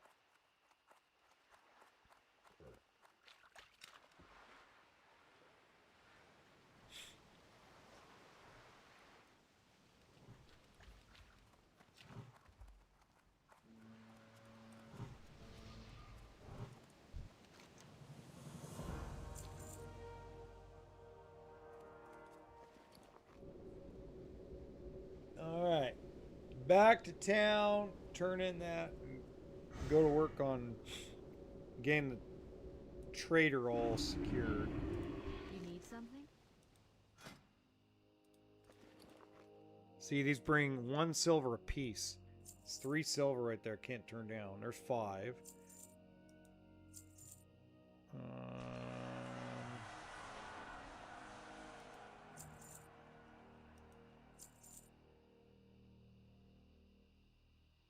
Okay. Go with honor, friend.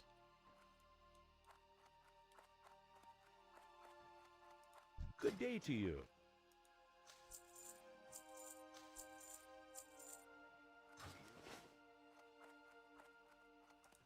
Light be with you.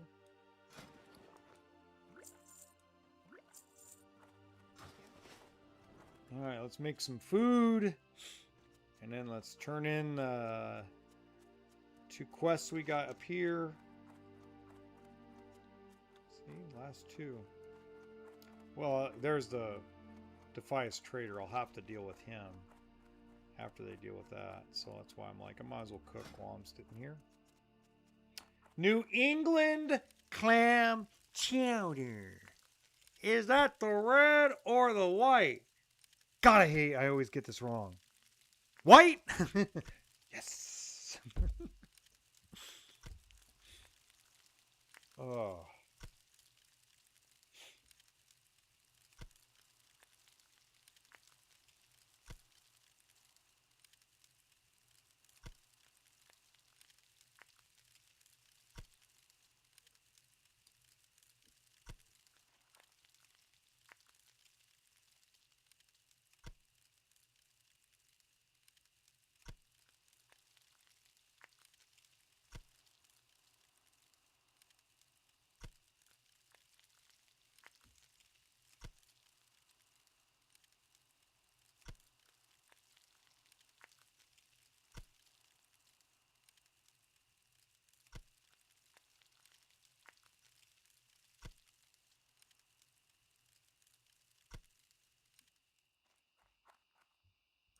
Hey there. Safe travels.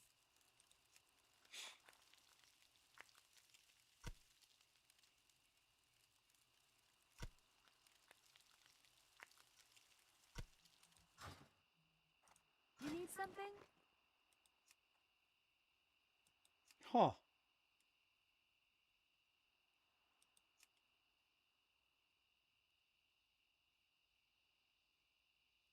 Interesting. Have a good. You need something?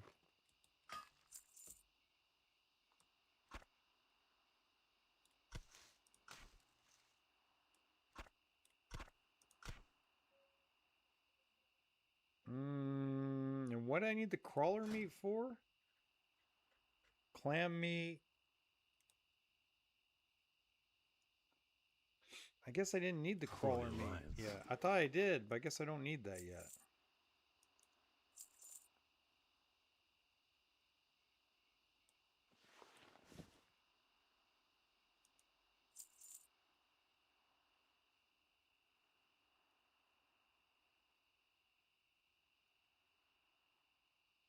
Alright, looks like we're all on board there. My cooking is in excellent standing, ladies and gentlemen. But I mean, that revives pretty fast. I mean, I like that. I eat food. We're going to ding level 19. Here we go. Greetings. Need help? Plus 5 stamina.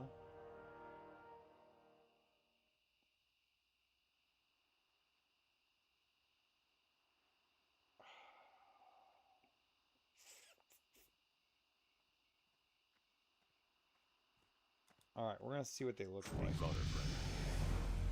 Light be with Ding, level 19.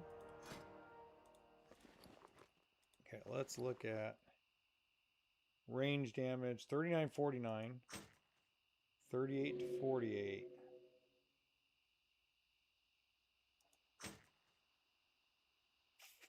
Yeah, I'd rather have the agility. I don't know why. No. No, let's not be stupid because I need... The range damage is going to vary. I need the DPS on...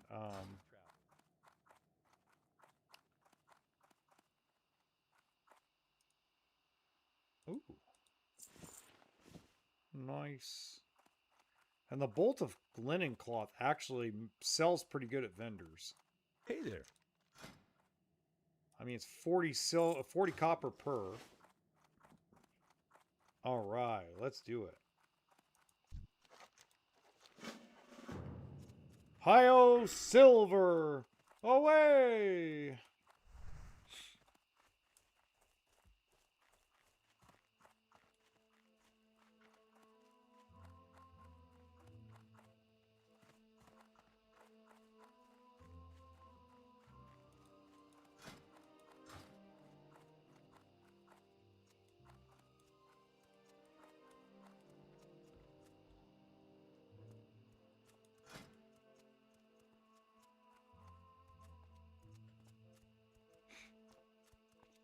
Most of my gear is all intellect.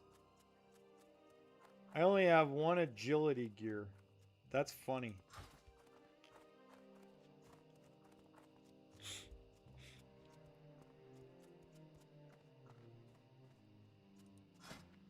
Alright, let's see if we can get in Dead Mind's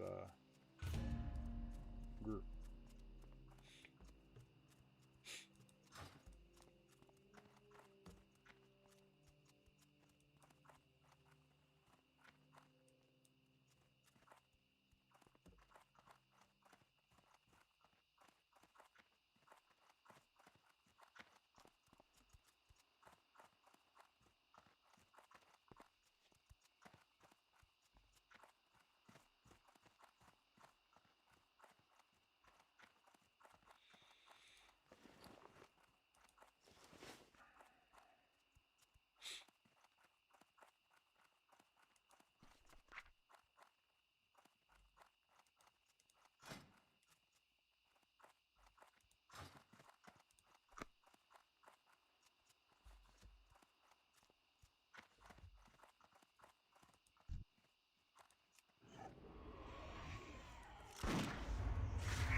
God, I'm really fading. Good Lord, I stopped talking. I'm like... Not good when you're in a hardcore server.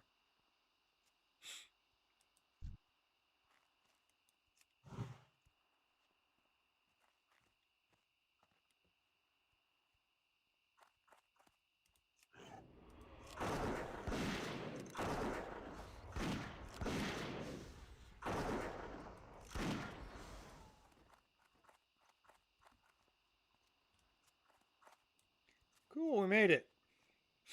We made it. We almost have all the quests.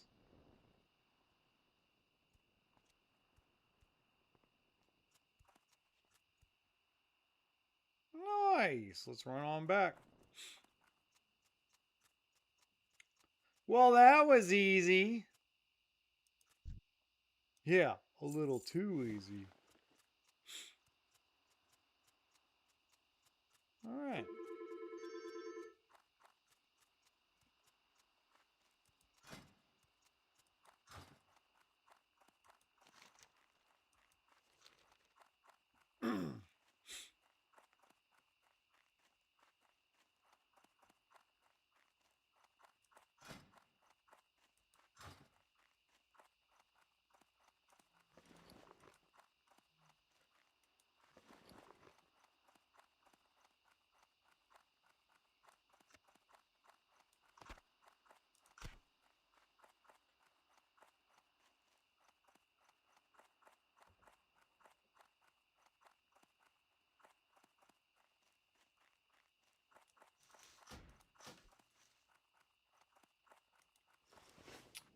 All right. While we wait for a group, if we're even going to get into a group tonight, before we do all that, I'm going to do some very boring stuff. So you guys don't, I appreciate everybody that's been supportive and sticking around, even though I've kind of faded out for the night as far as I'm not talking because I'm tired. But if you guys, need a dip or whatever, I understand. I'm going to be doing some very boring stuff unless miraculously I get into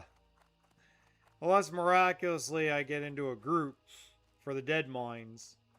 I'm going to be going and doing some engineering. I'm going to go make some target. Whoops, I dropped the microphone. That's not good. Let's annoy everybody with microphone noises. Anyway, what I'm going to do mainly from here on out until I get into a group in the dead mines is I'm going to first go back to Stormwind. I'm going to go learn some more hunter stuff, and then I'm going to do some engineering, and I'm going to stop running around in circles,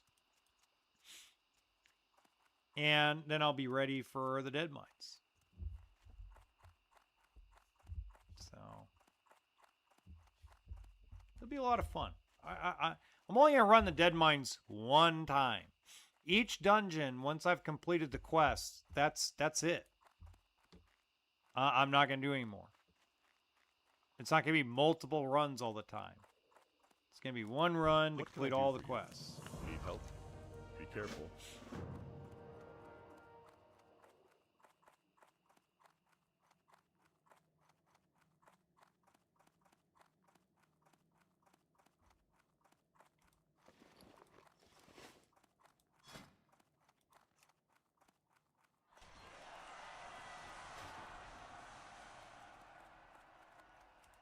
King's honor, friend.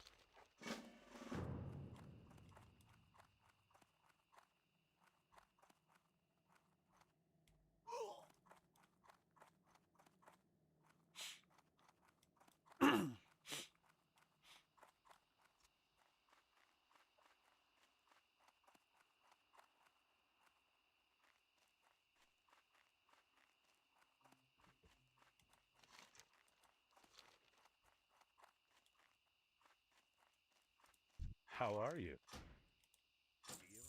Oh, I could turn in that one quest over here in Stormwind, too, while we wait. A lot of DPS, like no healers. There's a tank. A couple mages. A warlock. Another hunter.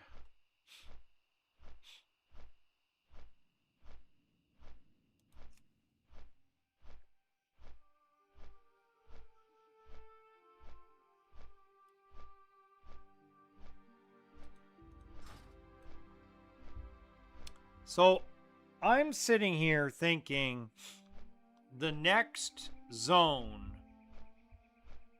should be the Barrens. What do you guys think? Let me know in the chat. I think the next zone should be the Barrens. So I think I should run to Ratchet through Ashenvale to the Barrens. Because the reality is that's the Wailing Caverns quests. And there's like 10 or 11 quests the Lions can do in Ratchet.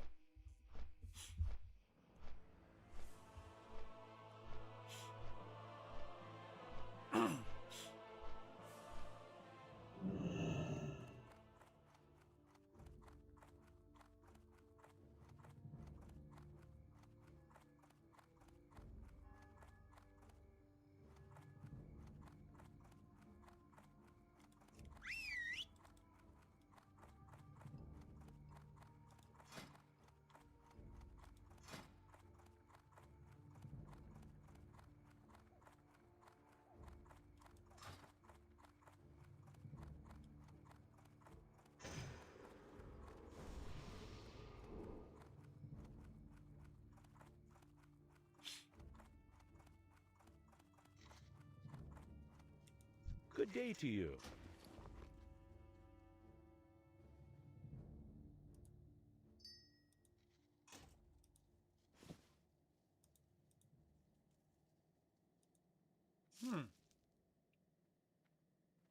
I think I'm close enough to do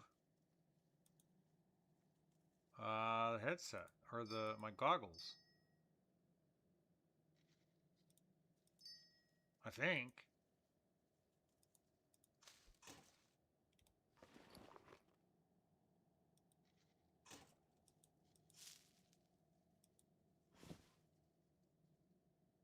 Yeah, I think so. Have a good one. Let me see.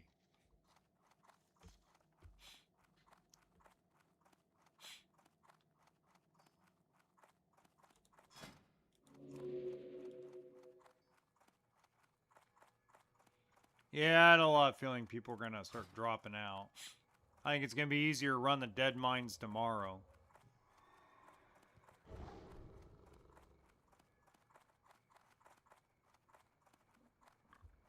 So I think, like, the rest of the time while I'm still awake, I'll just explore Westfall.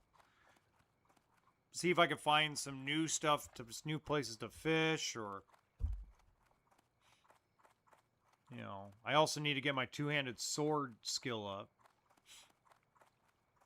I've got all the Dead Mines quests that are possible.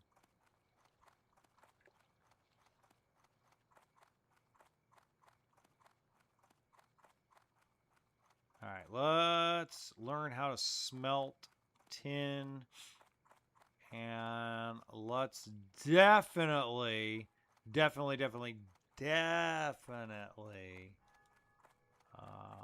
let's make sure we whatchamacallit, oh, I lost my train of thought. My train just derailed off the chimney.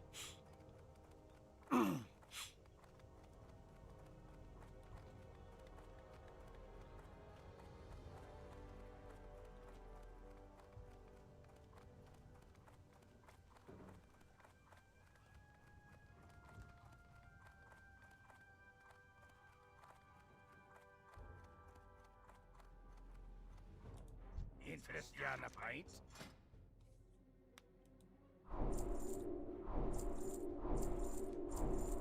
Yeah, that 3 gold, 50 silver is starting to dwindle. Ah, that's funny. Boop. No. Axe merchant.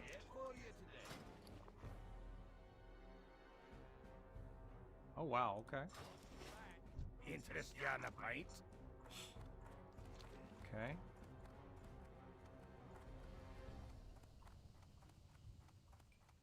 Gun vendor, Well okay. met.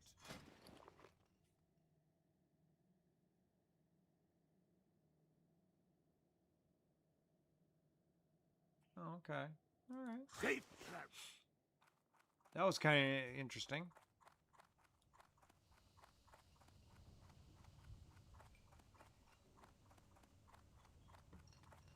I think there's a hunter trainer over here, if I remember correctly. I think he's there in this little house right here. Yes, they are. There we go. How are you?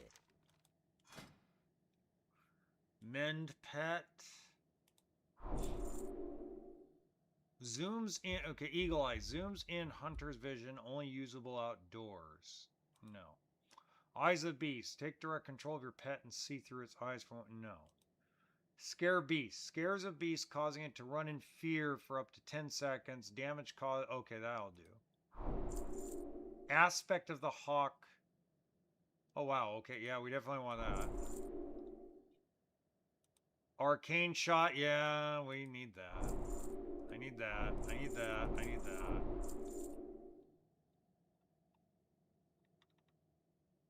Wing clip I need. Emulation trap I need. Mongoose bite. Counter attack the enemy for 25 damage. Can only be performed after you dodge. I don't think I need that.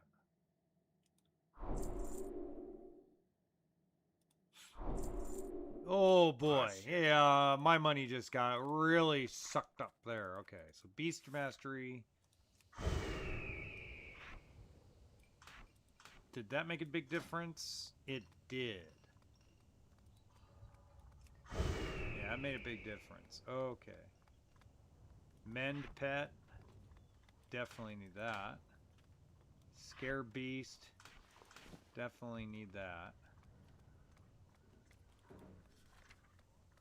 Arcane shot. We need to replace. Serpent sting. Double the damage. Distraction shot I know I need so I can get him off my pet. And multi-shot, yep, definitely. Okay. Was there a pet trainer in there too? There is. What's happening? Great stamina, rank 3. Natural armor, rank 3. And they're cheap, so that's cheap. So yeah, that'll work. Basic. Beast training. So 506 to 527. Okay.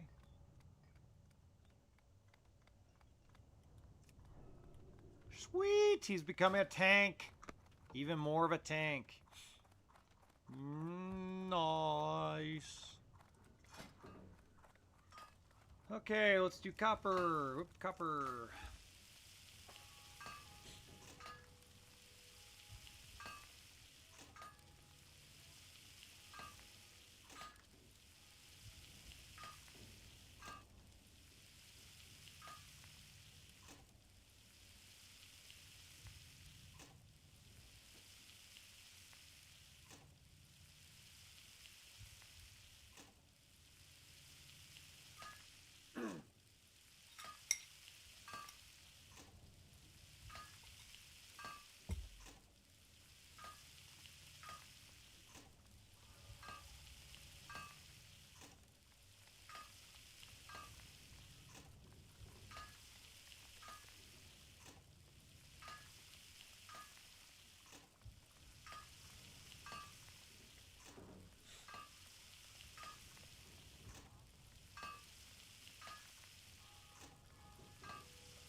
Oh, I forgot the tools. I forgot the blacksmith's hammer and the arcane spammer.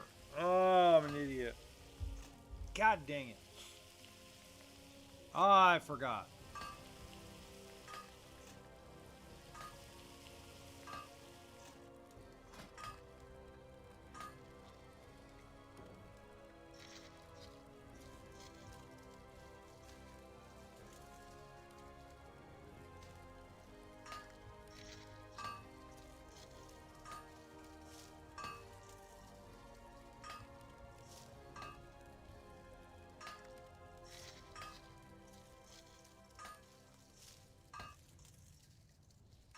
Crap.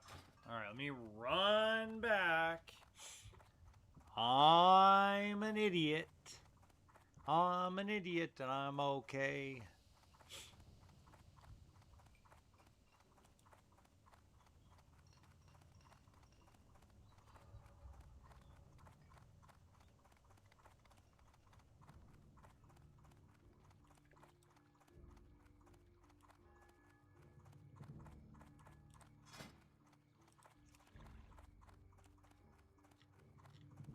Wow.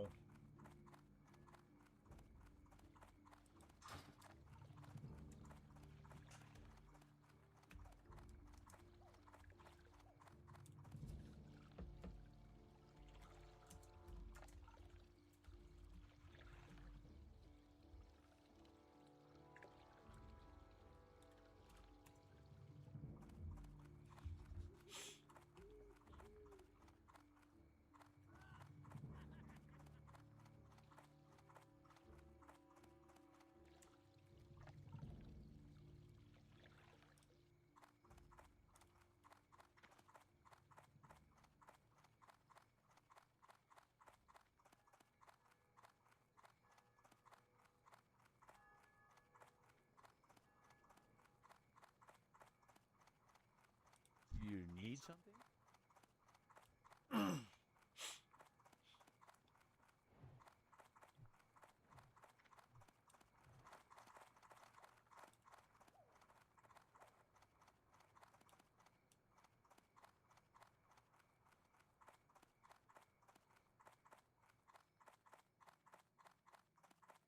Okay.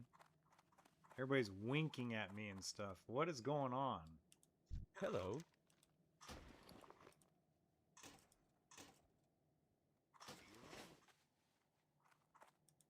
What can I do for you?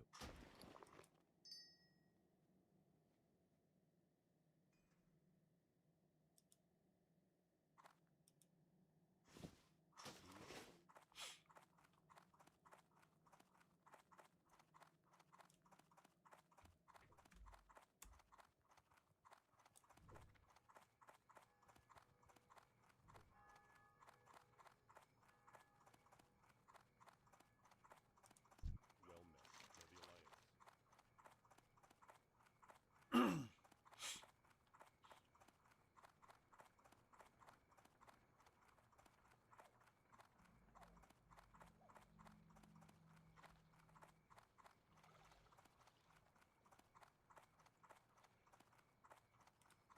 I mean, I had more than double that gold. And I'm already, like, down trying to buy spells and stuff. Ugh.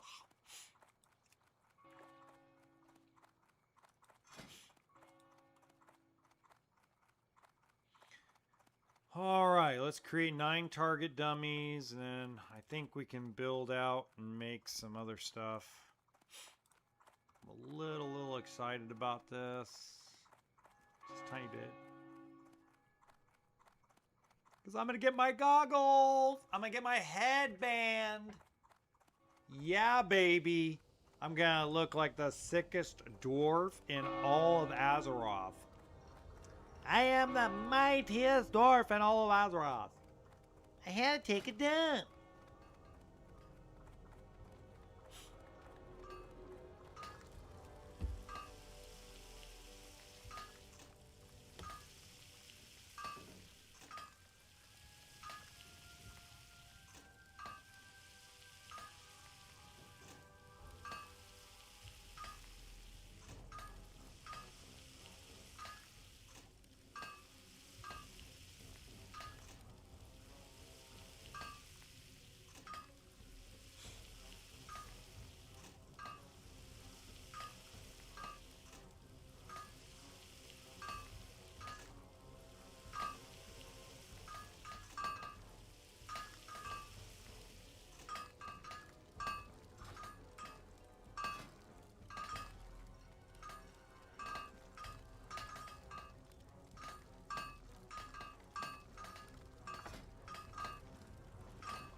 Target dummies.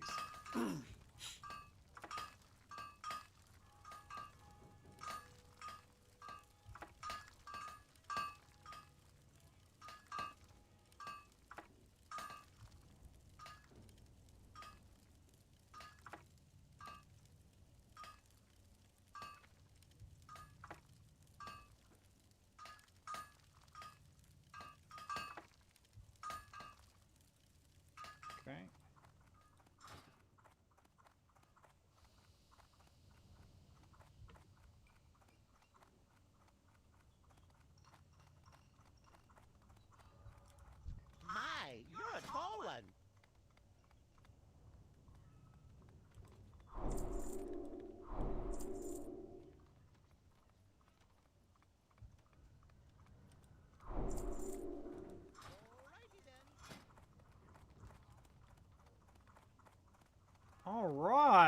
2 of these. One we can sell, obviously. It's badass.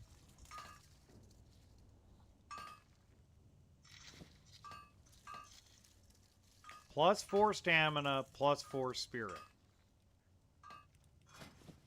And some extra armor.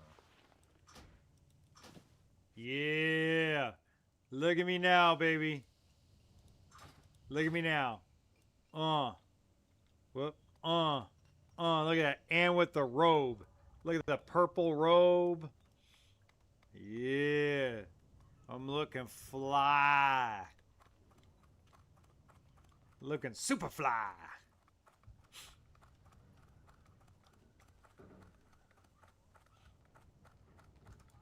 Pleased to meet you.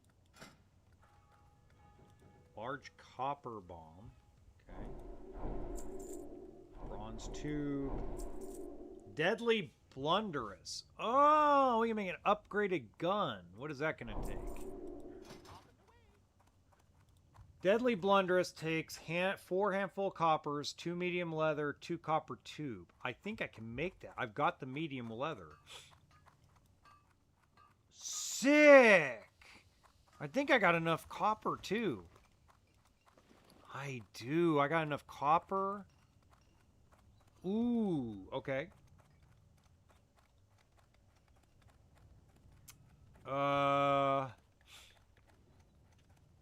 Bronze tube doesn't... Okay, I don't know what that's really going to help me with.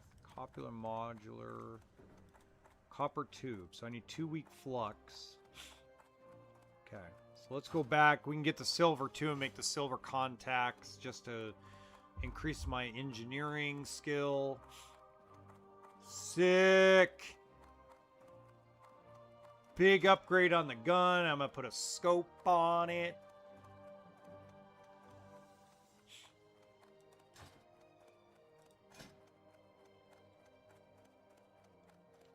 So the crude scope. Malachite 1. Okay. Okay. Mechanical squirrel. I don't know if I have enough malachite for that.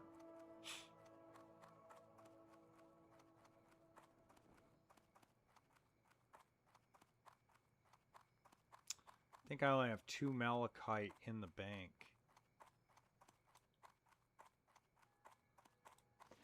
If I have 3, then I'm going to make the mechanical squirrel too.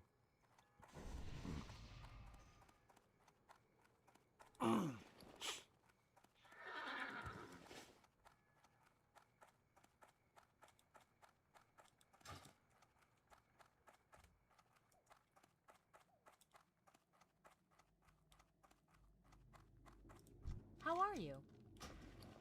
Yeah, I only have 2.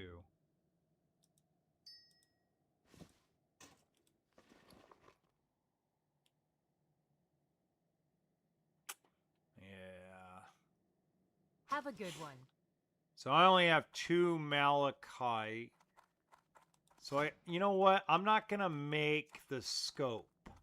Because I might get the bronze scope pretty soon.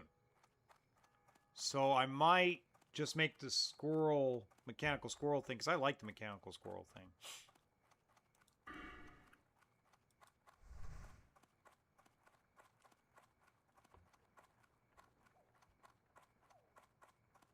You know what? You've been such a good boy. Have another boiled clam.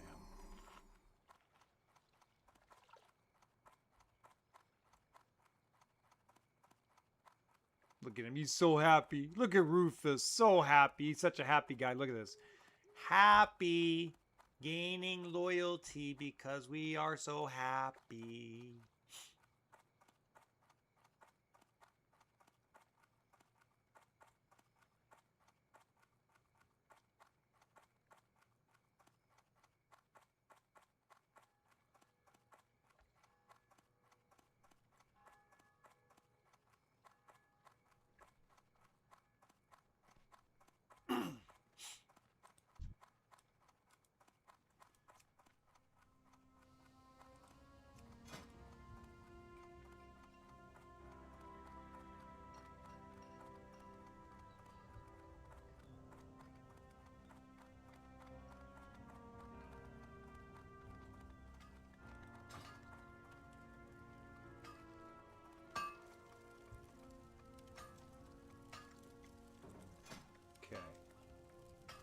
first things first, I need to get 3 weak flux. How are you? So 1, 2, 3. Okay, so I need to make 3 copper tubes.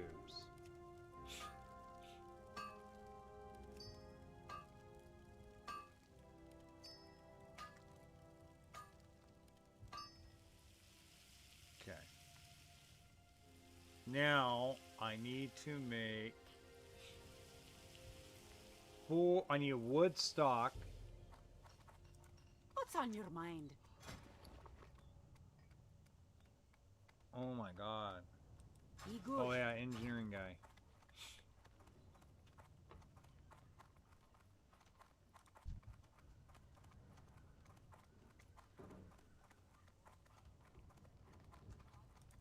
Good day to you.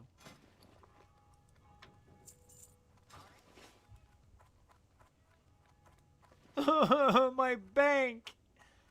Oh. Okay, need 4 of those. So 1, 2, 3, 4.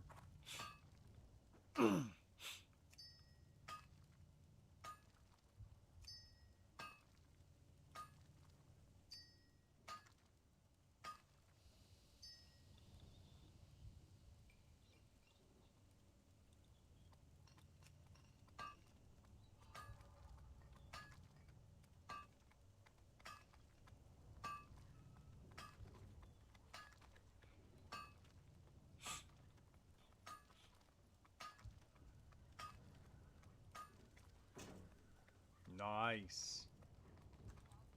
Okay, I need 1 handful of copper.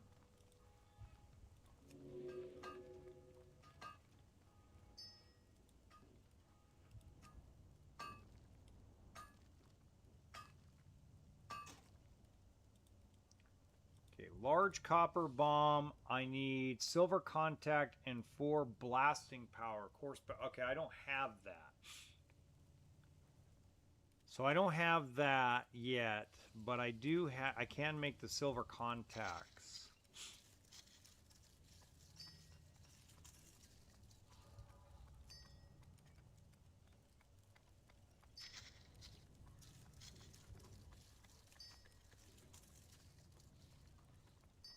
Okay, let's see if there's anything else we can learn in engineering before I start fiddle farting around.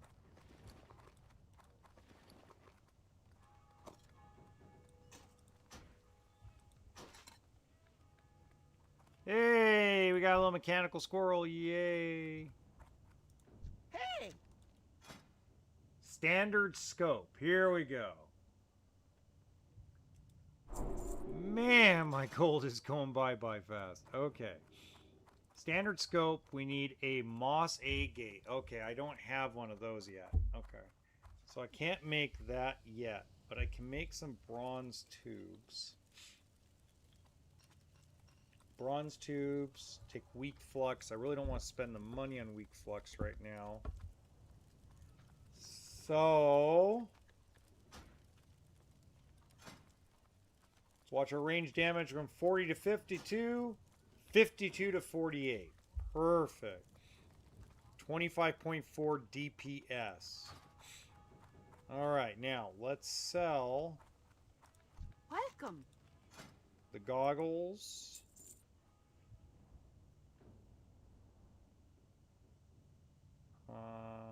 Do I need the modulators anymore? I do for target dummies. So we'll hold on to those. Okay, so we'll put all this back.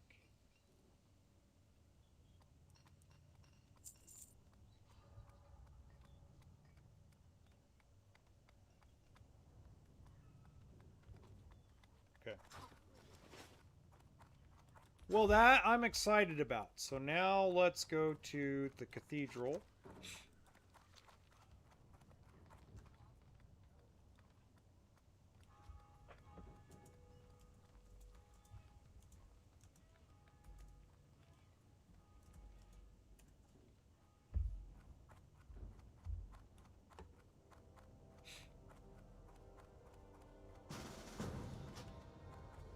Sweet, we might actually do Dead Mines tonight. Oh my god. Ha ha. That means we'll explore. Why? Thank you.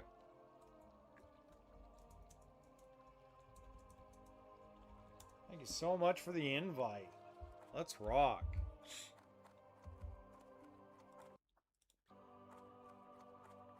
Got a druid and a warrior. Okay.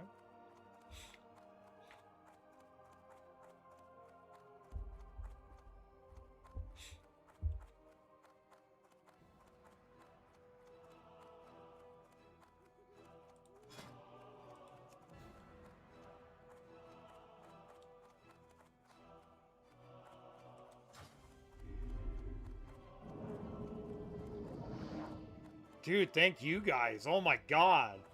You guys made my night. Hey there. What can I do for you? Oh, thank god I got some of my money back. Oh god, I'm about to spend some more upgrading the first aid. Oh, I'm broke. I'm broke.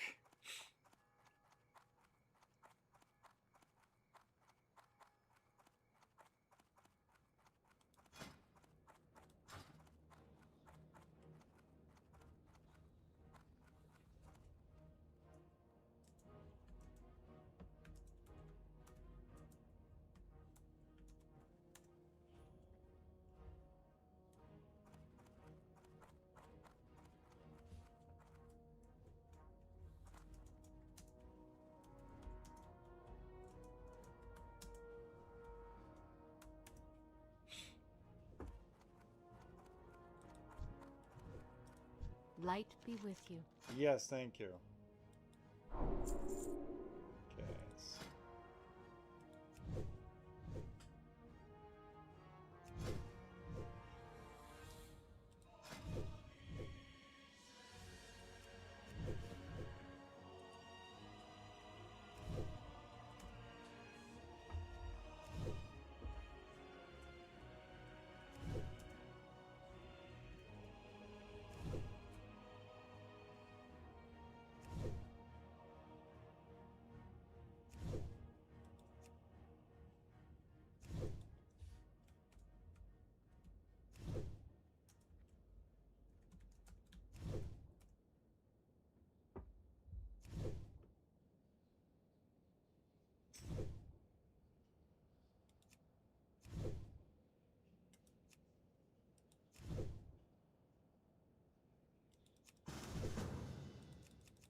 Safe travels.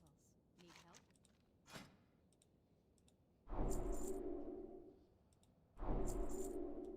Light bless you.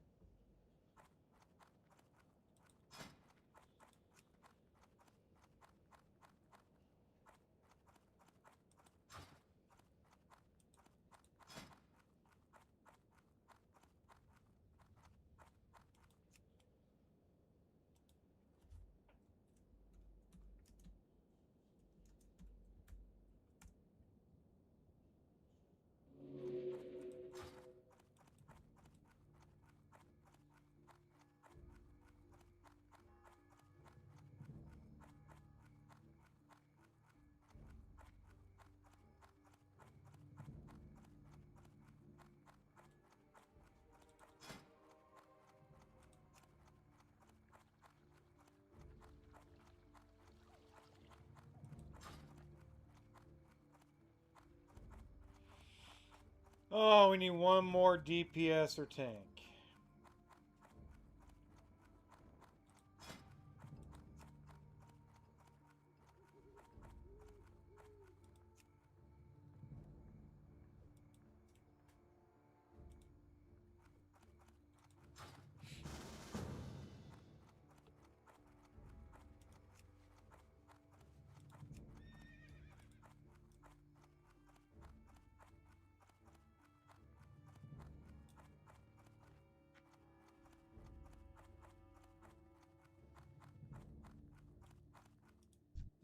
Need something?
Yay! Dead mines!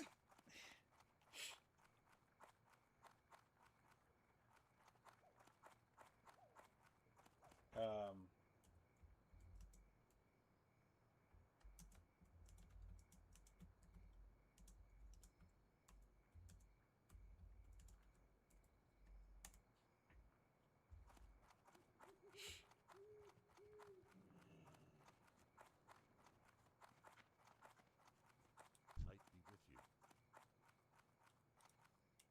Greetings.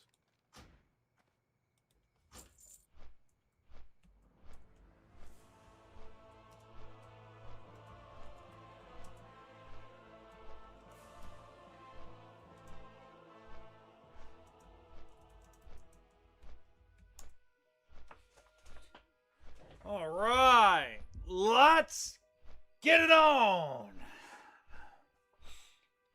Just like in Celebrity Deathmatch.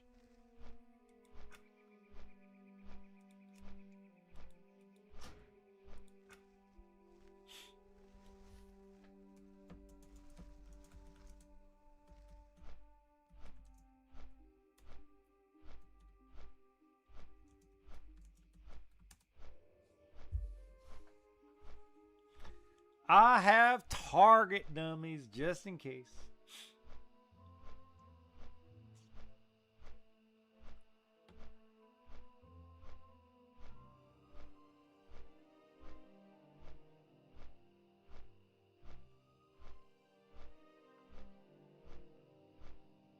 And you know what the best part is?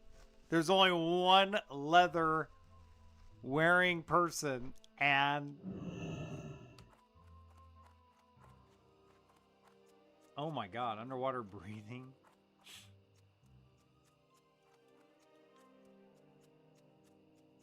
Look at this. I got full ammo. We're ready. We are ready. Bum bum bum bum bum bum bum.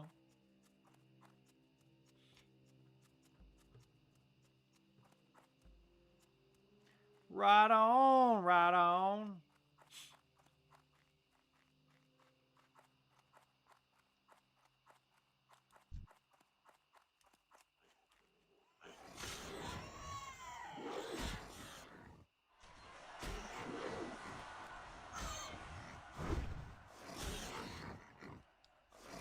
You get our two-handed sword swinging skill.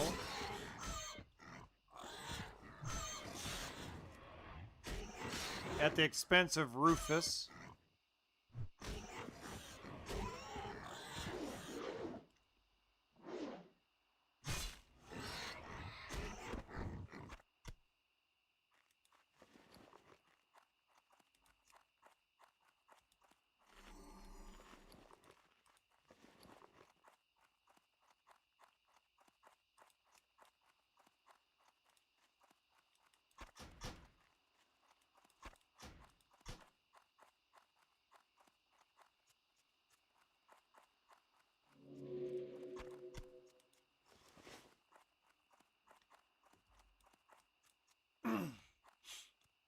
Yay! Dead Mines Run. Let me turn. Hold on, I gotta turn off the light. Oh, and bio.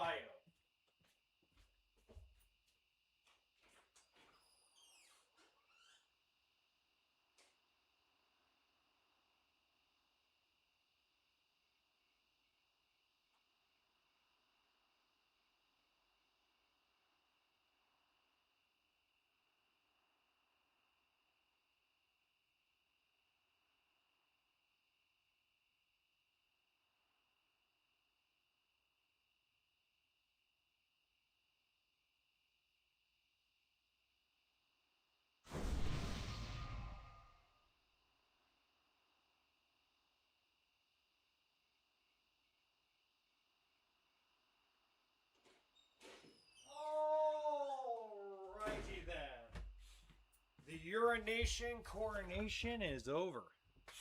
Let's do this.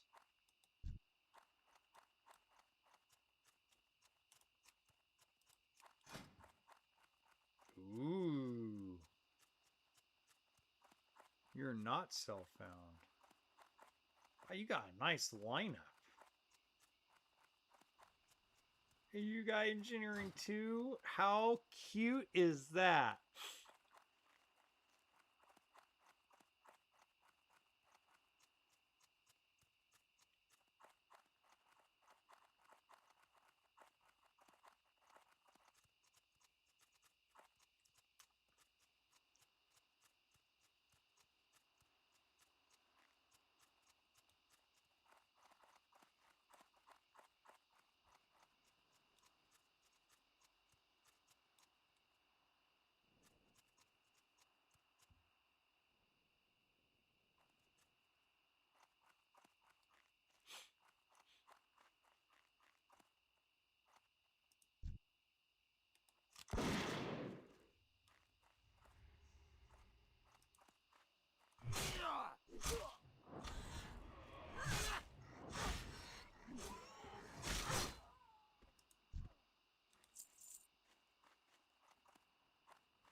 Ah, winter.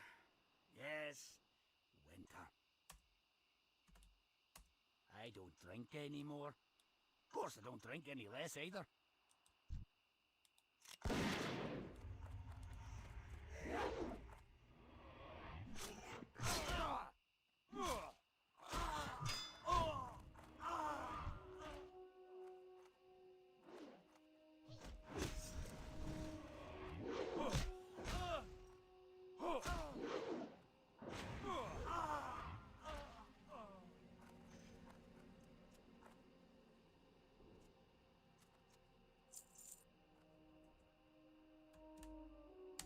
Oh, I'm just a social drinker. Every time someone says I'll have a drink, I say, so shall I.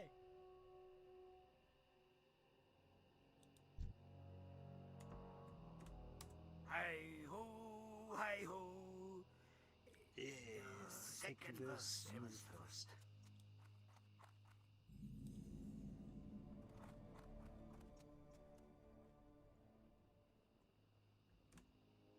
I like my beer like I like my women. Stout and bitter.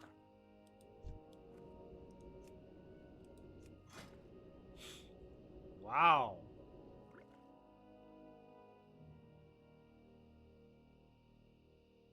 Nice. So he's a tailor.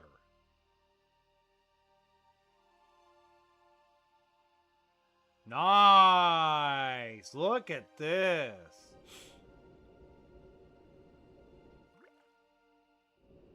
Very cool. He's badass.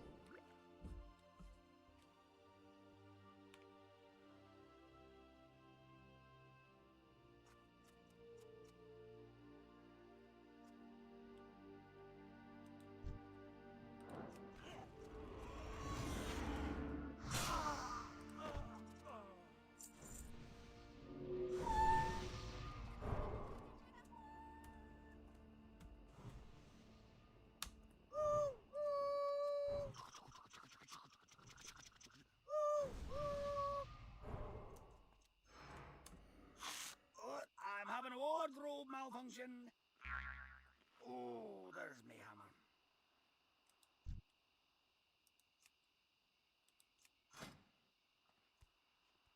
hammer. Ugh, she needs some help. Oh, she already completed this.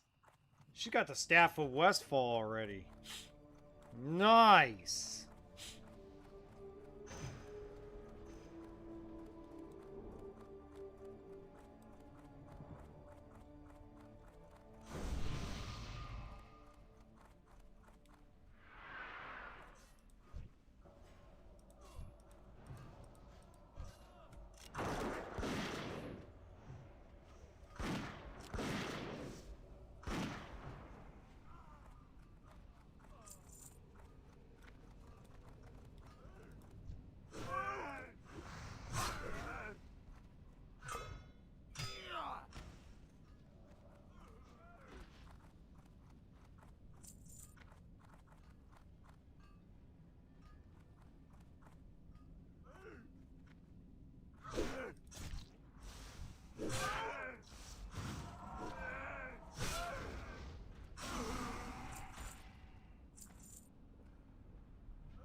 Brought up a freaking wingtip and demolition. What am I doing?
Yeah.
come on, guys.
Wow.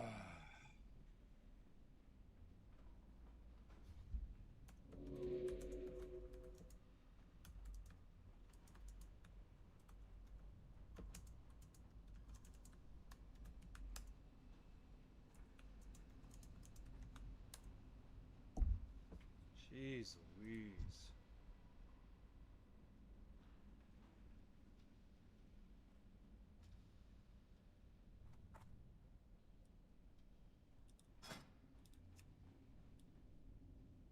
Okay.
Ugh.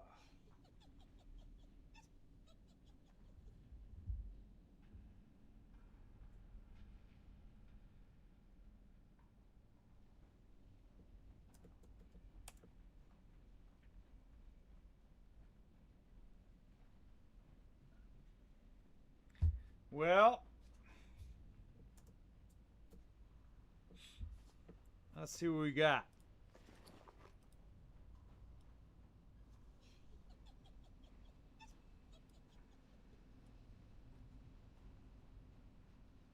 God, all mail to sell. Ugh. Yeah.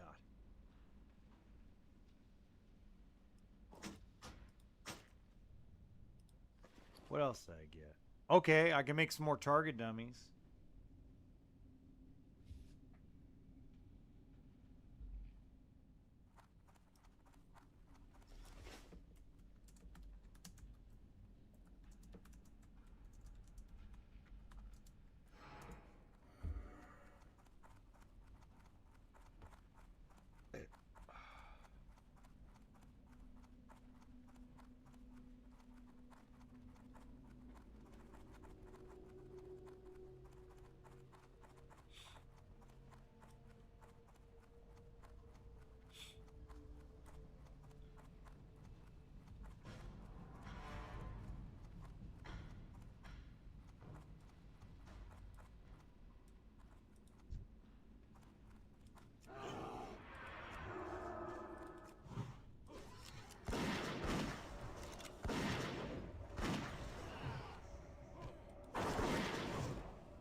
God.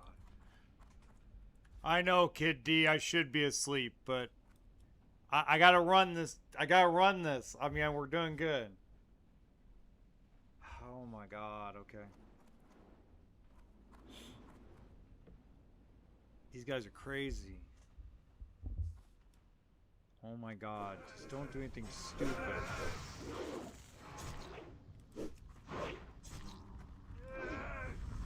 Oh my God.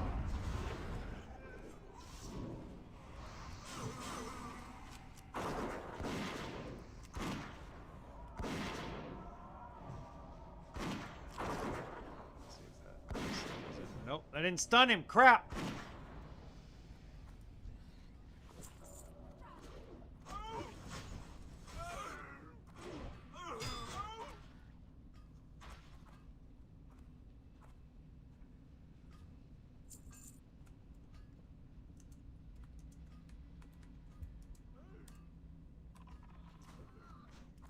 Dude, you're insane. I mean, I just couldn't do that.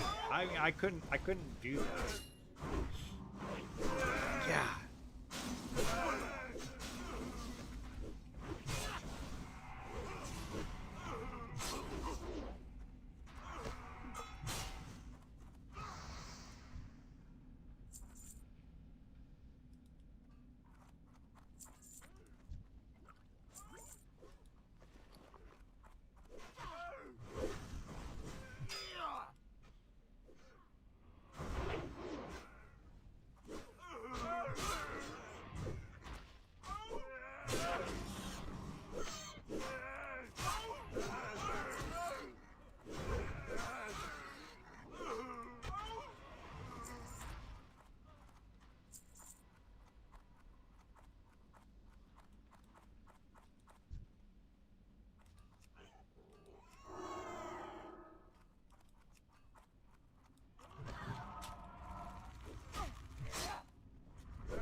Clip his ass. Yes!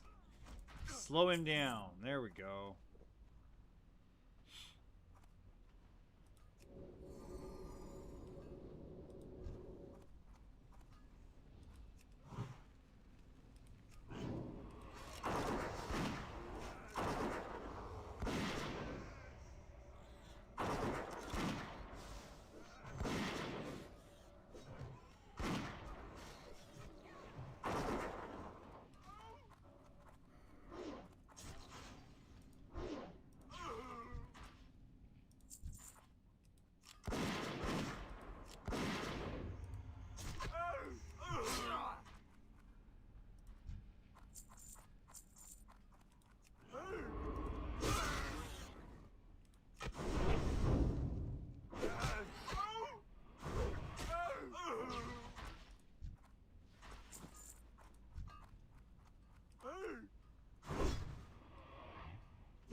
All right, let's do this.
Take Growl off because now we got a druid bear.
God, got a bunch of intellect freaking crap.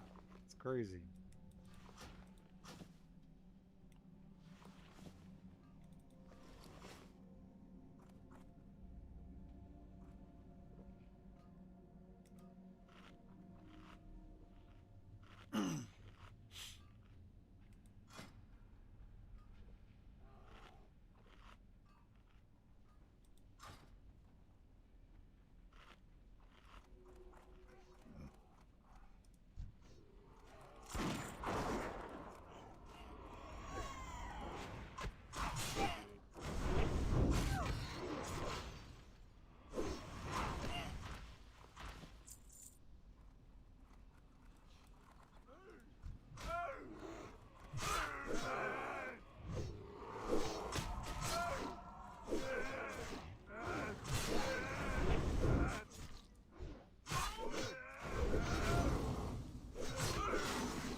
Well, this is going to get interesting.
God, finally.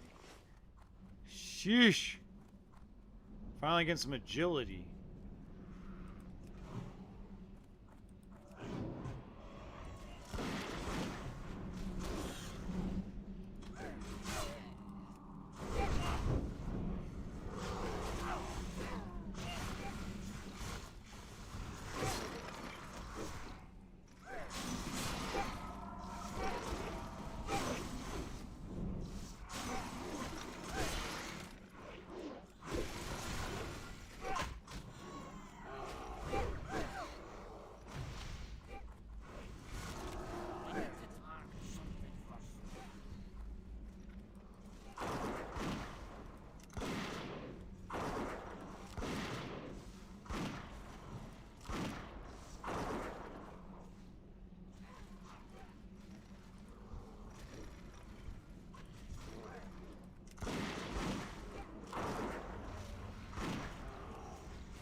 Check out that noise.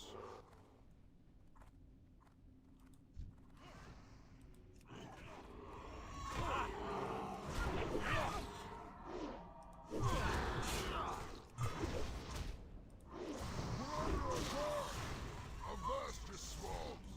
Prepare the earth!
Landlubbers are tougher than I thought. I'll have to improvise. I'm out of range.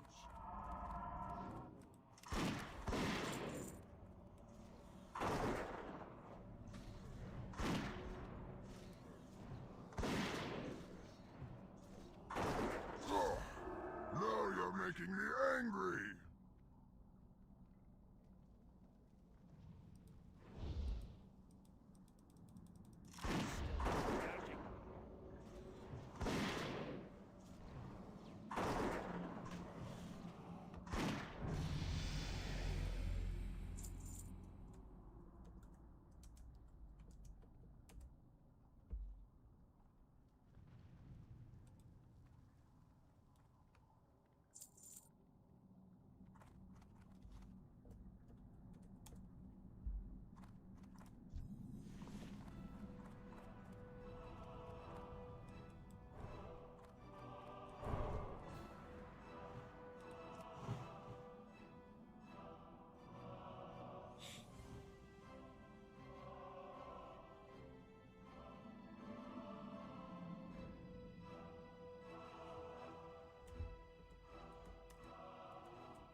drinking problem.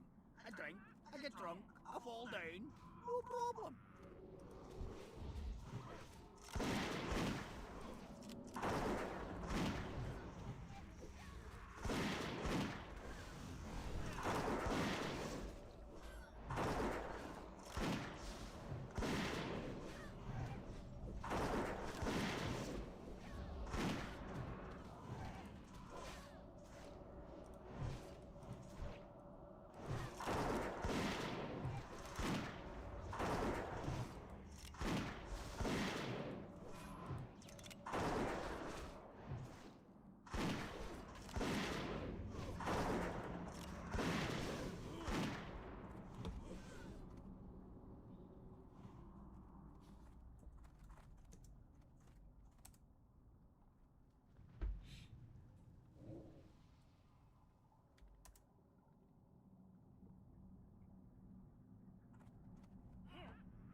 And they challenge the Brotherhood.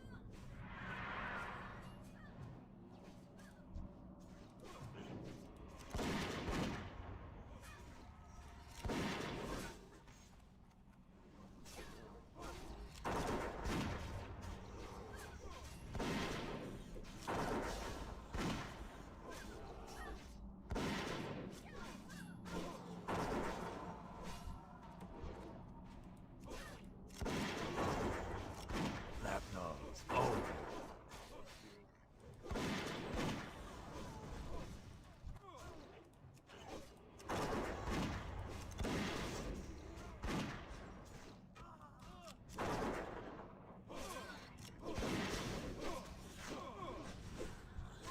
Fools! Our cause is righteous.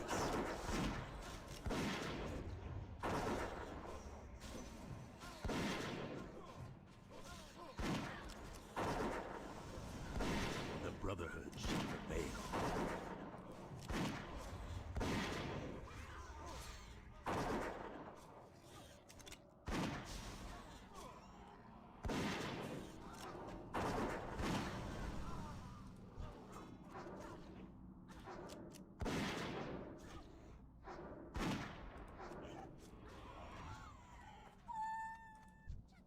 Inventory is full. Alone be praised.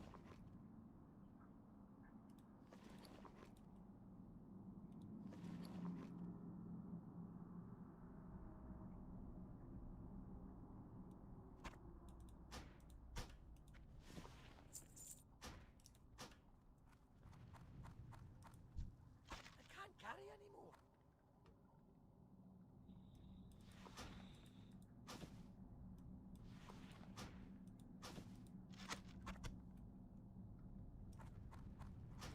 All right, we completed all the quests.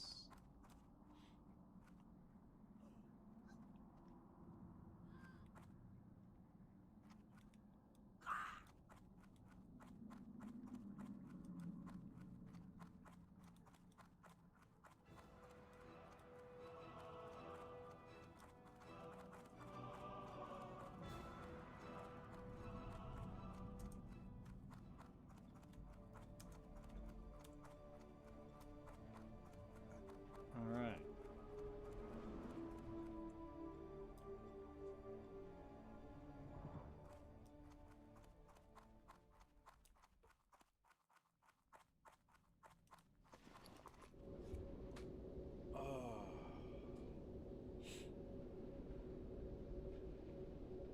Turn in the quest and go to bed. Need help?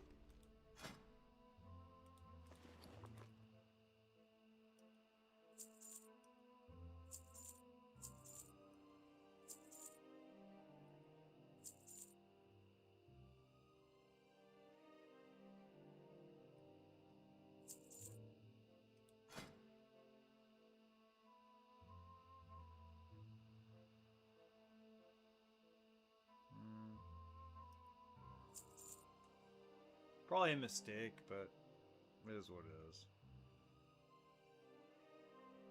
Go with honor, friend. Oh, let's turn in the quests, and then we'll hit the head. We'll hit the, not hit the head, hit bed. God. Well, I stole that just in case. If I find another good sword or axe that I can use, that's one-handed. I got dual spec now I can go get, I guess. King's honor, friend. What can I do for you?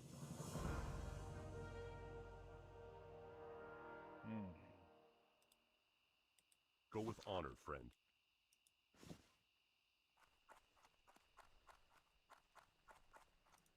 Looking for something specific?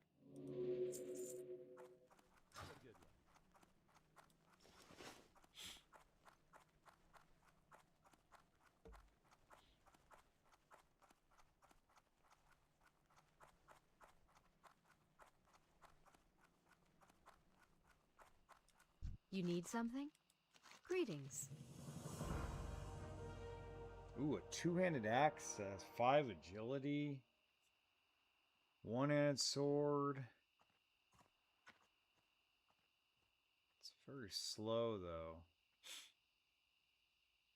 I like the 5 agility.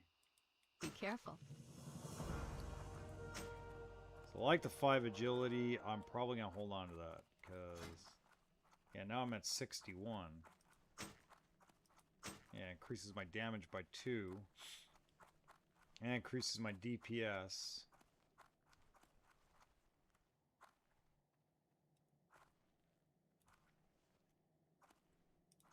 I supply only the finest goods.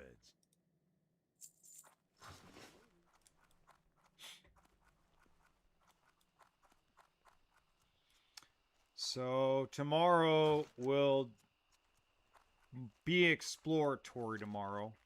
And then we'll roll Barons. We'll roll on to the Barons. I've decided the Barons is going to be where I'm going to go. How are you? I was thinking about Lochmodon, but I think I've made my decision.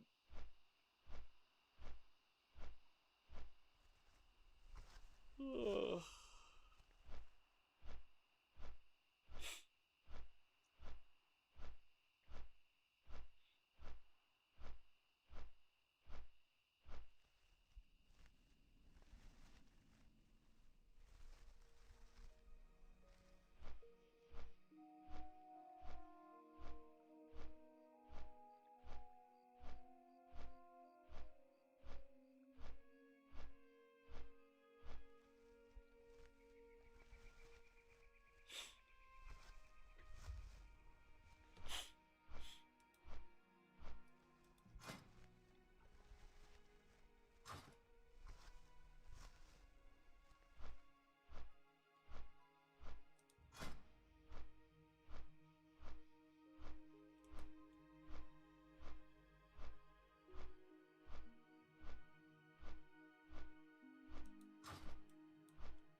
Those target dummies came in handy, though.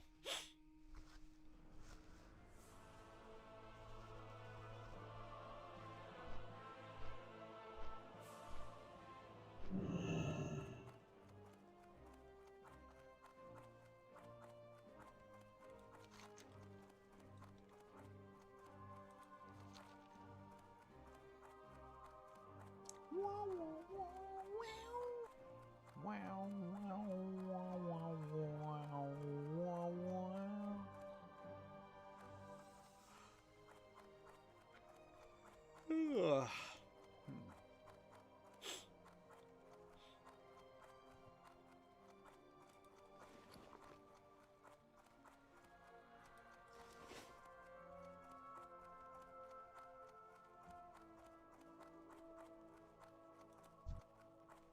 Ooh, that priest looked pretty good. Good day to you.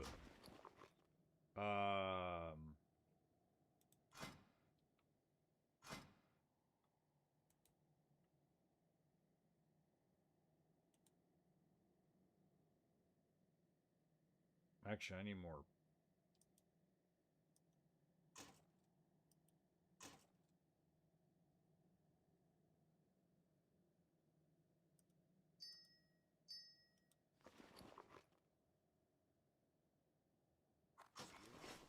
I don't think I have enough coarse blasting power. I think I got enough to basically make some.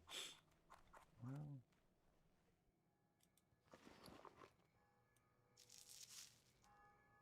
it's like use 4 slots. No, maybe I do got enough.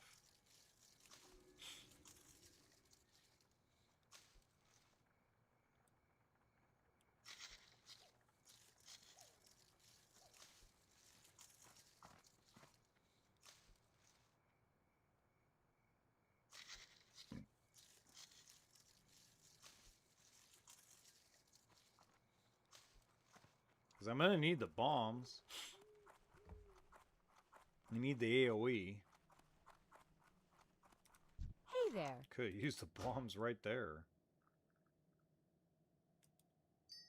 In all honesty, I could use the bombs right in the dead mines right there. And unfortunately, I didn't have it there. Oh God. Ugh.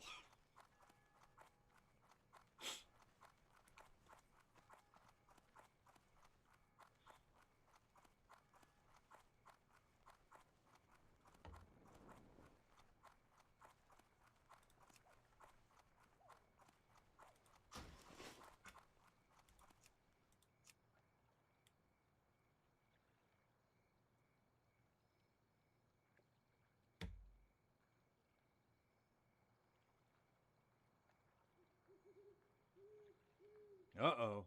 Did I screw up my game by trying to load this crap? We asked 50. Mr. President, Los Angeles. We asked 50 black.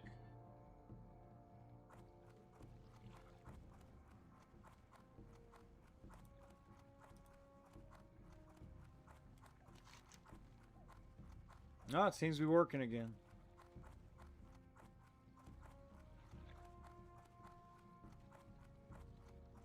Corruption abroad. Okay.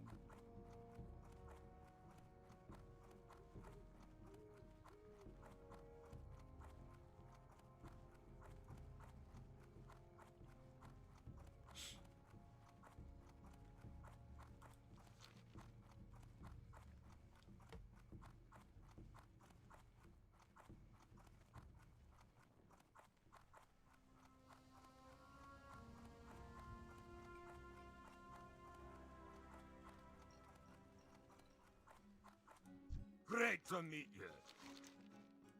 Well met.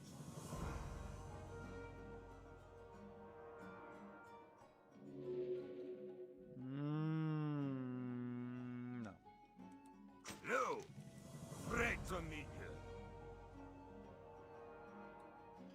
Rather have See those you gloves soon. on. Because I'd rather have the DPS.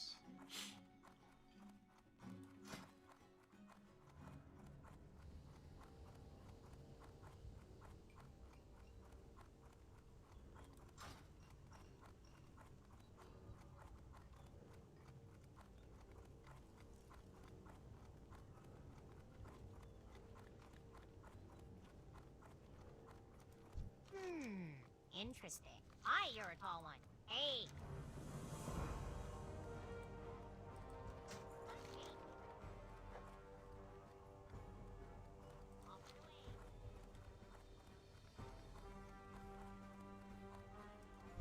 Hi, how are you?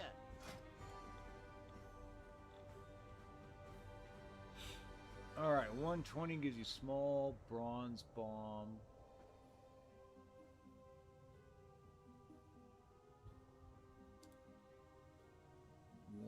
$125 crafted solid shot.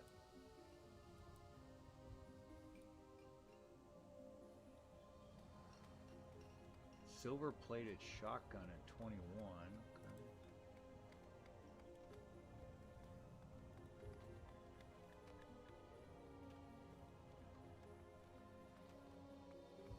Okay, nice.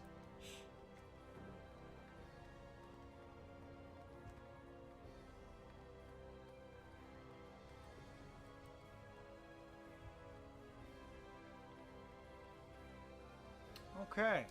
You have a great day now. Sick.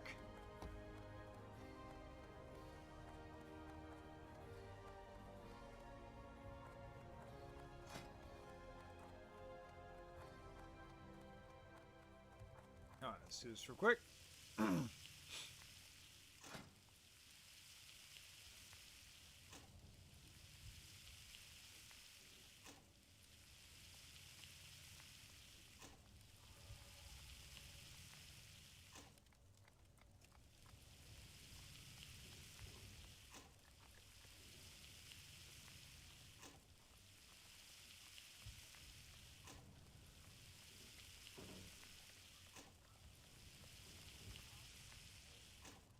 Sick.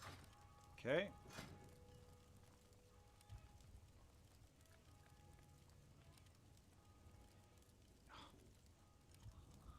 Typical, I forgot everything again, so Great I'm not to meet gonna ya. do it right now. Do it in the morning. I don't think I'm gonna need this.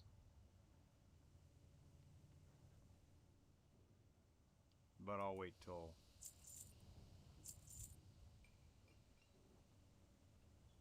Yeah, I mean, it just seems like that's just not gonna work for now. Okay, so Keep your let's feet at on the least ground. craft heavy shot. No, don't forget that. Now I'll go to bed. Thanks for sticking by, guys, tonight. Thank you so much. Appreciate all the support.